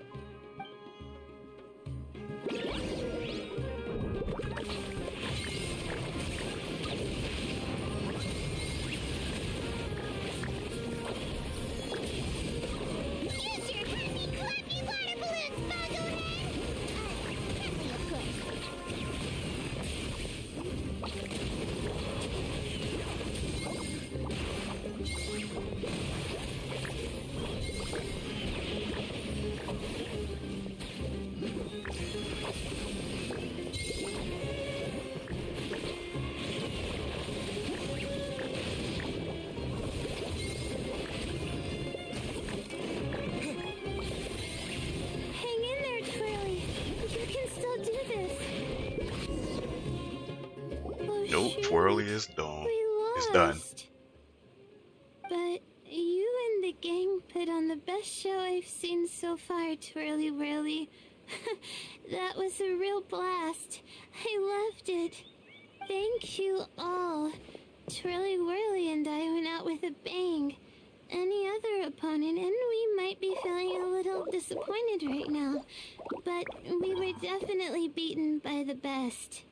You did really well too, you know. Felt like we were one wrong move away from a very mushy bongo. Just letting the fungi do their thing and enjoying the match with no pressure to win, it was a good feeling. If only every match could be as carefree as that. Meanwhile, Miko's busy duking it out with Hania.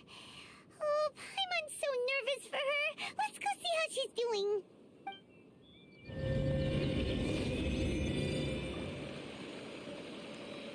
Twirly Whirly's cool though. He got the nice wizard hat. Or it has the nice wizard hat.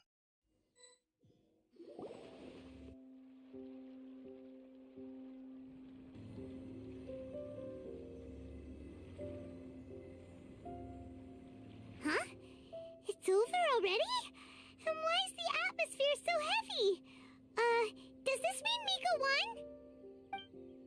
Your match is over too? You took your time. I'm assuming it was a close call. You sound way too relaxed for someone who just fought in the semifinals. Bet it was a walk in the park, huh? Yes, ours was as far from a close call as you could get. All it took was a few short, sharp strikes for Blitzara and I to be beaten by Hania. Huh? What? You think this is funny? Am I a joke to you? Far from it, Hania. I know full well how serious you are about all this, from your ironclad determination to annihilate an entire species. How would I ever dare mock you? That said, if you continue down this path and find that it leads somewhere quite different from what you had hoped, what will become of that ironclad determination then? I look forward to finding out. That's not your concern. Running away so soon? Miss Yai lost the match, but why is Hania the one who seemed upset? The situation gets more interesting with each development. Blitzara injured Pyro 1 soon after the match started, and Hania was clearly quite distressed. I simply pointed out that she's still deceiving herself, and her defenses began breaking down. She's more fragile than I'd imagined. You mean Hania isn't as heartless as she tries to make herself out to be? So she does care about Pyro 1, but she didn't mean to show it in front of you. Right answer. Now's our chance to get through to her. You, my little friends, are the only ones who can get her back onto the right path. But Hania's long gone now. Where should we look for her? Well, right now, I'm sure she must be wondering what it is that has made her suddenly start doubting herself after all this time. The answer lies with the three of you. I'm sure you all know where she's gone to. The place where I first met the traveler in Paimon? Good point. It was when Layla mentioned her plan to bring her shroom buddies back home with her that Hania's mood suddenly changed. Layla, it seems like you're onto something. Let's catch up with Hania and set things straight.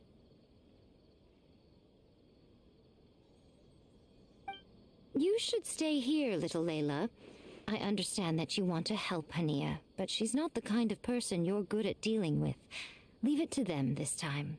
That's true. And if I said something that struck a nerve again, I'd only make things worse. Plus, you guys move pretty fast. If I tag along, I'd probably need to stop and gather my strength every 10 minutes. Well, what are you waiting for, little one? Oh, my, you've been busier than I thought. In return, I give you a blessing from me. Good luck. I'll share my thoughts the next time we meet.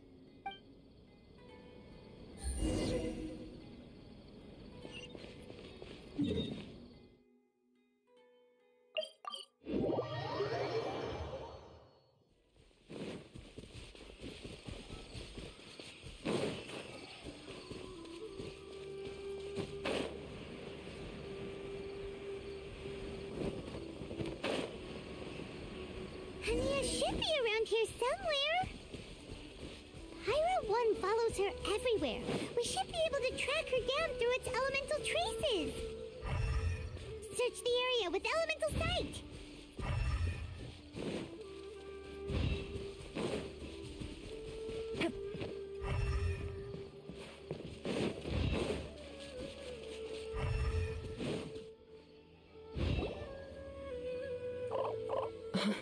How did you find me here? We followed Pyro 1's tracks. We're a little worried about you. Wait a second. Are you comforting Pyro 1? The irony, I know. And I'd probably be enjoying it if Pyro 1 were any other animal than a fungi. The next time we meet will be in the finals. Whatever you have to say, save it for if you beat me. The Fox Lady said you might say that. You're pure of heart, kind, and believe the best in things. You wouldn't understand if I tried to explain. So here, read this. is it?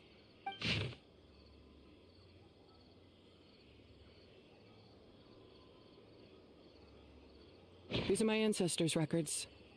They were attacked by a horde of fungi in the rainforest. Many people were seriously injured. There was nothing exceptional about this incident at the time, and it certainly never made it into any official records. But my family have been reading it to me since I was a child, constantly warning me of the grave threat that fungi pose to us. So, that's what happened. Oh, no wonder you're so hostile towards fungi. Yeah, and anyway, doesn't your family's experience make this tournament all the more meaningful?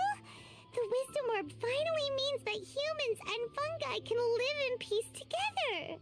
It's not as simple as turning bad fungi into nice fungi with the Wisdom Orb. Plenty of scholars have experimented with similar things in my village in the past, but every one of them failed, gave up, and moved on. Even this new Wisdom Orb can only suppress the fungi's aggressive nature temporarily. Without this device, they're still extremely dangerous creatures. On top of that, the orb's intellectual boost makes the fungi unnaturally strong. Too much elemental energy in one place is not a good idea, especially for people in poor shape already. If you've got a sensitive constitution and you start using a Wisdom Orb, you're gonna start experiencing symptoms pretty quickly. Wait, Layla's been coughing a lot lately. Could that be because of the Wisdom Orb? As you'll be well aware by now, all Cautilia cares about is his precious research. He just wants to expand his influence and increase the profile of the Beast Tamer event. Meanwhile, Alhingen's taking advantage of the situation. Impressed by Cautilia's research, he invested a huge sum into promoting the tournament, consequently lowering everyone's guard against the fungi. I don't trust either of them, period. I don't believe highly aggressive creatures like the fungi can coexist with humans. But I'm just another retired mercenary, so who's gonna listen to me? All I can do is play by their rules until victory is mine. Then I'll fight for the outcome I'm hoping for, and keep them from getting their way. I initially had a sliver of hope that you might help me in my endeavors. Guess that was pretty naive of me. But it doesn't matter what you think about all this, or what you think of me. I'm going to beat you, and then there will be nothing you can do to stop me. This notebook is just a relic from my past now. Do whatever you want with it, because come the day of the final, I'm going to declare the execution of all fungi, including Pyro 1. It's time to say goodbye to the past. That didn't go as planned. Well, there's only one option left. We gotta defeat Hania in the final match.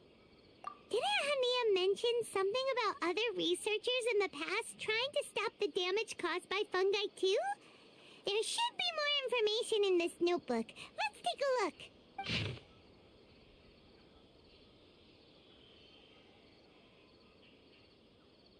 These look like research notes.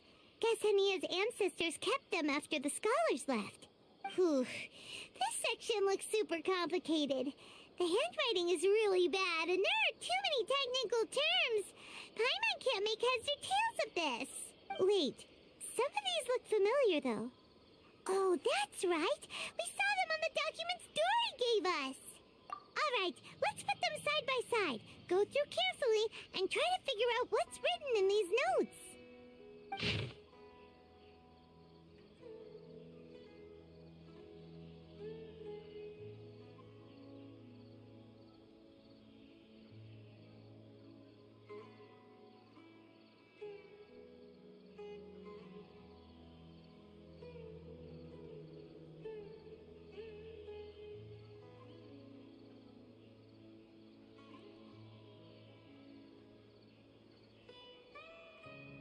A capturing device and a withering potion?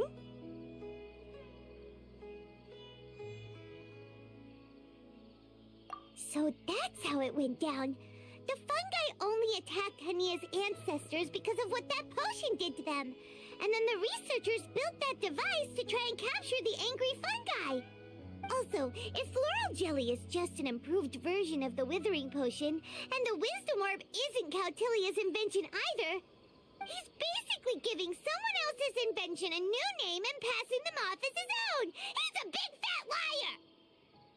Why is Cautilia so eager to get people to use the wisdom orb anyway? We gotta warn Elhingen. He needs to stop bankrolling Cautilia right away! As for Hania, she has no idea that the fungi only attacked her ancestors because they were under the potion's influence. No wonder she holds it against them.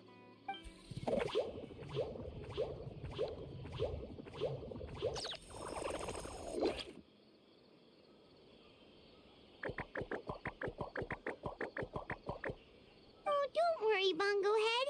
Paimon knows you're not gonna turn evil because of some floral jelly. You stayed a very good fungus even after we turned off the wisdom orb. Whoa! You can understand what Paimon's saying? Oh, wow! You're getting smarter! Huh? Since when? Oh, Paimon didn't even notice. Does that mean Bongo Head is hanging out with us by choice right now? See? Hania was wrong after all. The fungi aren't gonna lose control this time. Some fungi understand people and just want to get along, like Bongo Head here. Oh, Hania did make one good point, though. The wisdom orb has its limits. As long as that's the case, fungi won't be able to live with humans forever. Paimon was really hoping Bongo Head could join us for the rest of our journey. Isn't there a way? Yeah, this is definitely a story. They have a story to the event, plus the regular event tasks that you do.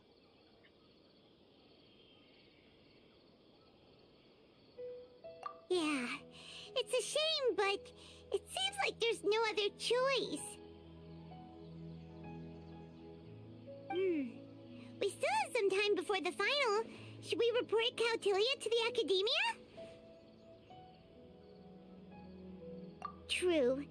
For him to have made it this far, he must have been planning for a long time. If he caught wind of our plans to expose him, he'd definitely be wary of us.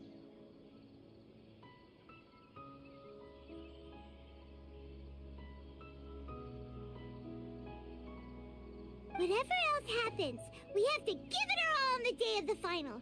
Let's beat Hania and knock some sense into her. Then we should get Elhingen to help us expose Cautilia for the fraud he is!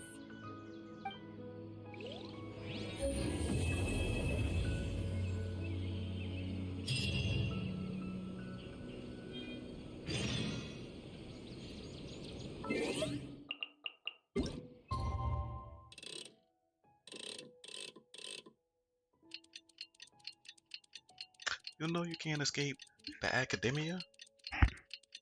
The Academia's everywhere. You can't run from them.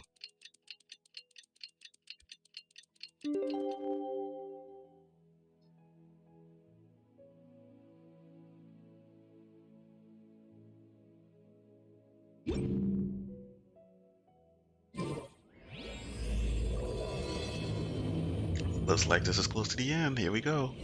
How does my voice sound with the audio? Is my voice too low compared to Paimon screaming? Or is my voice pretty good as far as volume right now? Make her see the light and expose Cautilia!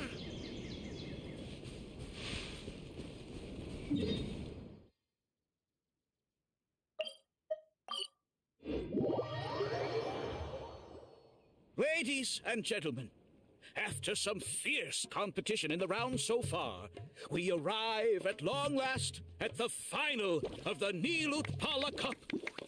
It's time to find out who is the very best beast tamer of all, Hania or the Traveler.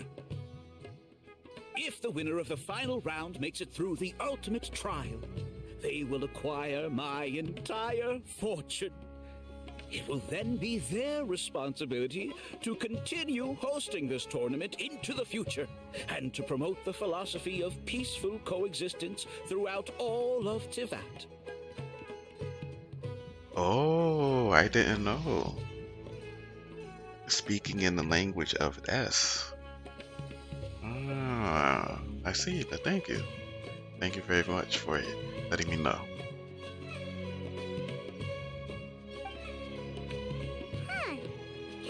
isn't here today. Oh, this is our chance. After the final match and the ultimate trial, we'll go tip off Elhingen and confront Cautilia head-on! Nico? Layla? You're here! Much as I expected. The insufferable research maniac has exposed his true colors to our two protagonists. You seem to be edging ever closer to the truth. Holding off on reporting Cautilia to the Academia seems like a sensibly cautious decision at this stage. Who's to say if Cautilia, or indeed anyone else for that matter, is really who they appear to be? Yeah, we can't afford to let our guards down now. We gotta fight Hania first, the strongest beast tamer out there. And we still have no idea what we're in for with Elhingen's ultimate trial. Oh, how are we gonna get through to Hania, though? The answer should be quite obvious by now, surely. Take all of our fungi and defeat her fair and square. Force her to let go of her stubborn attitude and listen to the truth. I believe in you guys. I know you'll be able to get her to come around. Ah, yeah! Bongo Head, Twirly Whirly, and Pizarra! The tightest power trio in all of Shroomdom! With your powers combined, winning this final will be easier than taking a radish from a hilly churl!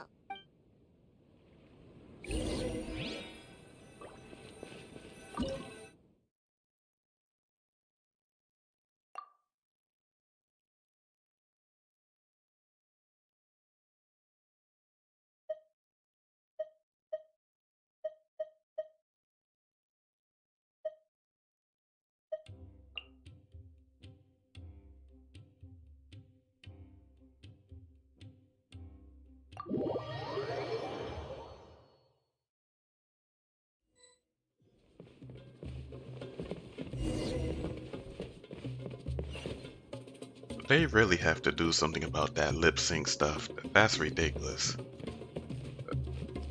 There's no excuse for this. There is no excuse.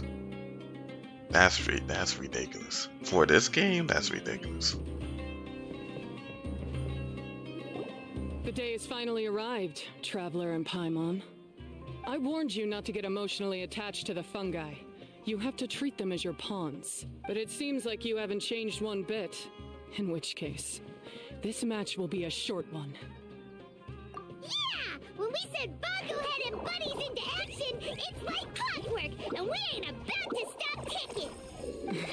Time to show you how a real beast tamer fights. Your feeble strategy will be your undoing. Go, Pyro 1!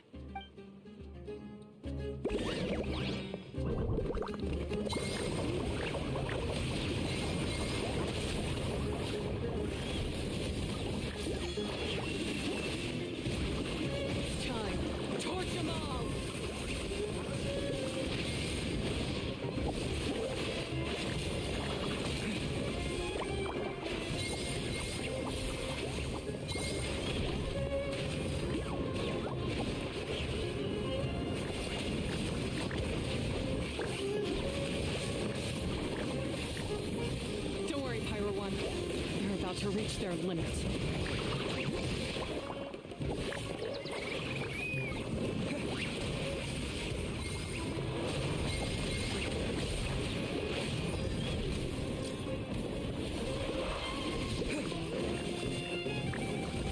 Have no choice. Let's use to light the fire water bubble! Helen, Pyro 1, why did you hold back?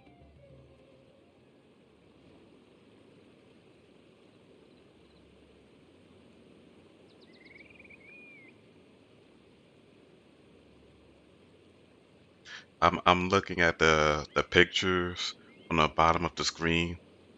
So the order I picked them, I'm paying attention to which D-pad direction that is. The healer is always in position 1. So then I look at their abilities and what they do. Like one powers up, one's defense, one's attack. And I put them in the same positions based on what they do.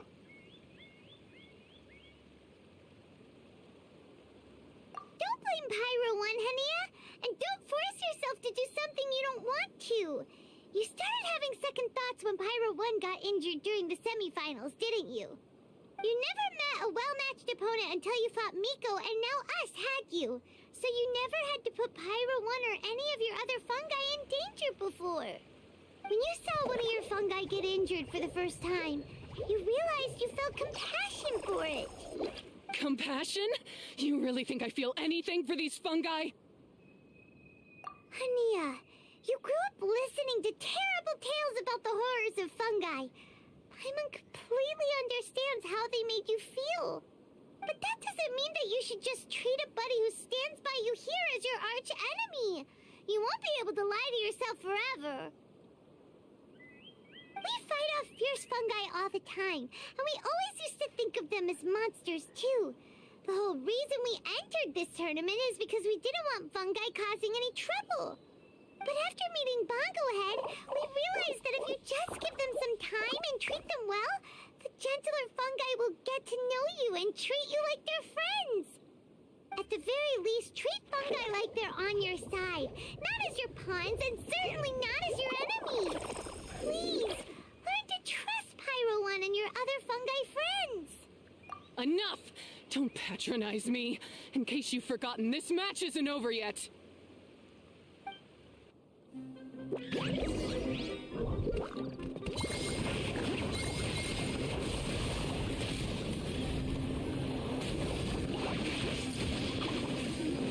Pyro 1, release the explosion!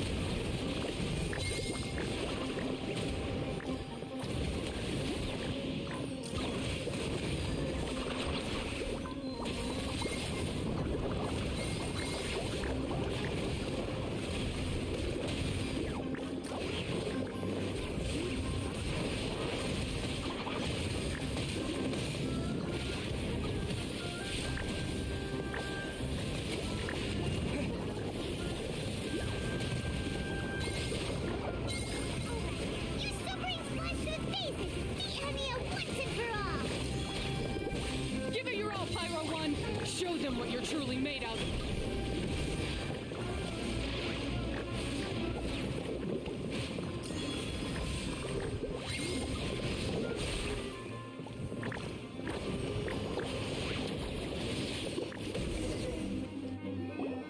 I failed. Just before the most important step of all, I failed. You two, you were the only ones who could stop me. But how when your mindset is so childish? Hania, as we agreed, you have to hear us out now that we've won. But let's put that aside for now. Can we bring Pyro 1 along for the ultimate trial? Pyro 1? You want to take it with you? Yep.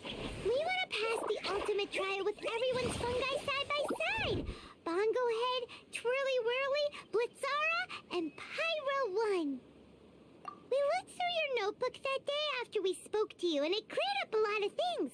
You're right to be concerned about the dangers of fungi, up to a point. Wisdom orbs come with health risks to some people. This tournament shouldn't have been promoted so widely, and there are limits to how closely fungi and humans can coexist in general. However, by making constant improvements to the Wisdom Orb and using it for friendly communication with the fungi, we can figure out which are the nice ones and gradually learn more about them. Fine, if that's what you want.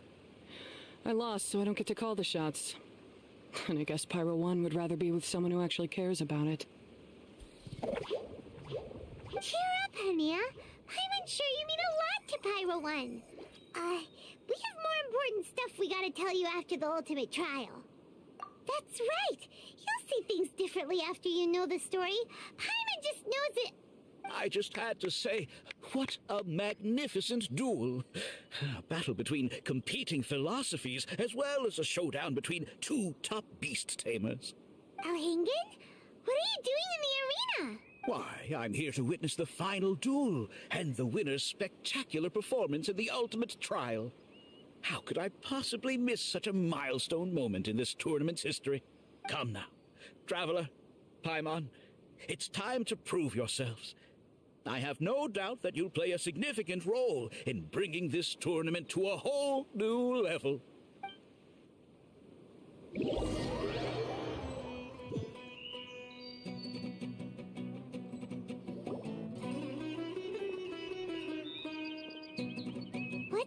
on here? Why are the Fatui everywhere?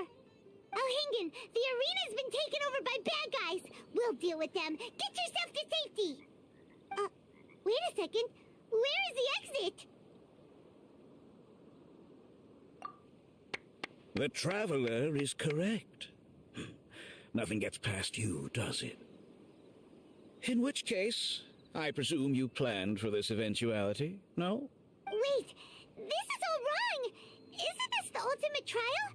Cautilia's supposed to be the villain. He was just using this tournament for his own agenda and he tricked you into sponsoring him.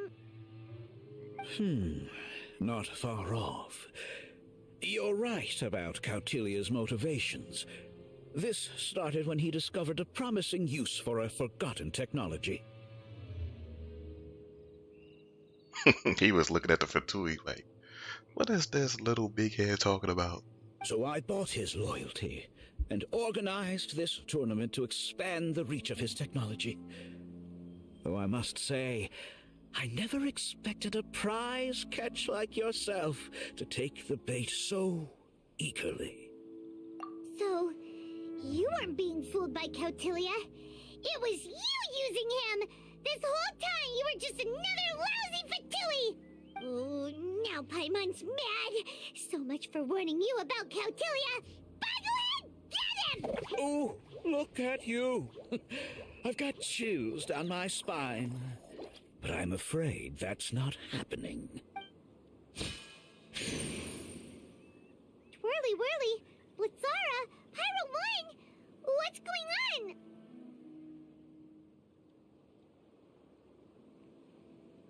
Cautilia added a handy little back door in the wisdom orbs.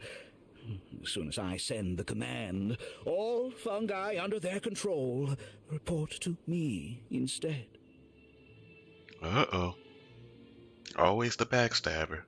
So, this whole tournament, it was just an elaborate ploy to get other people to capture fungi for you, and now you're gonna make them all into your evil minions! Very impressive.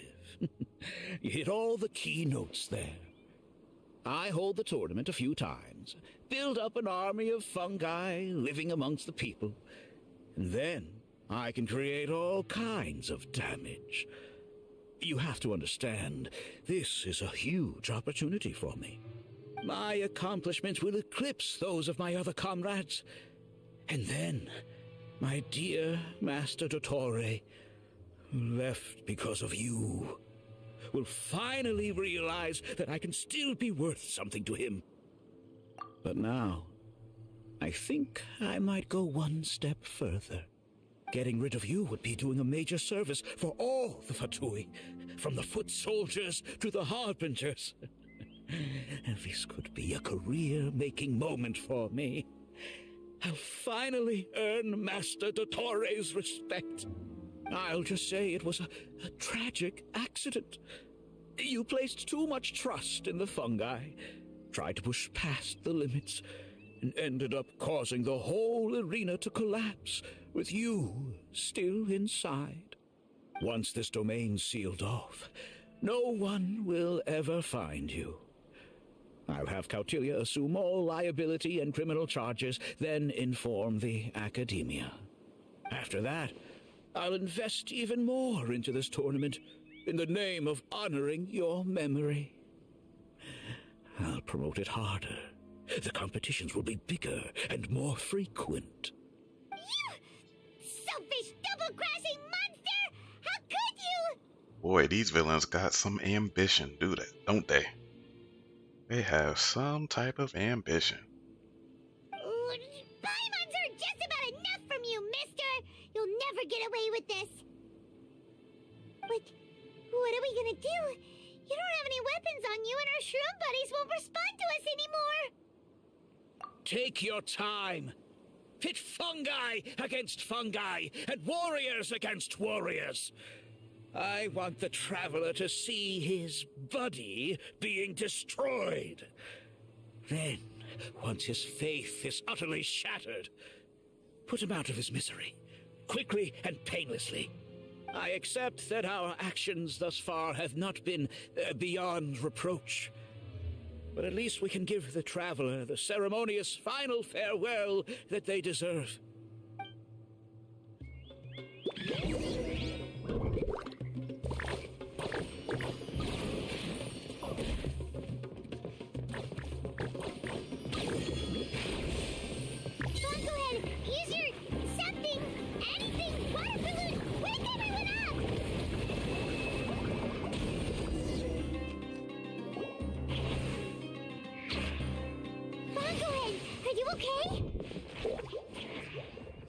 This isn't right. I've activated the backdoor command 3 times now on the floating hydrofungus. Why is it still obeying the traveler? Is Cautilia's device malfunctioning? Oh dear, the poor thing still hasn't realized. The technology in the Wisdom Orb does make fungi more obedient to their beast tamers, but all it does to achieve this is suppress some of their basic instincts, allowing them to communicate with their owner as effectively as any other animal. The trust that these 4 fungi place in their beast tamers, and the bond they now share, have grown stronger than the Wisdom Orb. Yai, Miko! You broke the domain sealing spell? Please, you thought your crude replicas could keep me out? You appear to have woefully underestimated who you're dealing with. Not to mention that shoddily designed backdoor command. Did you honestly believe that no one would notice the litany of vulnerabilities in your grand plan? Bongo had strong. I wasn't even worried. And Bongo is the healer. It can heal itself as well. Bongo Head wasn't going down for anything. Curses! Miko, Layla, and Hania too! Oh, hang in. So this was all you're doing! Whatever threat the fungi might pose, your nefarious ambitions are the true menace here! Come on, Miss Yai.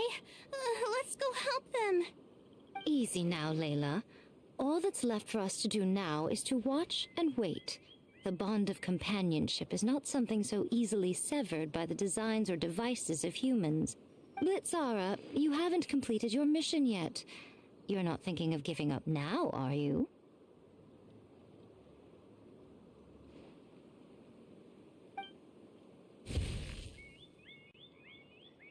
Huh? Look! Blitzara's back to normal! Is this the moment Miss Yai said we were waiting for? Twirly Whirly, I believe in you. Take this Kirk down.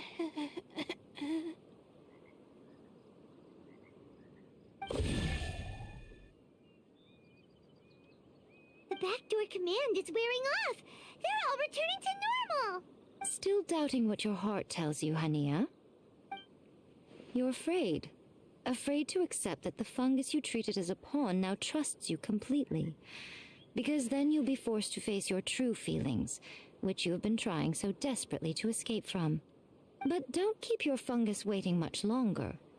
Look, now that it's no longer under the Wisdom Orb's control, it's waiting for your orders. Pyro 1, are you really waiting for me? I'm sorry. I've been so harsh on you, but you still trust me. Go. Do what you have to do. Well, one way or another, it looks like all the fungi have returned to their senses. Great! Shame on you, Elhingen! You're about to pay for what you've done! Hold the line! And keep your heads! They're just a handful of fungi. We still have the upper hand. Not anymore. Shouldn't get careless.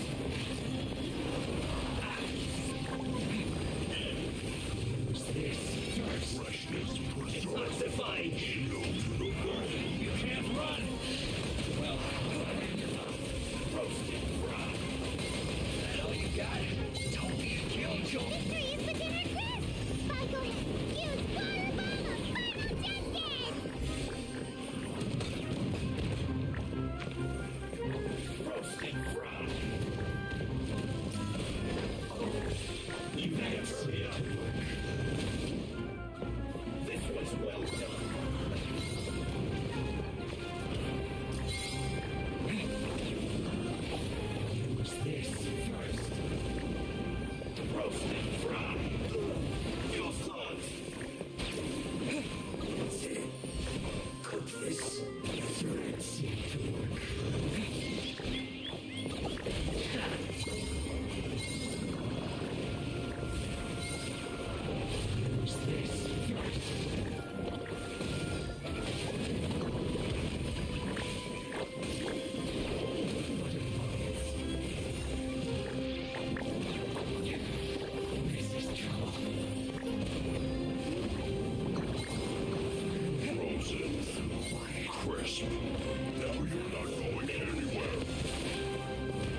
careless. Went too far.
The yellow leaf? Measly fungi? This is absurd. The yellow leaves are... You gotta keep picking them up so you'll be able to use the fungi special abilities. It's like the cooldown of a skill. If you don't pick up, you'll see that there's these yellow leaves above the fungi. It shows you how many times you can use their special ability. So when you pick one of the fungi's abilities, it takes one away. Okay, yeah. It's intuitive. It's straightforward. They attack on their own. It's just the special abilities are used up by the leaves. Miko, why didn't you stop him? Oh, I'm just a tourist. As far as I'm aware, I don't have the authority to detain anybody within Sumeru's borders. Is that not the case for you too? Still, you needn't worry. He won't escape. You'll see once you get back to the tournament arena. Huh. Cryptic. Well, no time to figure that one out. On with the chase!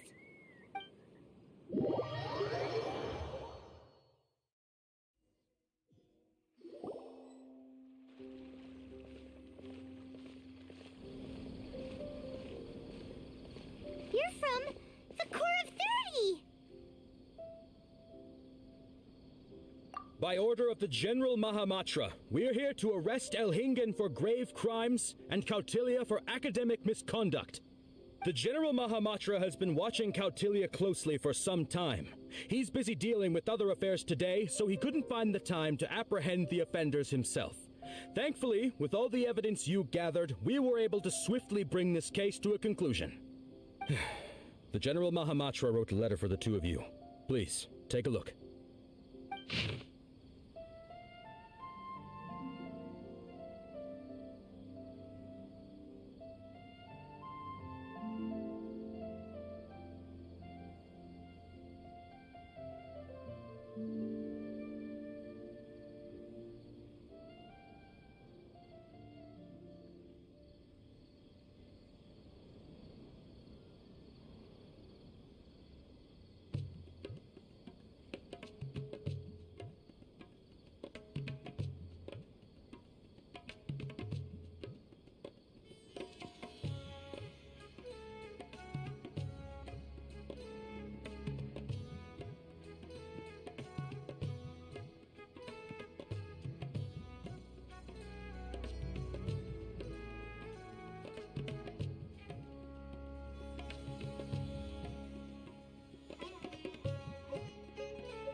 Oh, this is how they're referencing their darn card game. I don't want their darn card game. So Sino has been keeping an eye on this competition too! He and his people must have been secretly investigating at the same time we were! Lucky we had some backup! I was thinking the same thing as you said. Once I saw that note, I was like, he wrote a biography. The book in his one hand and a spear for judgment in the other.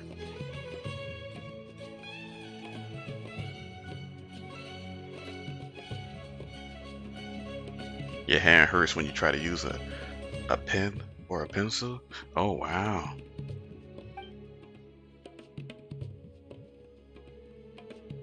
All right, we'll take the suspects away now. The area will be unattended while we're gone, but with you here, I can put my mind at ease.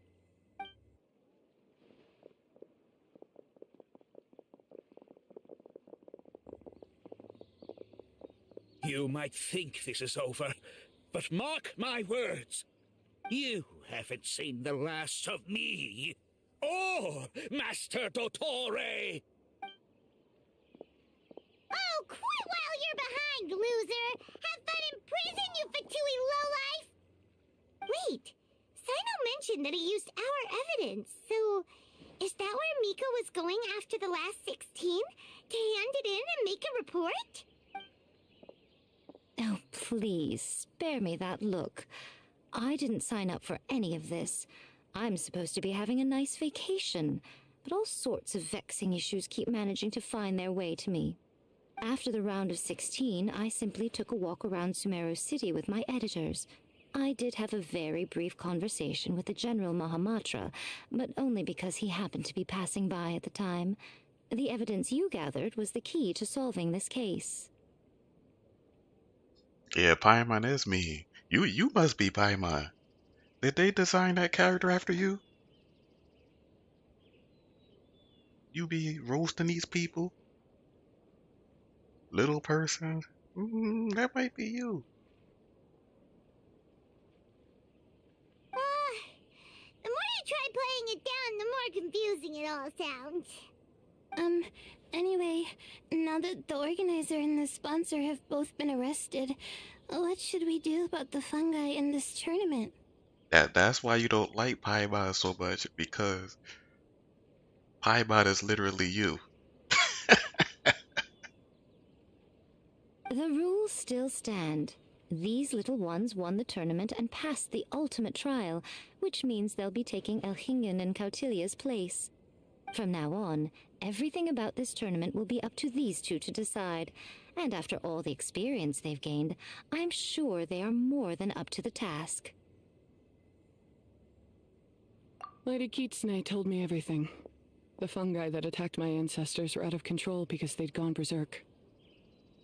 Everything I thought I knew about the fungi was based on a misunderstanding. I took it all much too far. Huh? We didn't get to say anything! Miko, why did you have to steal our thunder? If by that you mean thank you, Miko, then you're welcome. Hania needed a little pep talk to perk her up so that she would join us in taking a stand against Elhingen. How else was I supposed to motivate her? You don't have to say anymore. I was too close-minded. I know that now. I kept telling myself the same things, lying to myself until I became numb. But now I've seen the truth with my own eyes. Even without the wisdom orb, Pyro One willingly followed my instruction. It trusted me all along. I hold my hands up. I was wrong. You're well within your rights to criticize me, and I accept whatever punishment you deem appropriate. Punishment? What do you take us for? Sure, you said some pretty scary things, and you were way too strict with Pyro One, but clearly you've already learned your lesson. Wait, actually, having said that, Paimon has an idea!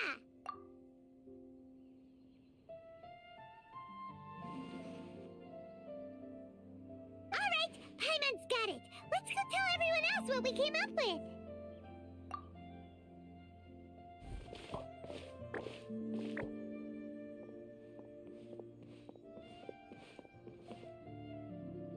Ahem.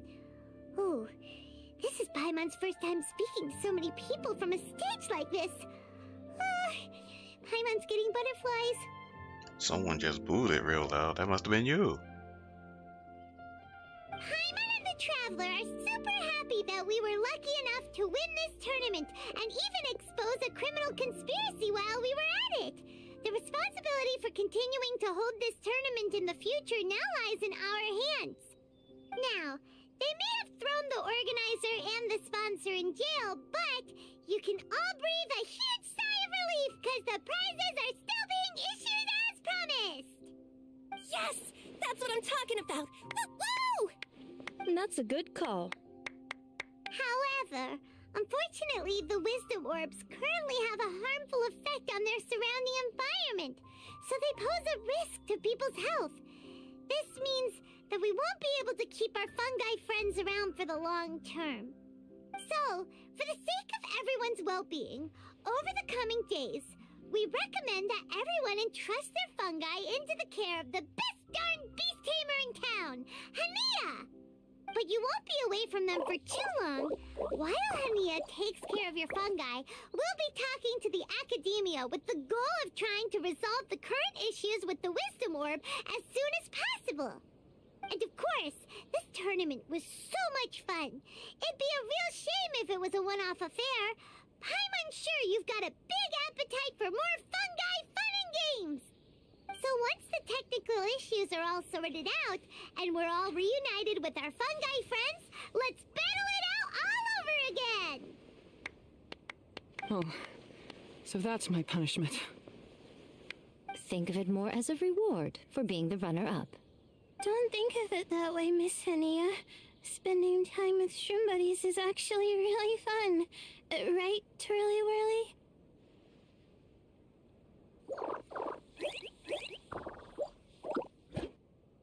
I'm gonna miss you, Twirly Whirly. Take good care of my best shroom buddy. Oh. Traveler, Paimon, Layla, and Lady Kitsune. What can I say? You're a fascinating bunch. Come on, Hania! We announced the official decision with everyone watching. You better look alive! Yeah, don't worry. I get it. As a beast tamer, I accept your proposal. I will do my utmost to care for these fungi and treat them like the treasured companions that they are to their masters. Now those sound like the words of an awesome person called Hania that Paimon wants to be friends with. Just wish she'd shown us this Hania sooner. Anyway, let's spend some final quality time with our shroom buddies. Then we'll all meet up in Port Ormos.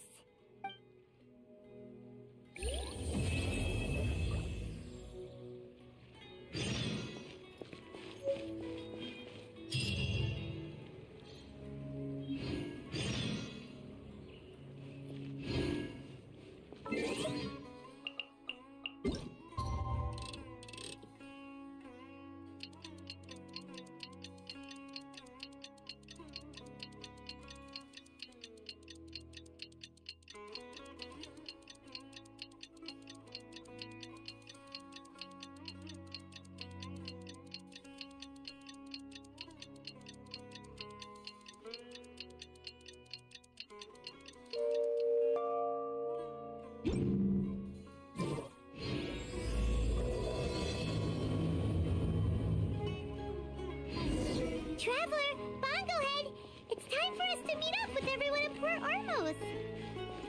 Let's go see Layla first, then Miko, and finally, go give our fungi over to Hania.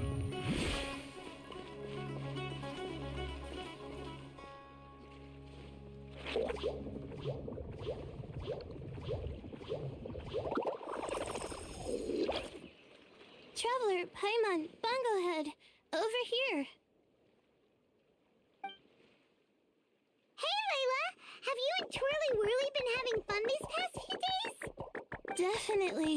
With Twirly Whirly helping me carry my luggage, we could go camping really far away, and I got to see the stars from a different perspective. Oh, I even managed to make some progress with my paper. Although, I've tried making almost everything on my food list now. Every time I used flour or something, it got in the air and gave me a coughing fit. But after all that, I still haven't figured out what Twirly Whirly likes. It would be great if the improved Wisdom Orb allowed us to communicate directly with the fungi. I should mention that in my letter and get someone to ask a senior Immorta scholar. Yeah, the sky being fake, right? I think that the first event with visual I was doing before I switched over to PC, there was a cutscene at the end of it where it was talking about the adventurer, the man who created the gliders for people. He created the gliders as a means to help people do what he did, which he wanted to climb the tallest mountain. But it didn't make any sense to me because I was like, wow, if you want to help people reach new heights, climb mountains, why would you design a glider? You would usually design something that will help them climb, not help them descend. And the mountain is supposed to be in the area where that abyss location is, that small island. So, what if the mountain he was climbing was the abyss, but the abyss goes down? So he used the glider to help you go down to get higher or deeper in the mountain. And with them saying the sky is fake, maybe this was a theory that people have been talking about a long time ago. Because of that event, Teyvat might be upside down. The abyss, the deeper you go into the abyss, the further you go into the real world or the real sky. But no one has gotten down that far. But they noticed that even though it gets really dark in there sometimes, after a while, it's not dark anymore. It changes. Like there's lights, you see stars and stuff like that. So the abyss might not actually be the abyss. It might be the location to the real world. And these guys are living upside down with the fake sky.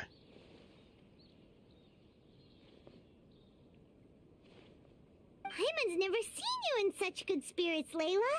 You spoke a lot more than usual just now, and you're still full of life. You really go the extra mile for your shroom buddies. So the adventurer making a glider makes sense because we're going down. But going down is really going up.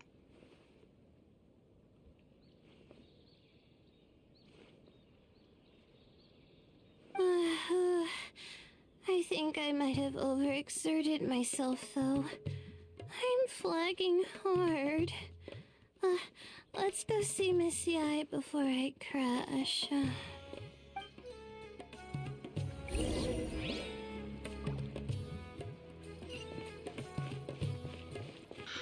They should be talking about this stuff more because this is the 4th region. There's 7 regions, not including the city of Conria, which would make 8 places, potential locations. But Sumeru is number 4. We're going to be going to Fontaine. That's the Hydro location. And we still have to deal with those pieces that fell in each nation from Conria. Those pillars, the one that's floating on top of Dragonspine in the Mondstadt region, the one that made this hole right here in Liyue. It looks like Sumeru's is that sandstorm location up here. It has the same look as this, the same hole with the mountains. So a pillar might have fell into Sumeru in a new area up here in the Desert Storm. And then in Inazuma, I'm guessing Inazuma, it might be underground in Kanamiya. Because we don't know where it is here yet.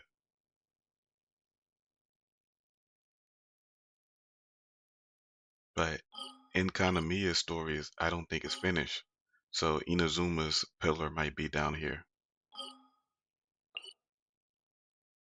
But you know the pillars I'm talking about, right? I can teleport to them.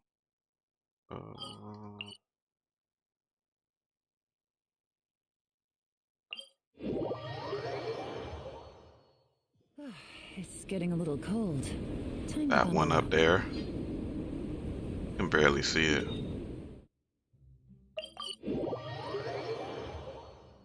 Uh-oh, you know, okay. So I'm that's what I'm thinking. That's what I'm thinking. We'll see. We'll see.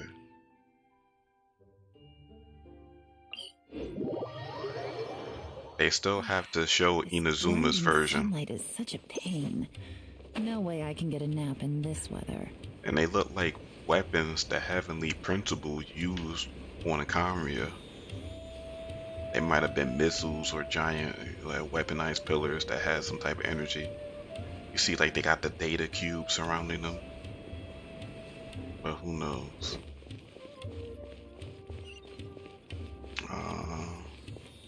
They could be Conrian weapons, but I doubt it.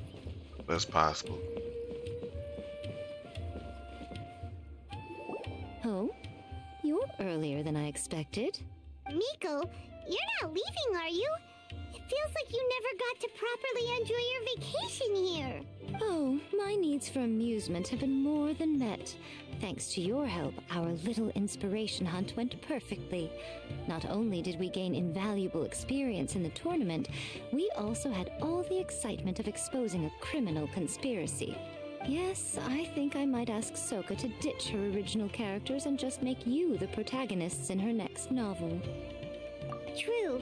It all makes sense now. You dropped so many hints, but it went over Paimon's head at the time. Why didn't you expose Elhingen right away, though? Why wait for things to escalate like they did? Going for the big reveal right at the beginning would have been an anticlimax of the most literal kind. I wanted to see how you'd react in a situation like this, and you did not disappoint. I thought that the story between you and the fungi would follow a master-servant paradigm, but you offered something even better. Companionship, based on mutual understanding. From a certain point of view, it seems fitting that Elhingen, the one person who could barely keep the word master from his lips, met his downfall at your hand. Of course, considering what he's capable of, I'm sure he'll have his ways of continuing to put up a fight. Paimon's getting confused again. In the future, we should take notes when Miko's talking and carefully look over them later. Oh, that's enough chatting for now. I'll leave Blitzara in your hands. Remember to take good care of it. I hope you really give this a good shot, you and Hania. The future of this highly entertaining tournament depends on the decisions you make from now on. I'm excited to see what you've got in store for us. I wish you were able to see lots of those cutscenes after you've watched them. Like yesterday, there were a couple of cutscenes that showed up that I've watched. Not the 3D ones in the game's art style, like the drawing ones. They usually talk about the lore. Those are pretty nice. All the cutscenes are nice, but those are pretty nice.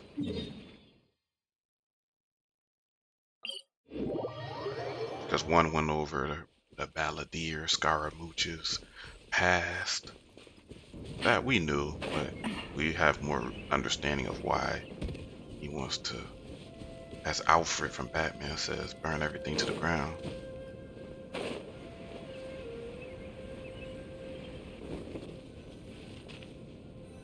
Hello all, right on time. I've collected all the other contestants' wisdom orbs and found a suitable place for our fungi friends to live. I'll make absolutely sure the surrounding environment is not affected. Say hello to everyone, Kindlejoy. That's Pyro One's new name. When I saw how well behaved it was when we first met, a sense of joy welled up inside me. If I just let go of my preconceived notions about fungi and allowed myself to truly feel that moment, maybe I could have felt like that all this time. I'm so glad Hania has finally worked things out. Yeah! Even though Paimon has gotten used to the name Pyro 1 at this point, the new name holds so much more significance. I will commit to giving these gentle creatures the highest standard of care I can provide. Please, rest assured that your fungi friends will be safe with me. I guess it's time for us to say goodbye. But who are you talking about? Oh, they're talking too much. You said she. It's like it's three of them. Go on, Twirly Whirly. Be a good fungus now and do everything that Hania says. But Zara, Mika will be back to visit when the next Beast Tamers tournament comes around. High five, Bongo Head! It was really fun having you around. Paimon hopes that you have a good time at Hania's, and is really looking forward to seeing you again next time. I hope that the day when humans and fungi can live in harmony will come quickly. I believe in you all. You'll make it happen. I look forward to the good news.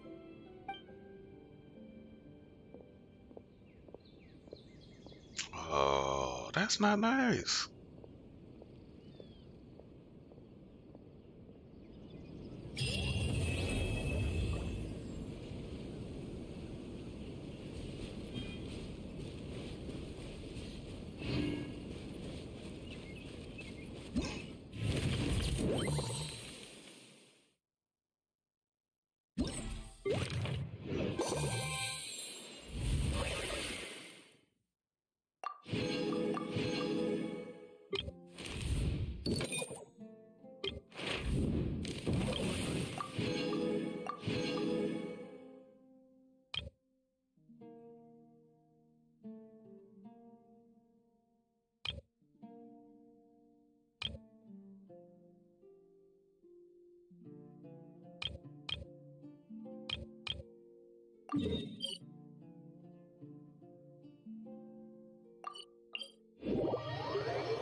Gotcha.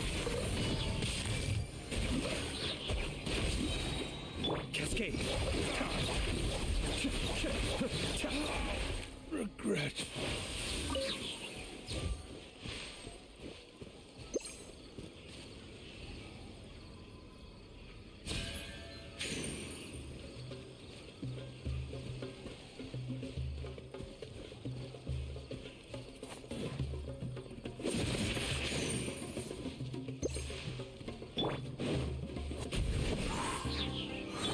Here comes the catch. Busted.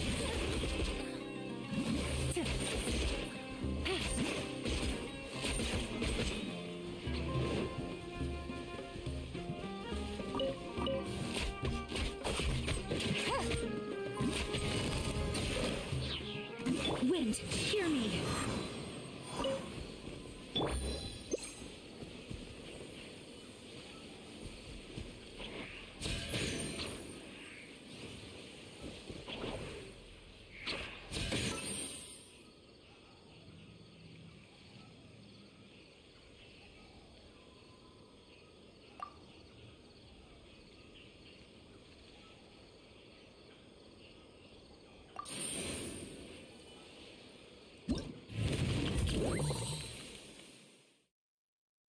He was just stuck. He didn't know what to do.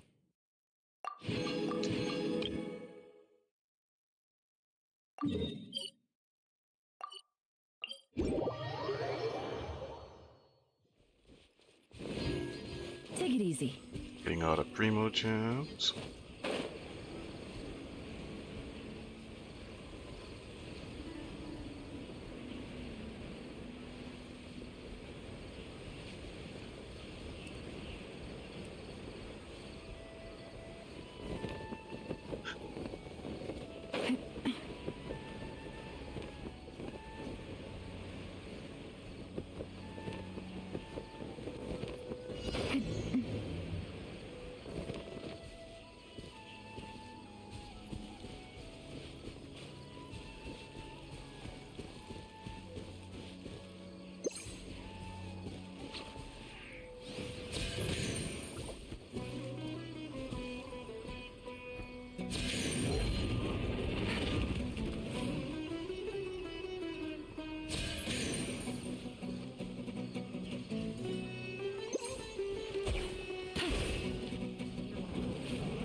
Kamisato on.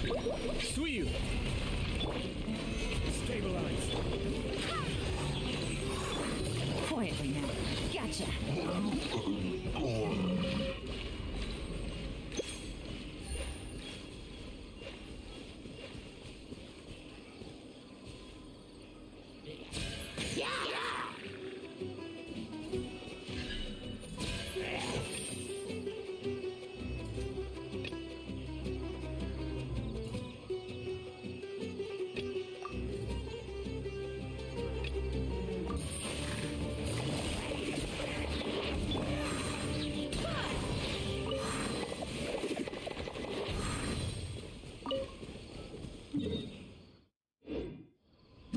Okay, so these are all of the...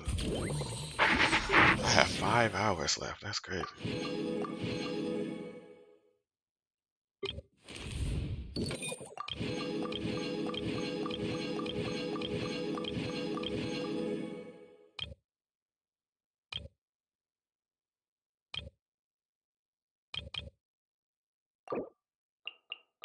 Okay, I have to do the awakenings.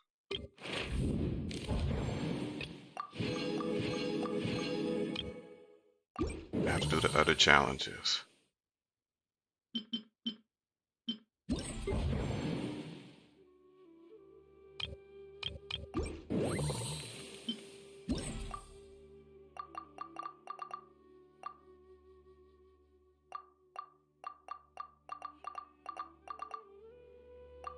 Oh, so this is how you were able to tell. Okay.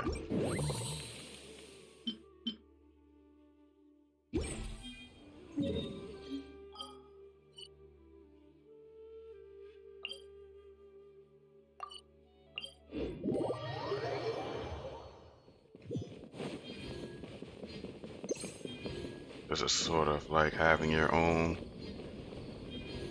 Digimon, Pokemon.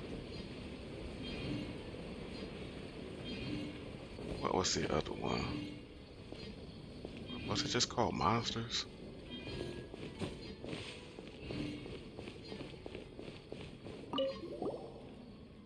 There was an anime for came on TV. The guy went into the world of monsters. It was a kid with rollerblades, and he would fight with them. I forgot what that one was called. I think they made a game out of that though.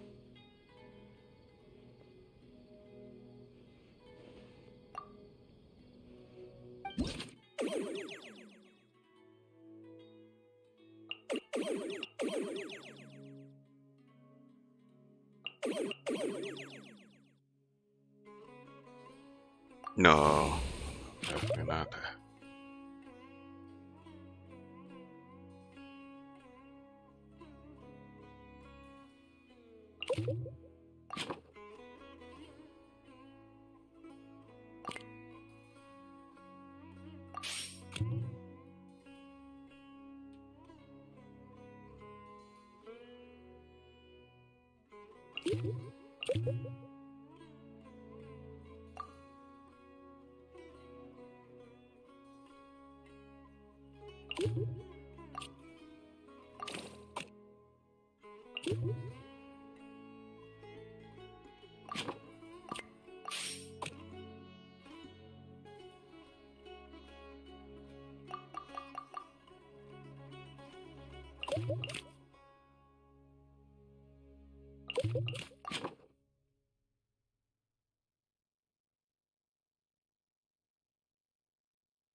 Mm.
Oh yeah, Monster Ranger. Yeah, that's what it's called. Yeah.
Hmm.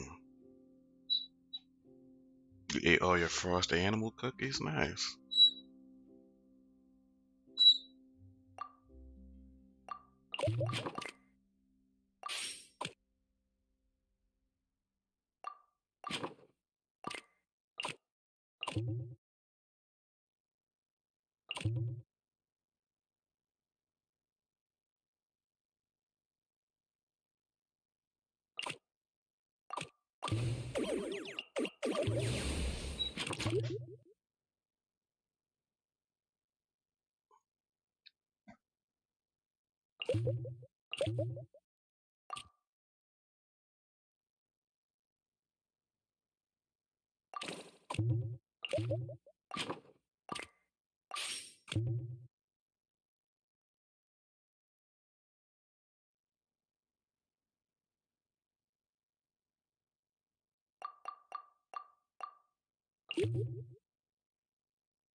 Oh, if I would have spent it clockwise? Okay.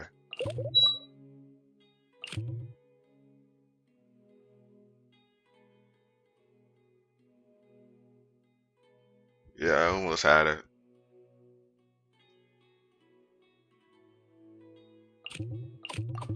Let's see. I can rotate right this way.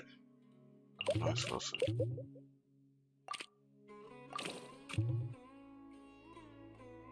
If I do this.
Top.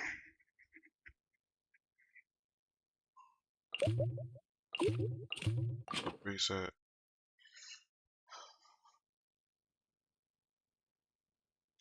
Let's see. I'll make sure that's enough yellow. This will make this red. This will make this yellow.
Red down green.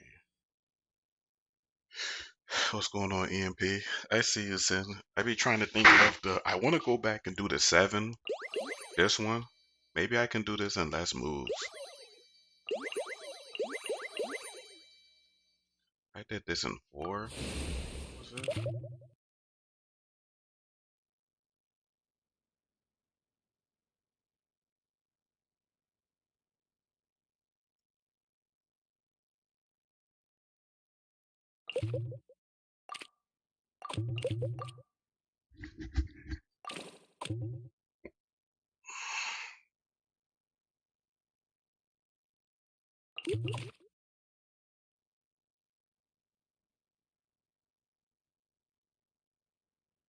Oh, this doesn't matter.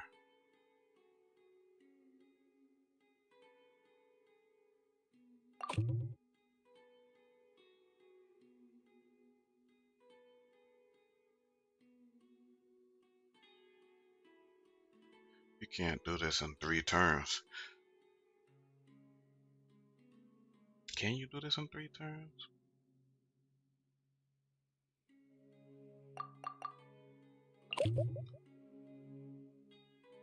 Wait. I think you can.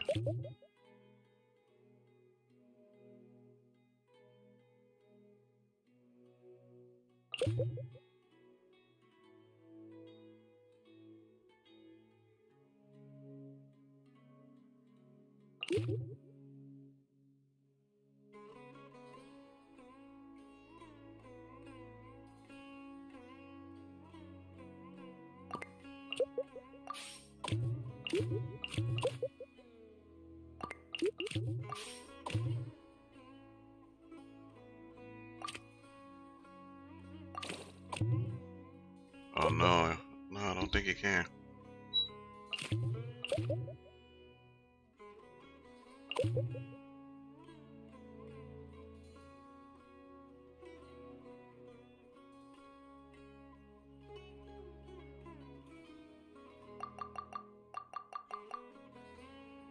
Because you have to copy too for green.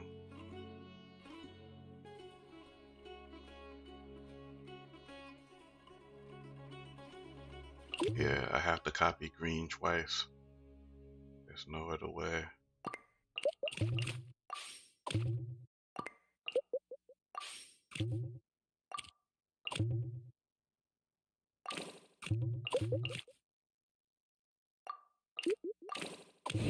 Yeah. 4 turns for this. Yeah, let's do the rest first and then we'll go back. Presets. Purple at the top.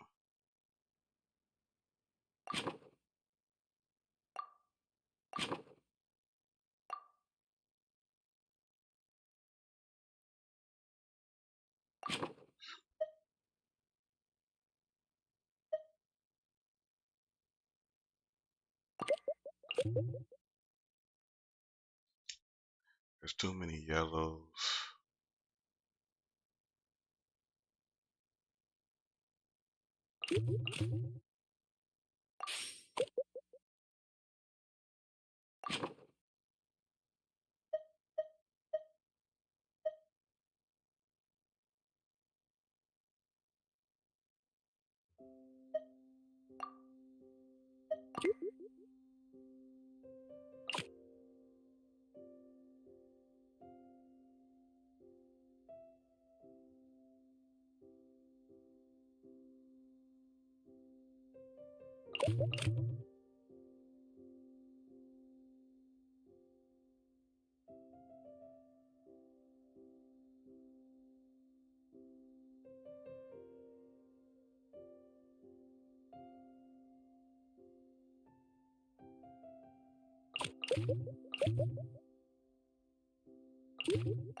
Turns.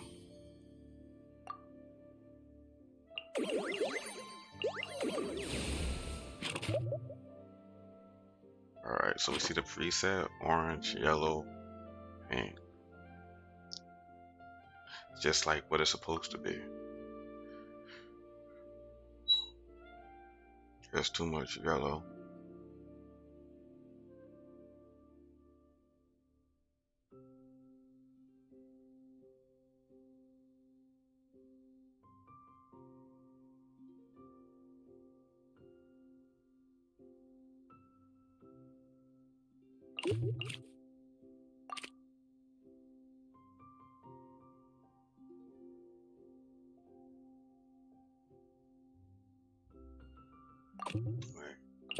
Orange, yellow, pink.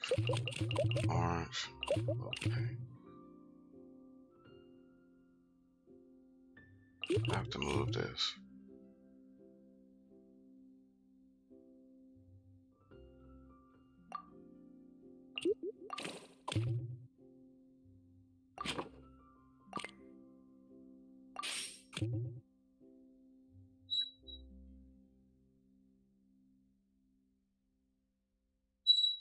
Hmm.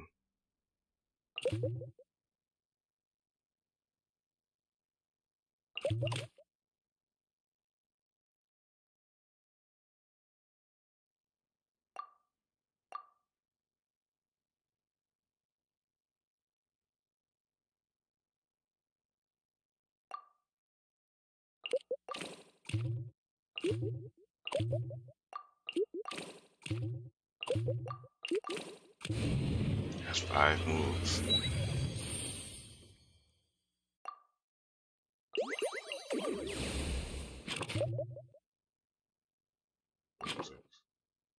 Blue, pink. There's too much green.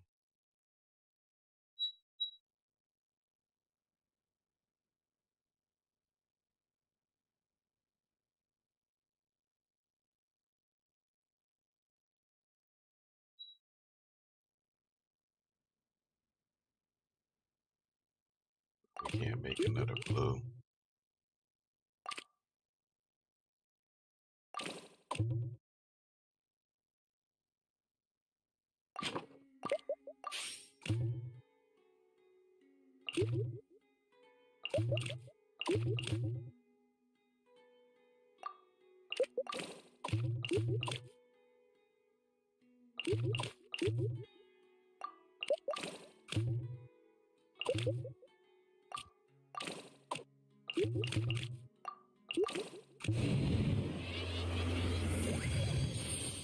One guy doing it in one move.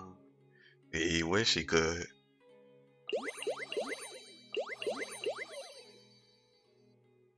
See, look at that again.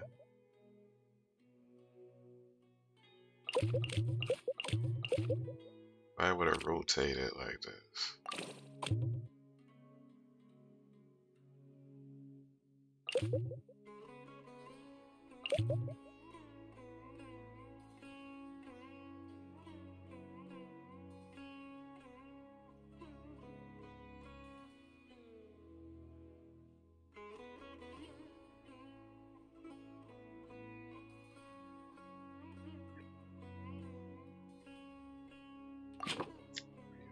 Paint. First, do that in the middle.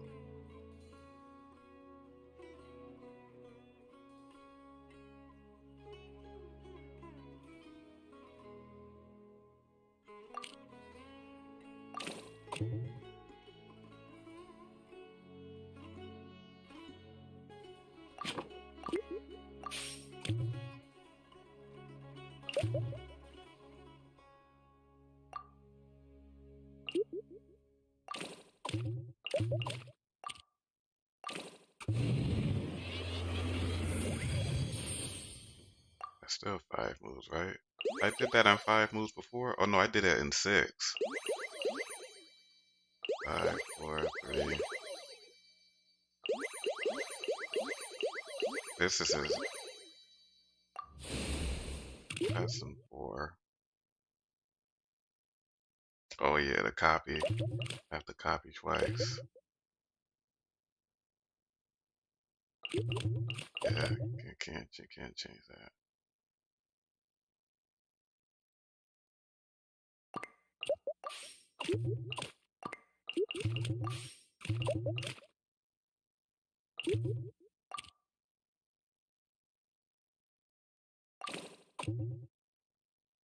Yeah. Okay, so let me just do the 7 one. So it's blue, green, blue, right? The bottom's all blue, the middle's green.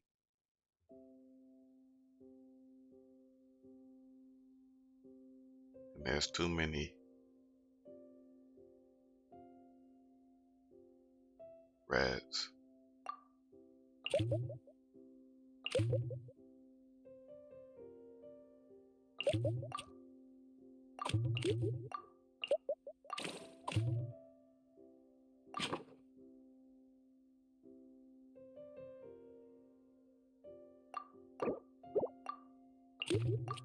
Rotate it this way.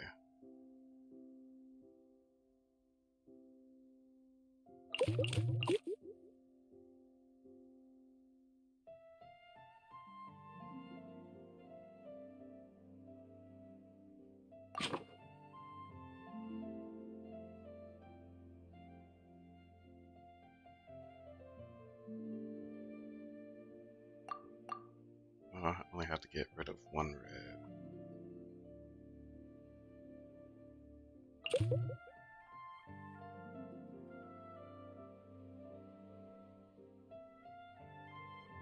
Blue, green, blue.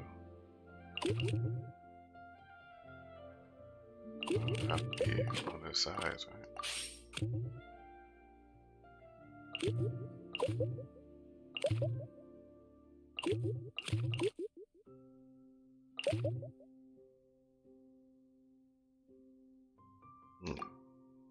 So when we be this side, rotate it.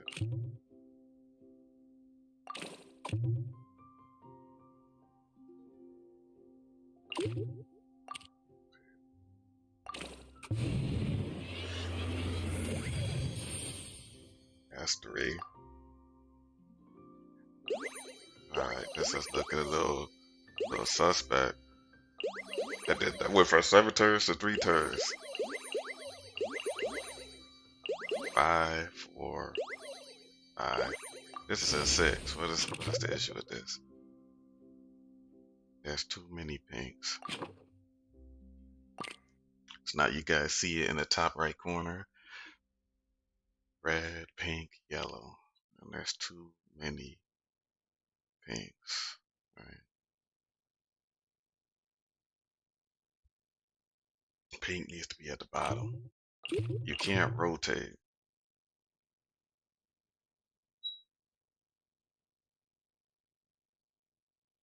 You can only switch. Red, pink, yellow.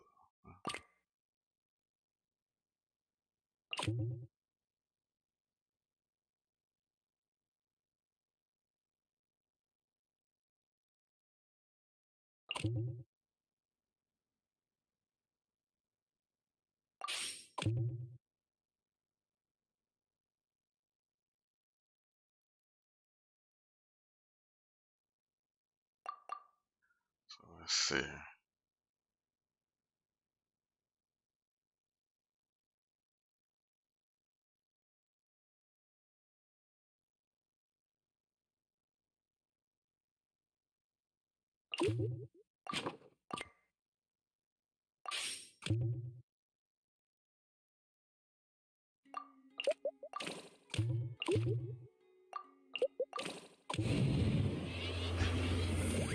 Three turns. Let's go.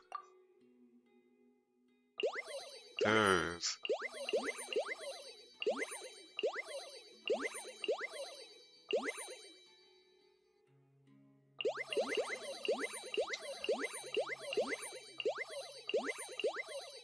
This was in 5 turns. Let's look at this.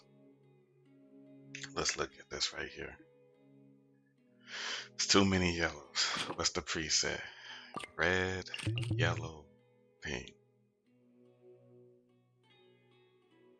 Well, what can we do? We can rotate and we can switch. So if it's red, yellow, pink.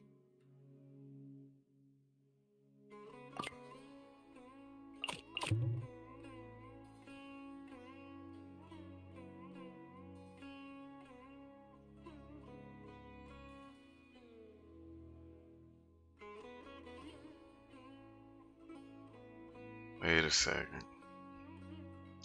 It's gonna create a pink.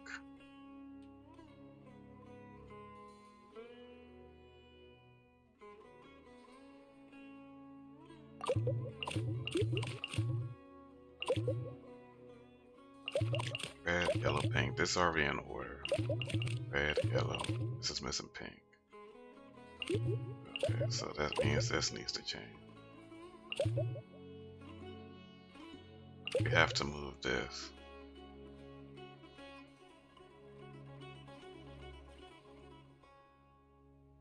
Red, yellow, pink.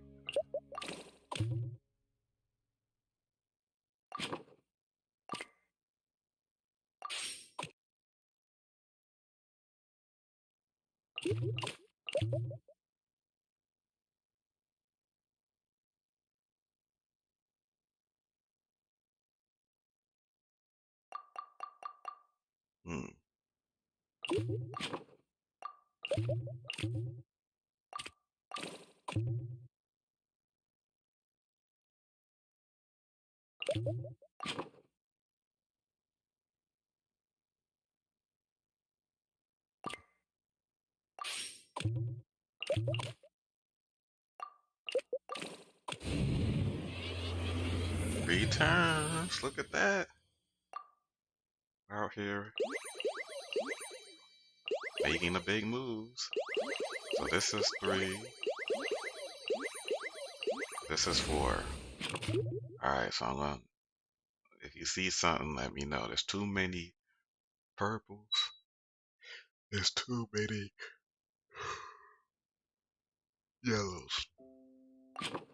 And we need to make 2 pinks. That means we have to use both presets.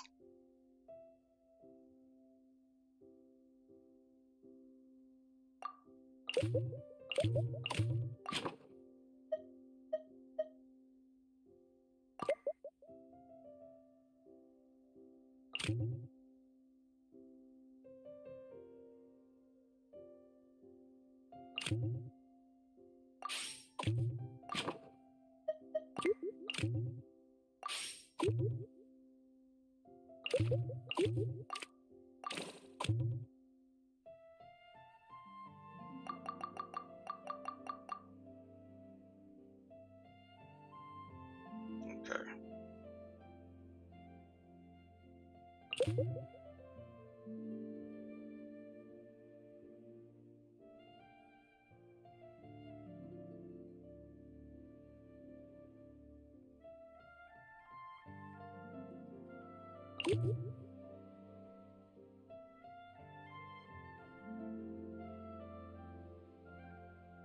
I think I got it now.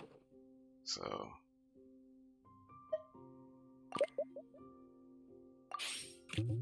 okay.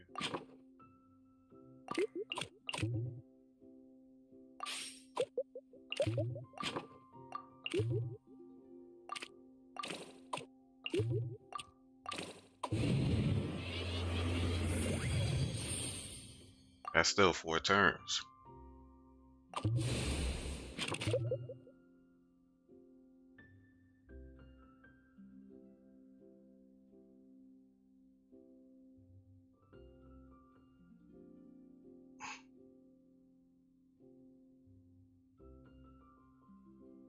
No matter what, it's always going to be 4 turns, huh?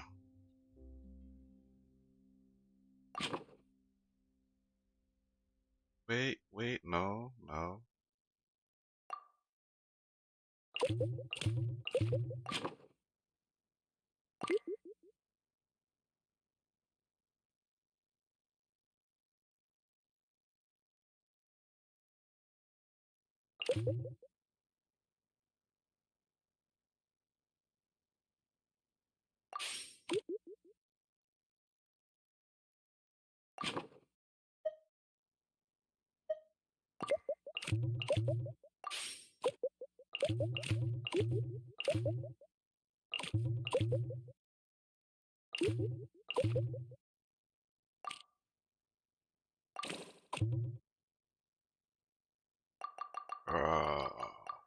Wait.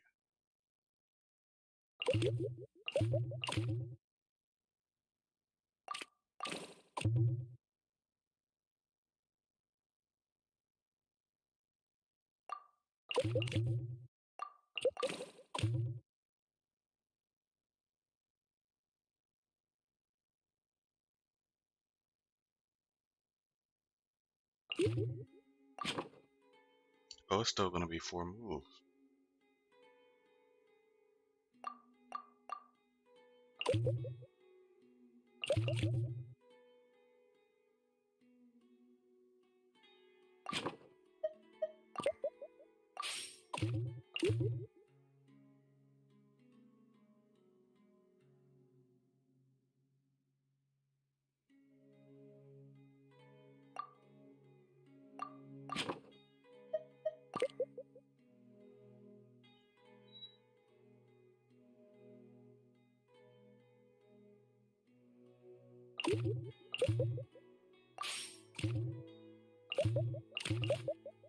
Yeah, it's still gonna be 4 moves. No, that's not gonna work. I guess you can only do this in 4 moves. Maybe you can do it in 3. I'm not sure.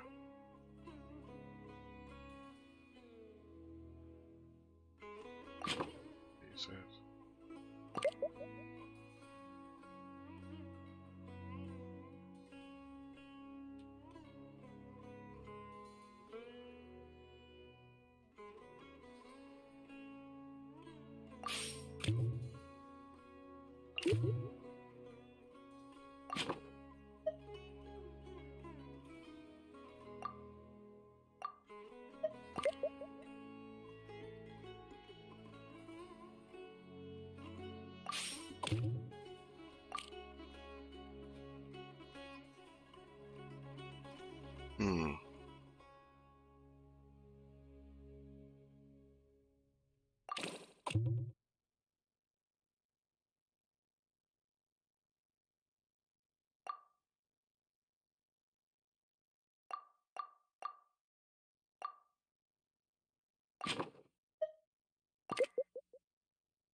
You gotta be one of those grandmaster chess players.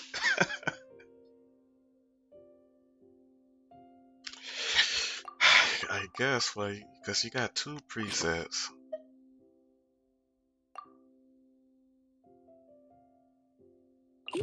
I can't move this because that wastes a turn. But what I can do is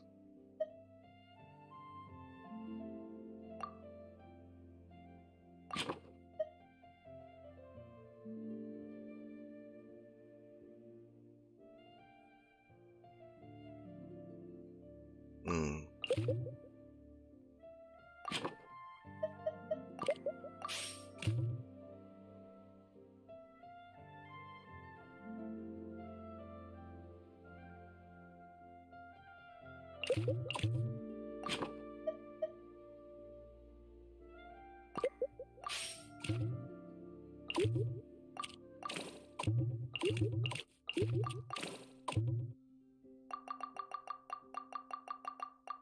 Maybe you can only do this one in 4 turns. Let me do the. This is a 5 turn.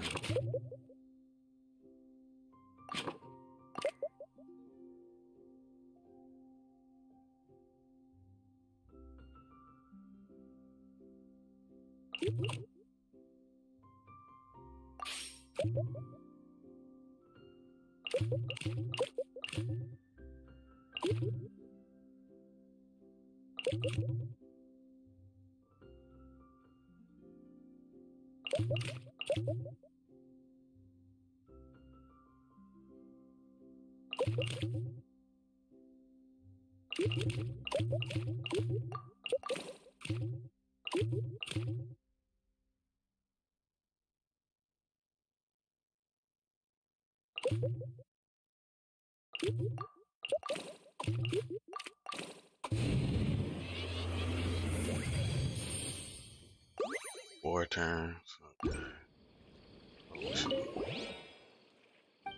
Gotta at least have it 4 or lower.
Apex experience.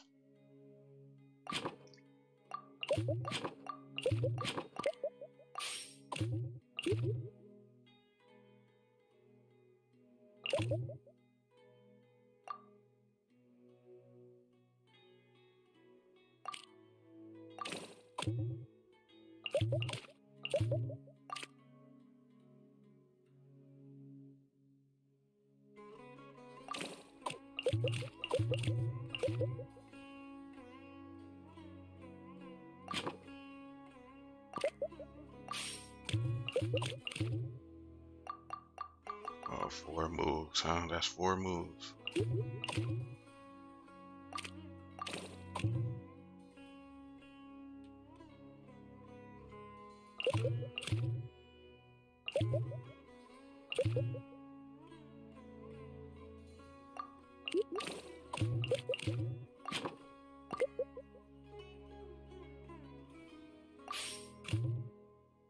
And that's still 4 moves.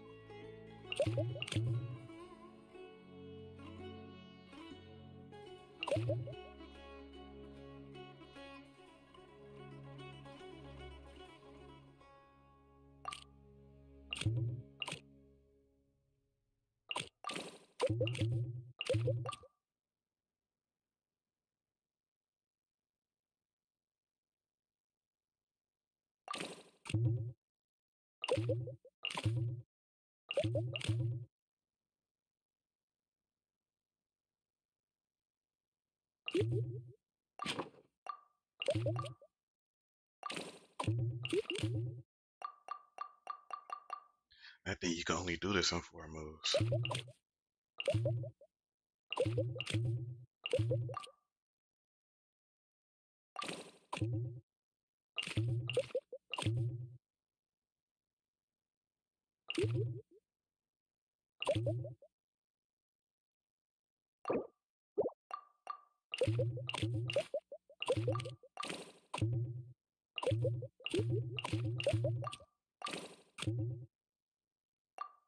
Yep.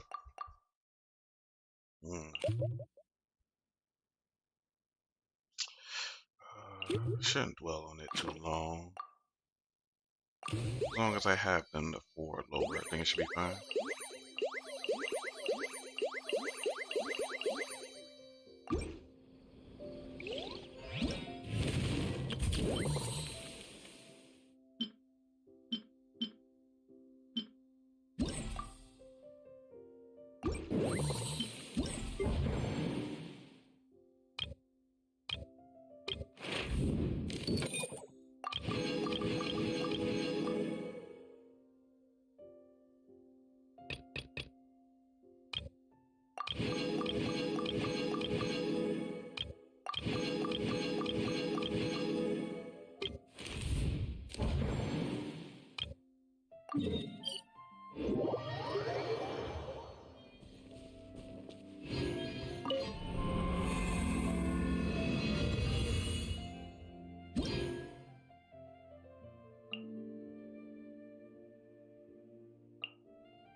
You know how the providers don't always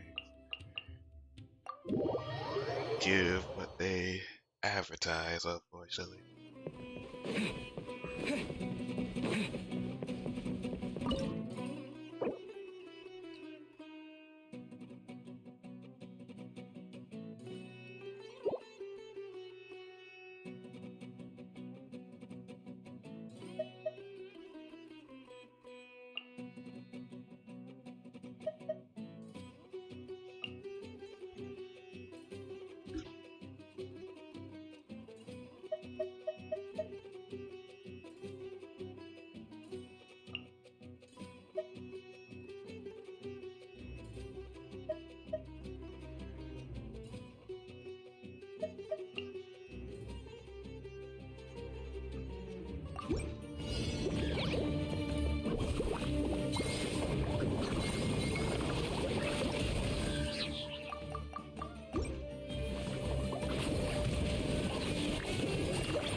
Okay, so we need some pyro, some wind,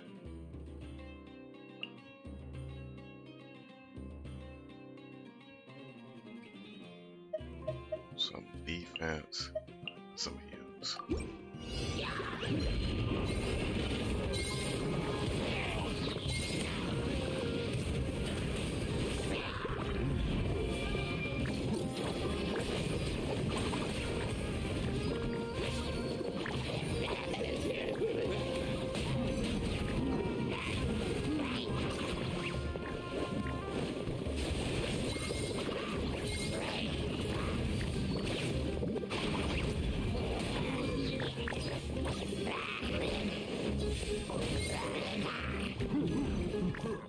We need to get closer. Come on, what are you guys doing?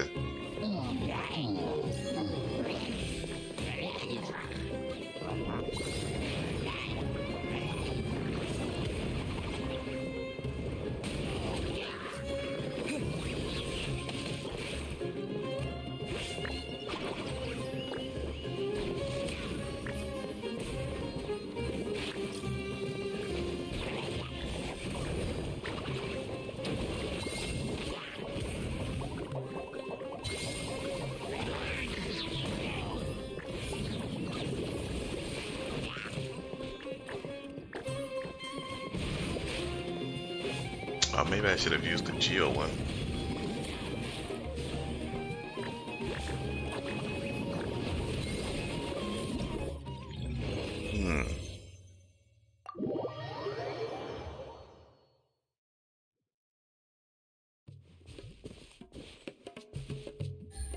What are these guys doing here?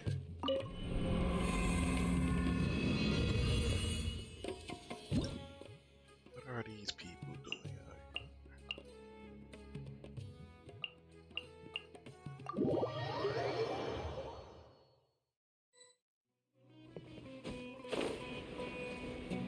With the wind pulling, I might need to use the Geo, who can fly up and slam down.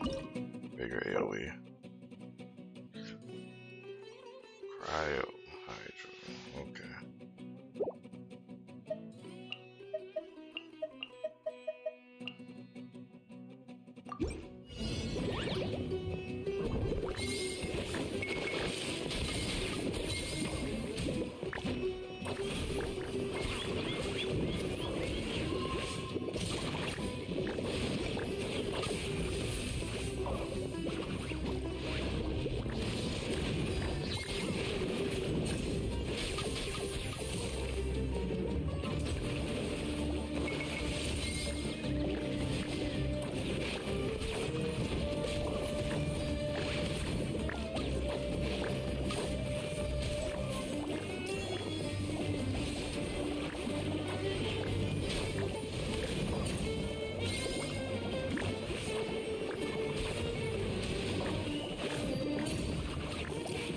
I should have picked 2 fire skills.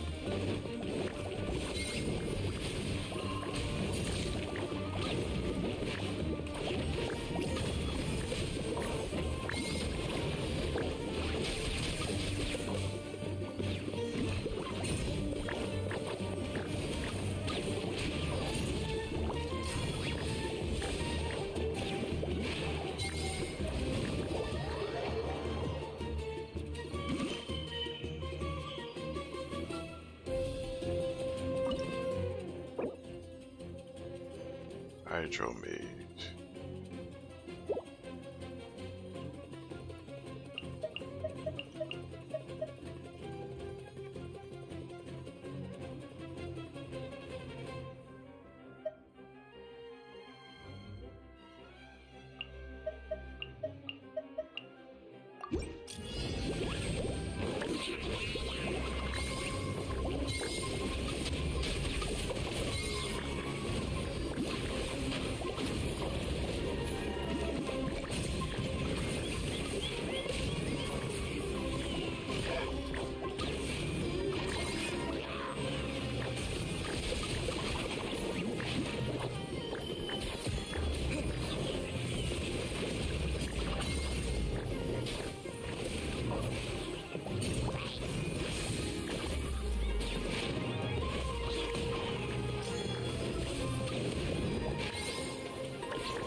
internet is pretty expensive.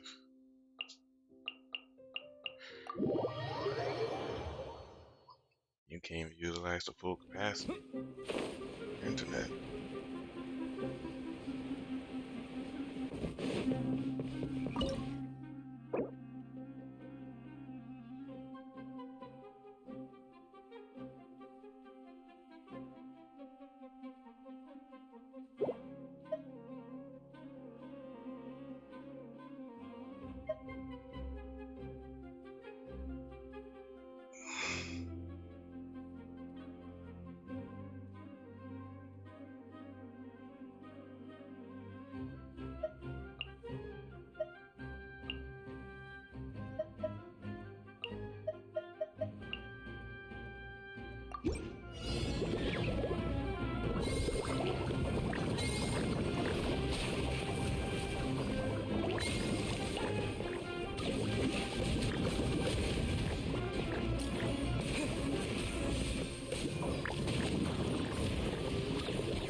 You gotta work out a deal with them, EMP. Tell them who's running the streets out here, you know?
The same dude? Oh, no. If that's the case, he should know who you are, you know? You should know what you're working with, who you're rolling with. He should be able to easily help you out if it's the same guy.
Man, my tank fungi is going in. They just can't hurt this person.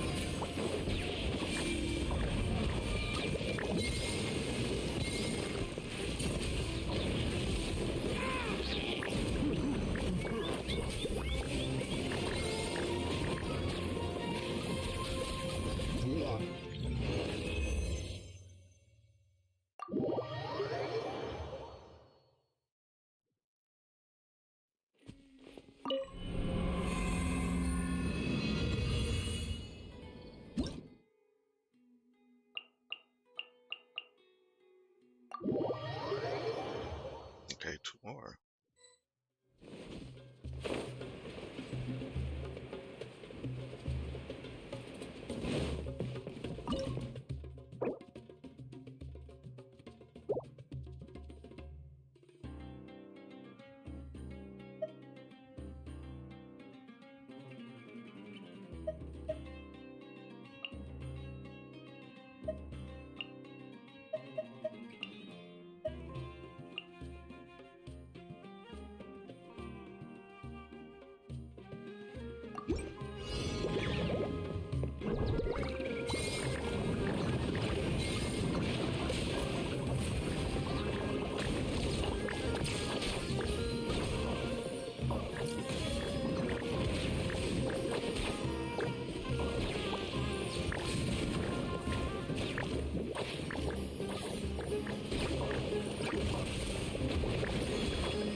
Ooh, must have been the curry.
hands.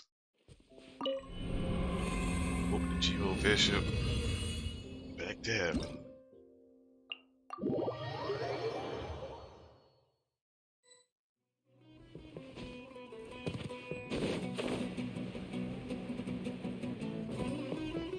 That face is just too good. Ruin, Drake, Earthguard, okay?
Blazing Axe Miniature.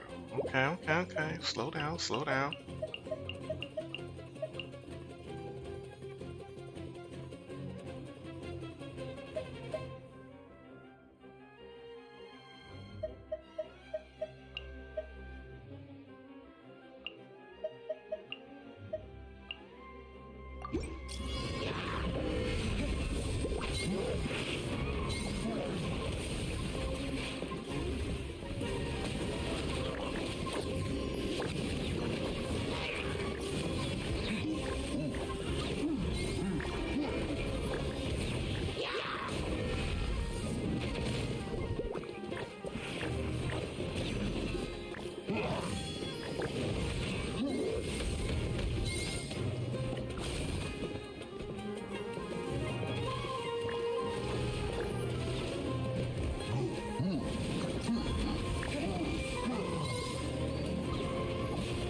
He's like, uh-oh, the big man's down. Oh no.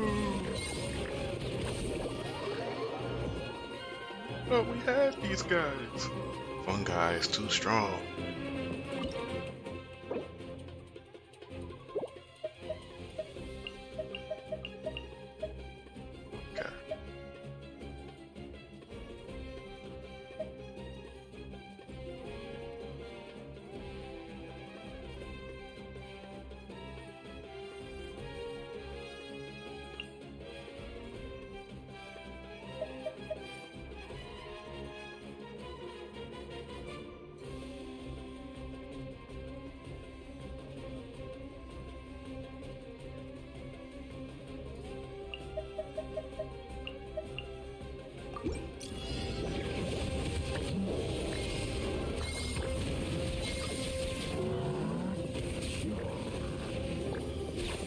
Oh, he's trying to run, y'all. He's trying to run.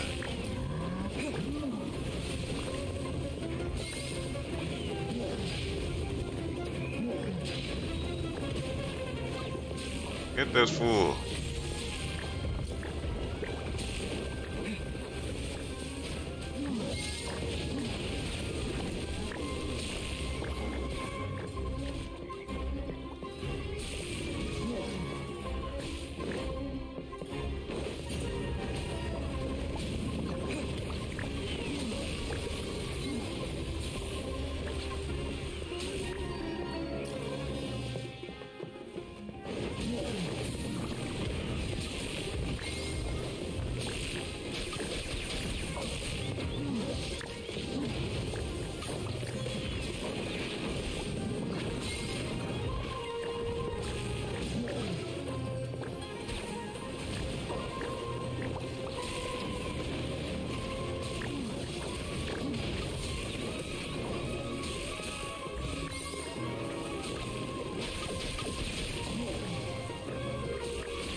can't hang.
$2,000 points. Okay.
They have Electro on here?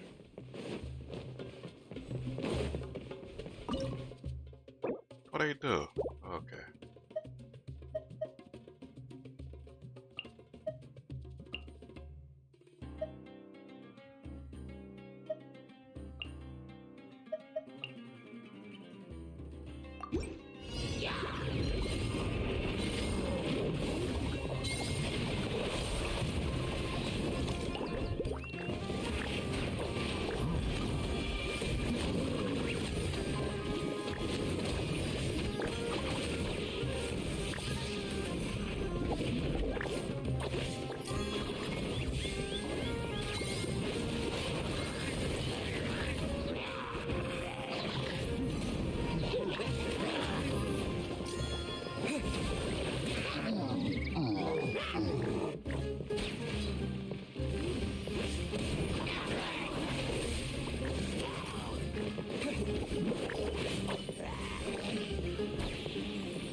Is that the dab?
Get some more fungi. Gonna level her up. I gotta get a lot of stuff. So I finished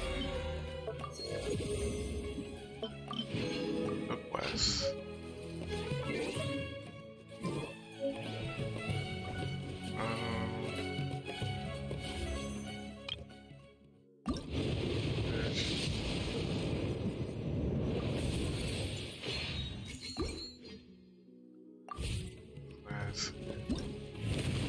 So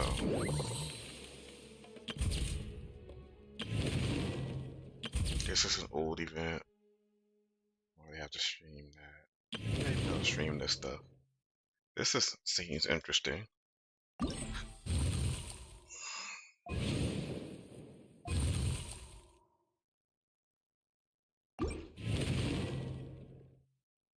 Wonder if this is co-op.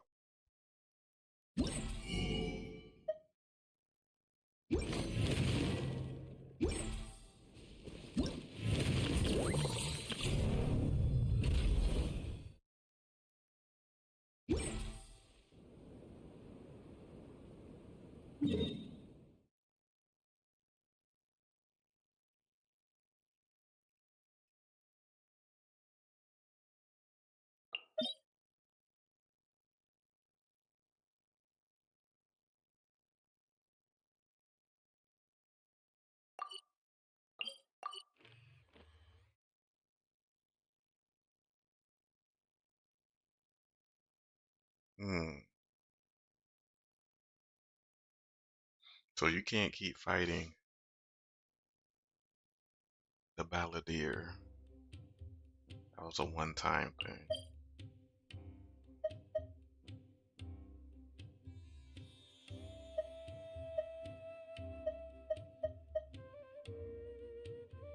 Wait, what is this?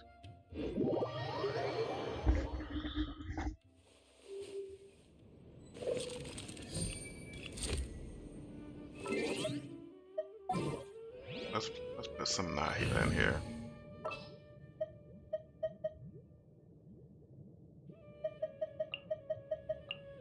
There are still so many.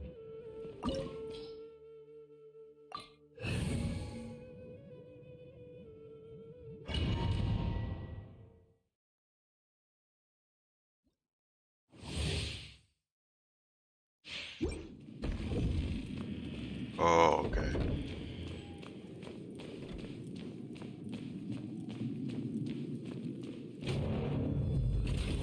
Bow before me, worm.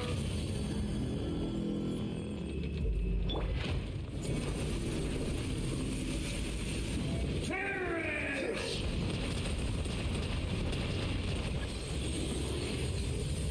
Solidify! Insignificant past!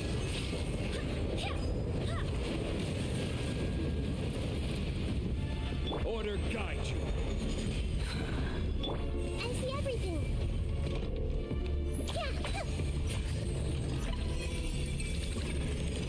At my command, Gather. you shall fall.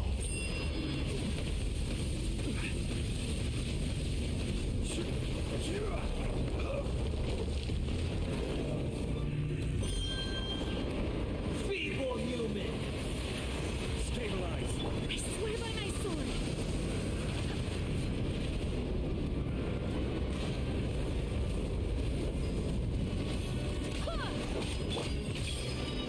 still. Insignificant past.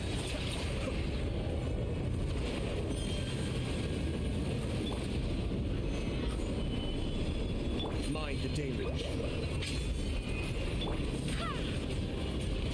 My endless cycle begins. I will have order.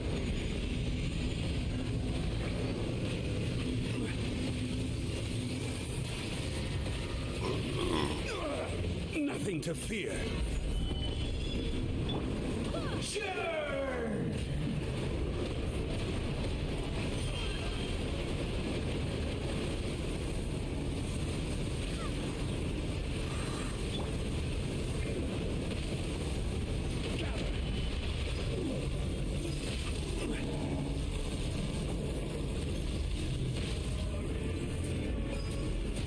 Careless. Insignificant past. Okay, I say it gives me animal energy. All that. The Temple of Wisdom.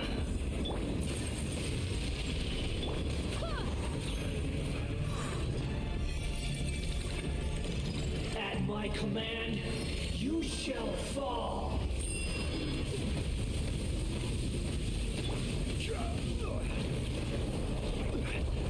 If you can block that. Insignificant past. Oh, okay.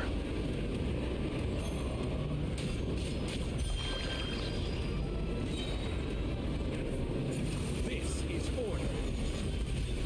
Perish!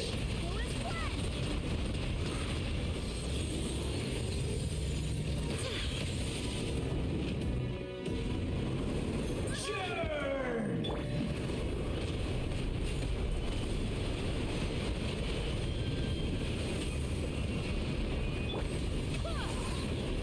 I swear by my sword. My endless cycle begins.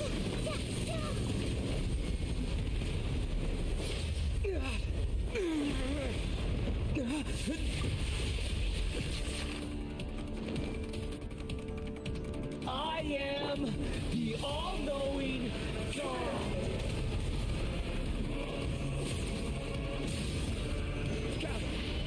Burn to oblivion.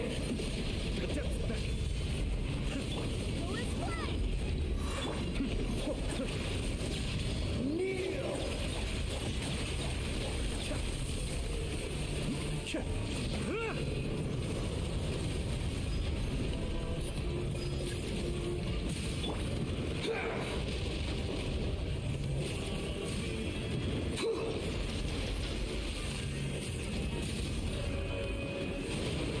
Tremble.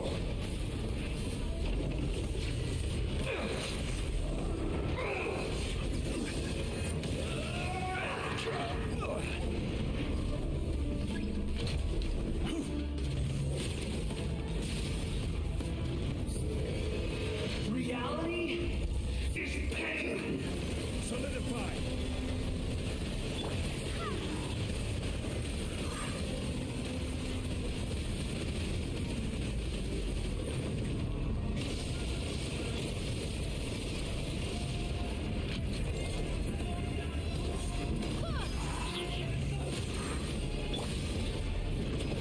Stabilize. Burn to oblivion. Be still. Kneel. Order guide you.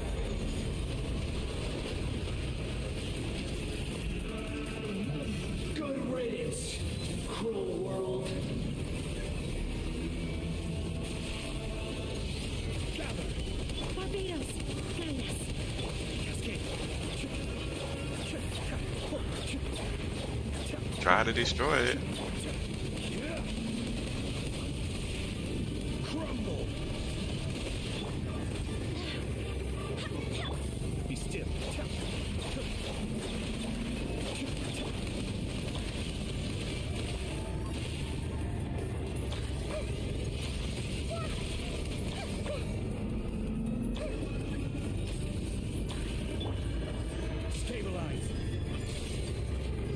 Uh-oh. Your new god awakens! I'm feeling a little... Oh. Now, you're Seems like I can only use Dendro on those things.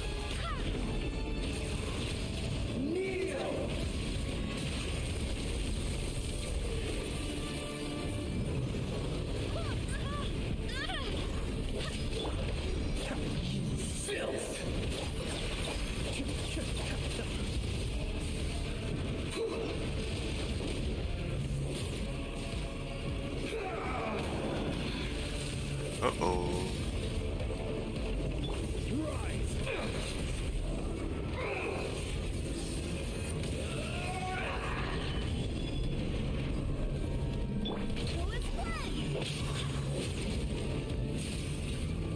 Just trying to hit him is a problem. reality is pain. Solidify.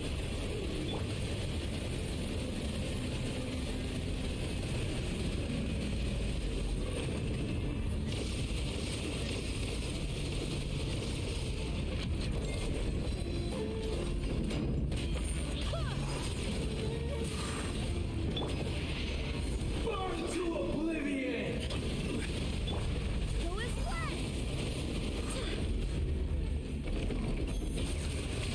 Kneel. Destined for more. Oh, that little charge attack does all that damage? Okay.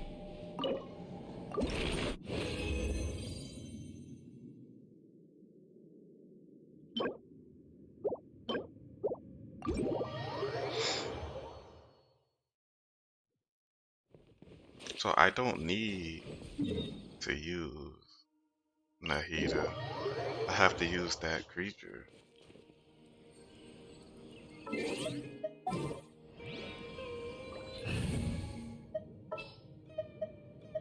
It's time to pull the trigger.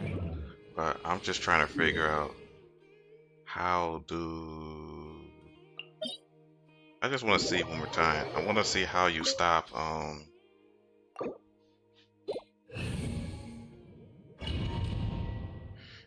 the energy ball from killing you.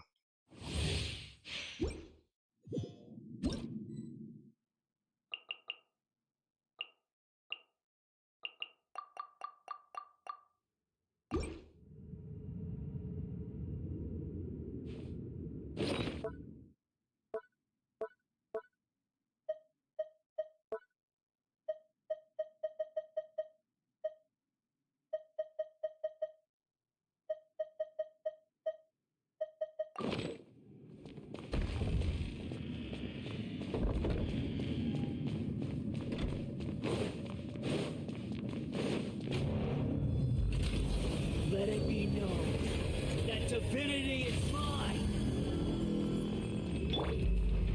Insignificant past. Things are about to get dicey. Take it easy.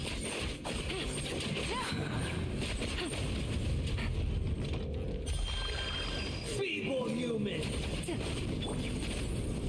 Stabilize.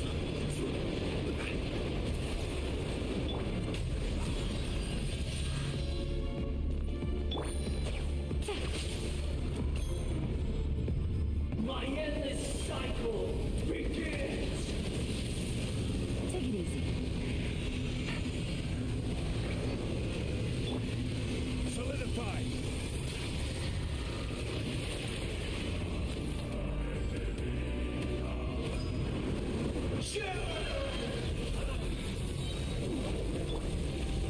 I will have order. Quake. Mind the damage. I swear by my sword. Busted. Game's up. Time's over. Insignificant past. Take it easy. Stabilize. Cascade.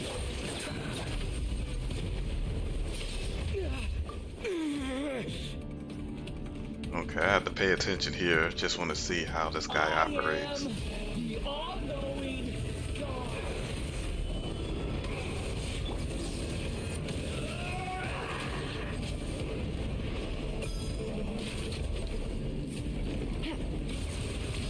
Kneel.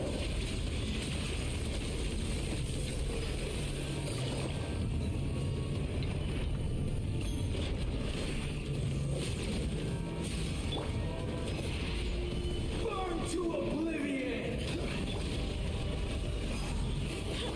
Quietly now. Gotcha.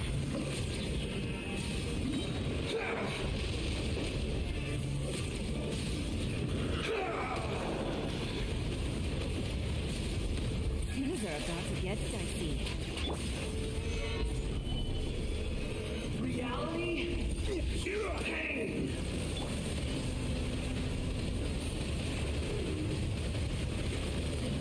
Quietly now.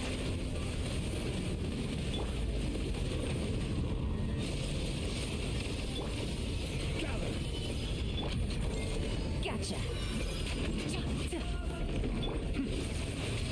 Kneel.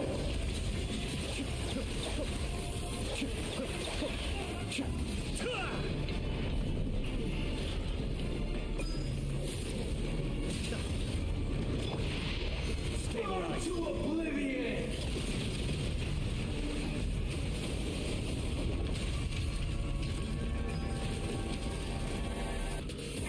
Good riddance, cruel world. Generate energy block. Right. This is order.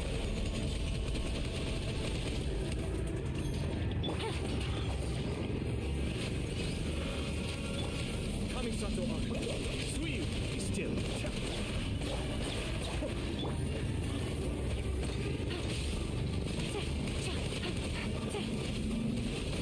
I don't know. I think I need Dendro here.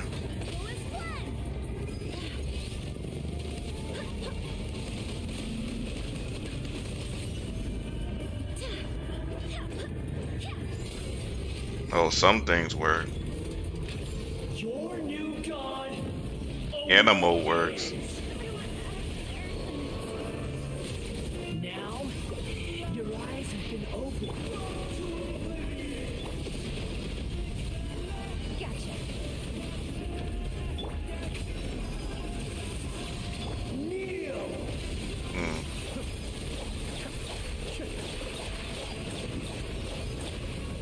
I just gotta charge it up.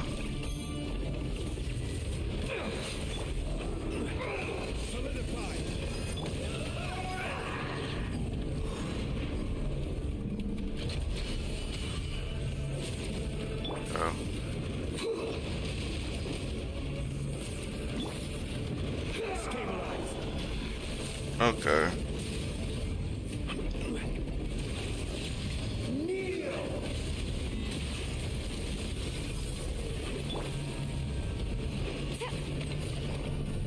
Quietly now. Busted. I was destined for more. So animal works, Dendro works.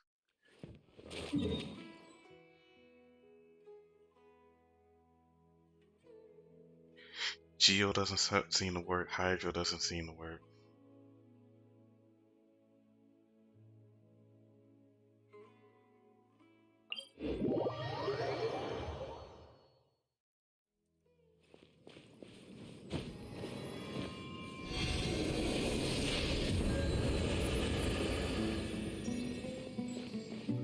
Alright. So that's a lot of stuff I still have to do.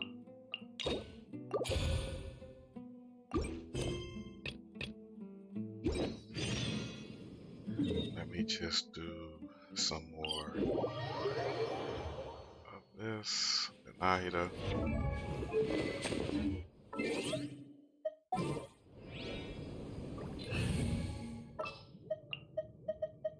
Time to broaden her.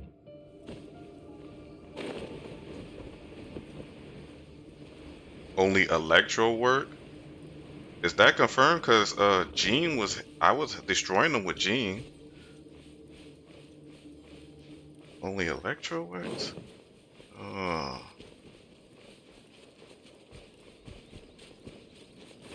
Okay.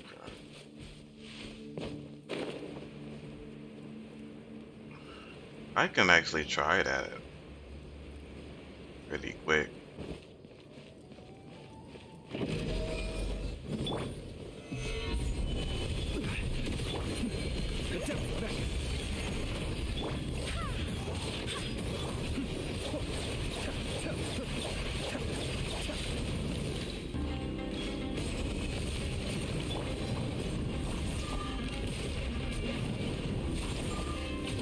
Every time he gets hit with Electro, his health goes back up. Wow, wow. Be still.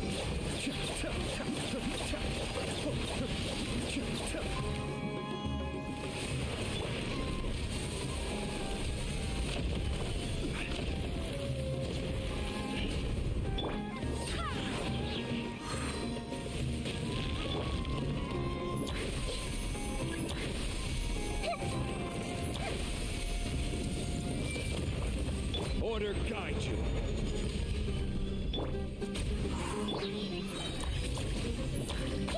Everyone hold hands.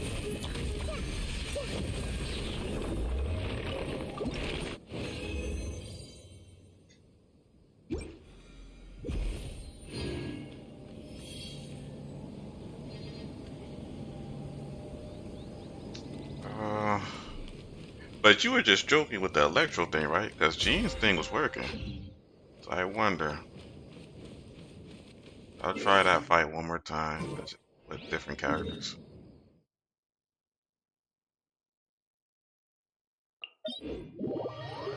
Because it's a weekly. Oh yeah, sure. Okay. Because it doesn't, they put all these texts while you're in the middle of the fight, and it goes away before you can really read it.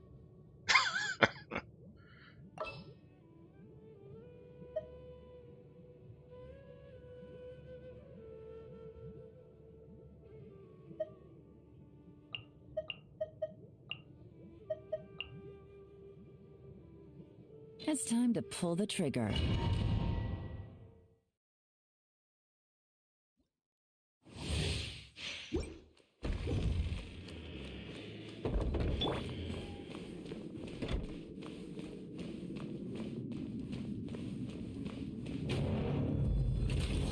Bow before me, worm. Solidify. Share my knowledge. Game's up. Time's over.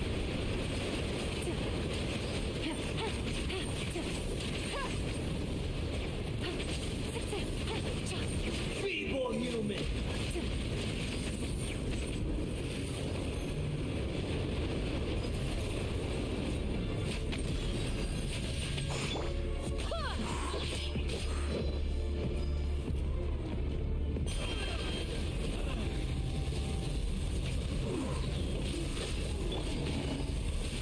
Quietly now.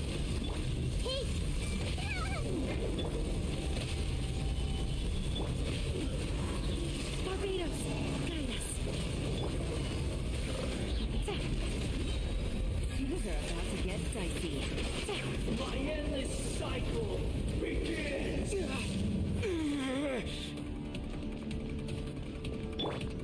I am the all-knowing God.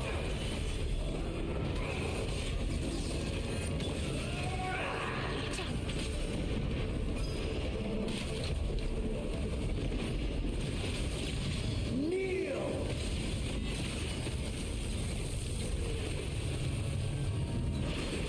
Gotcha. Stay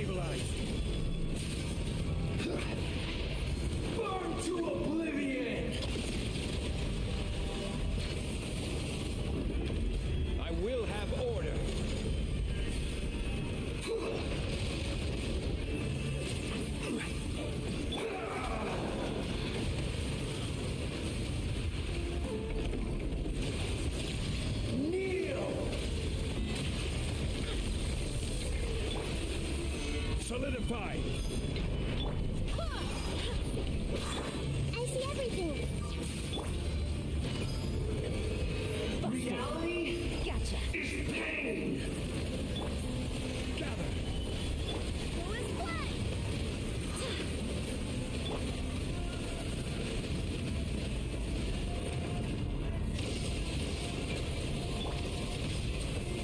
Solidify!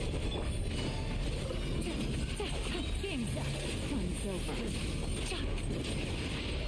Burn to oblivion!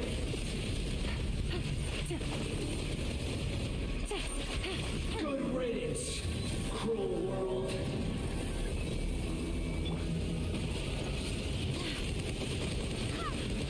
I swear by my sword.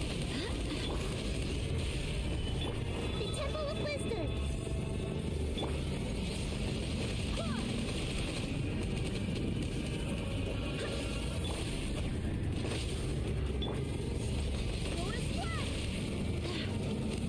What? Only animal?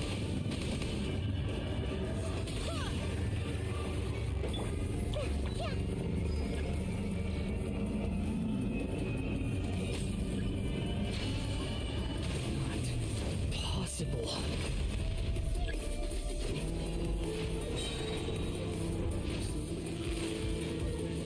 Share my knowledge. Here comes the catch. Order guide you.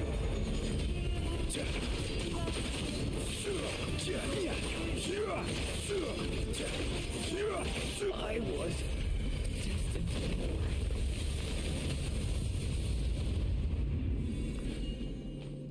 Fiddles on Lee.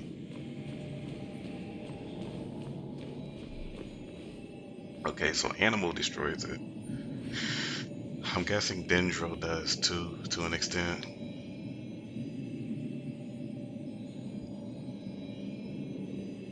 So like an Animal